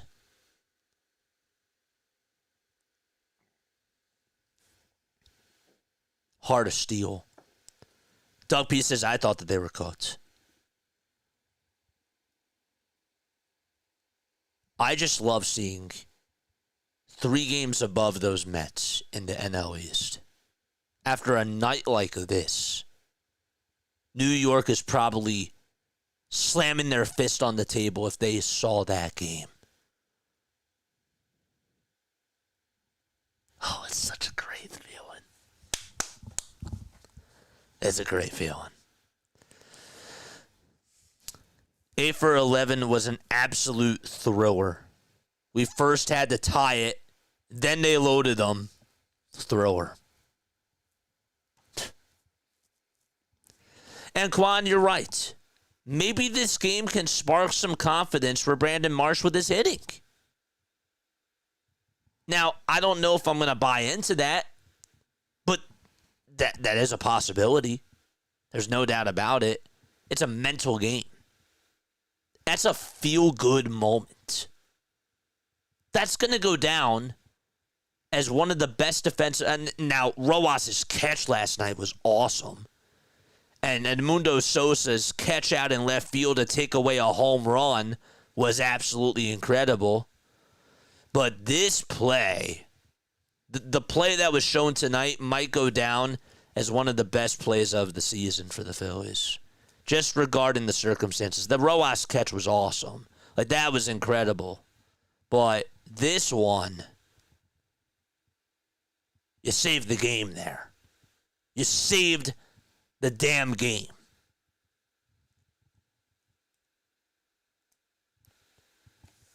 That was monumental. Hopefully this game can spark some improvements and confidence with this team. You need Banks. You need Kerkering and Marsh to keep performing in clutch moments. You do. I don't know if I can rely on Orion. I don't know if I can rely on Banks. But for them to do what they did tonight, that's a step. That's a step.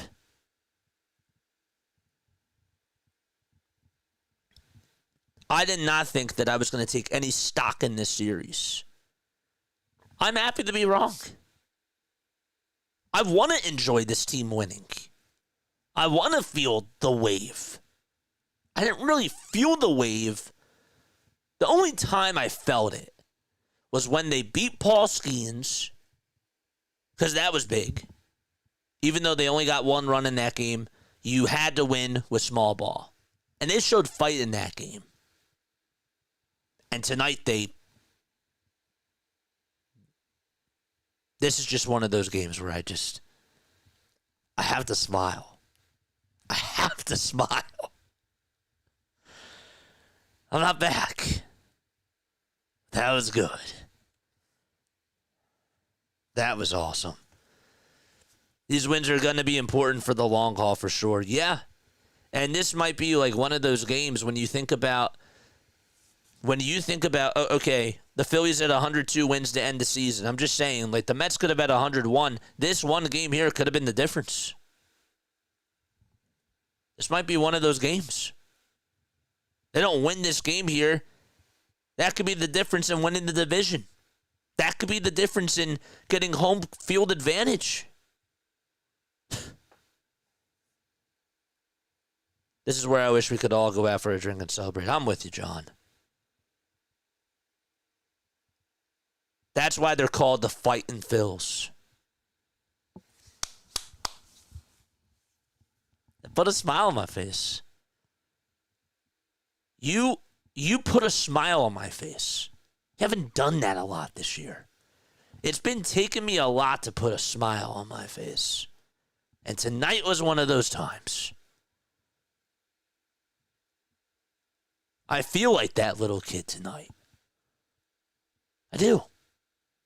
But tomorrow, now the question is, tomorrow, I'm hoping that this win still keeps them in focus. Because tomorrow, tie that winning streak. I'm sorry, not tie the winning streak. Get to 10 wins in a row. Tomorrow now could be a trap game. Tomorrow could be a trap game now. You better be focused tomorrow. Get that sweep. Get that sweep, please. Do not sleep your way into tomorrow afternoon, because there is a world I could see that, and I'm not trying to be negative here, but you do need to go out there and punch the A's in the throat. Punch them. Knock them out. Step on them. Make it bloody. And I mean figuratively. But yeah. JJ, moments like these must make this all the more sweeter and worth it.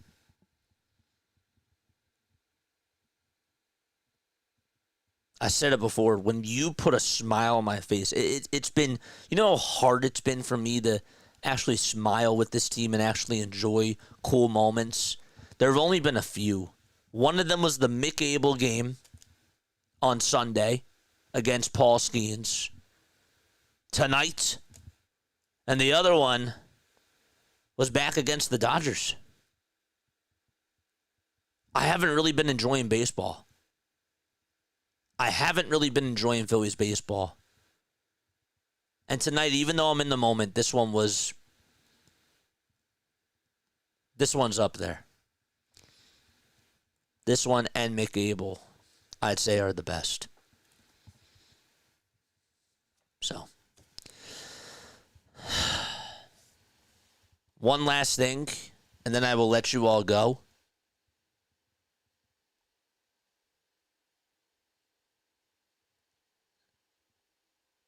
This team today, this team was still, they were 4 for 18 with runners in scoring position. They left 10 guys on base. I know that sounds flawed. I know that sounds bad. However, you take away those extra innings because of the ghost runners, that type of stuff. This team was like this team did better. I still thought that they hit a lot of adversity. And those 4 hits with runners in scoring position were extraordinary hits. John said, we were bored in the third. Little did we know. We thought that coming into this ball game, John, that this was just going to be another snooze fest. Because, again, wake me up until they play a contender. Wake me up until they play a good team. But the fight, the challenges that they had to face, and honestly, the bad calls by the umps. Like, there were some horrendous calls by the home plate umpire. Along with the bad defense that the Phillies played, again, they had a response.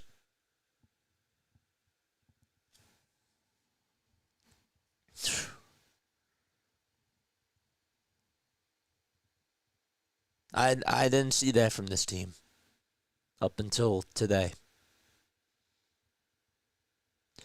All right, that's going to be it for me. We got a 4 o'clock game tomorrow in the afternoon, or today, I should say. And, yeah, I love you all so much. Celebrate this win. And be ready to go to the park tomorrow. John says I might go back and watch the entire game. Oh, you know what I'm going to do. I don't want to go to bed. I haven't felt that in a while with watching baseball. That was cool. And shout out to the crowd in Sacramento. That crowd, gotta tell you, they're getting more people at that stadium than they did in Oakland. But man, that crowd was awesome. There were some Phillies fans there. You could see them standing up. You could even see some of the Athletics fans standing up, just watching good ball. That crowd was great for a minor league park. Special. Good night, everybody. I love you all. Again, calling into the show anytime. 610-314-0844. They're going to wrap it up. Good night. Laila Tov. Goodbye. Go Phils. Go Phils, baby. Let's go.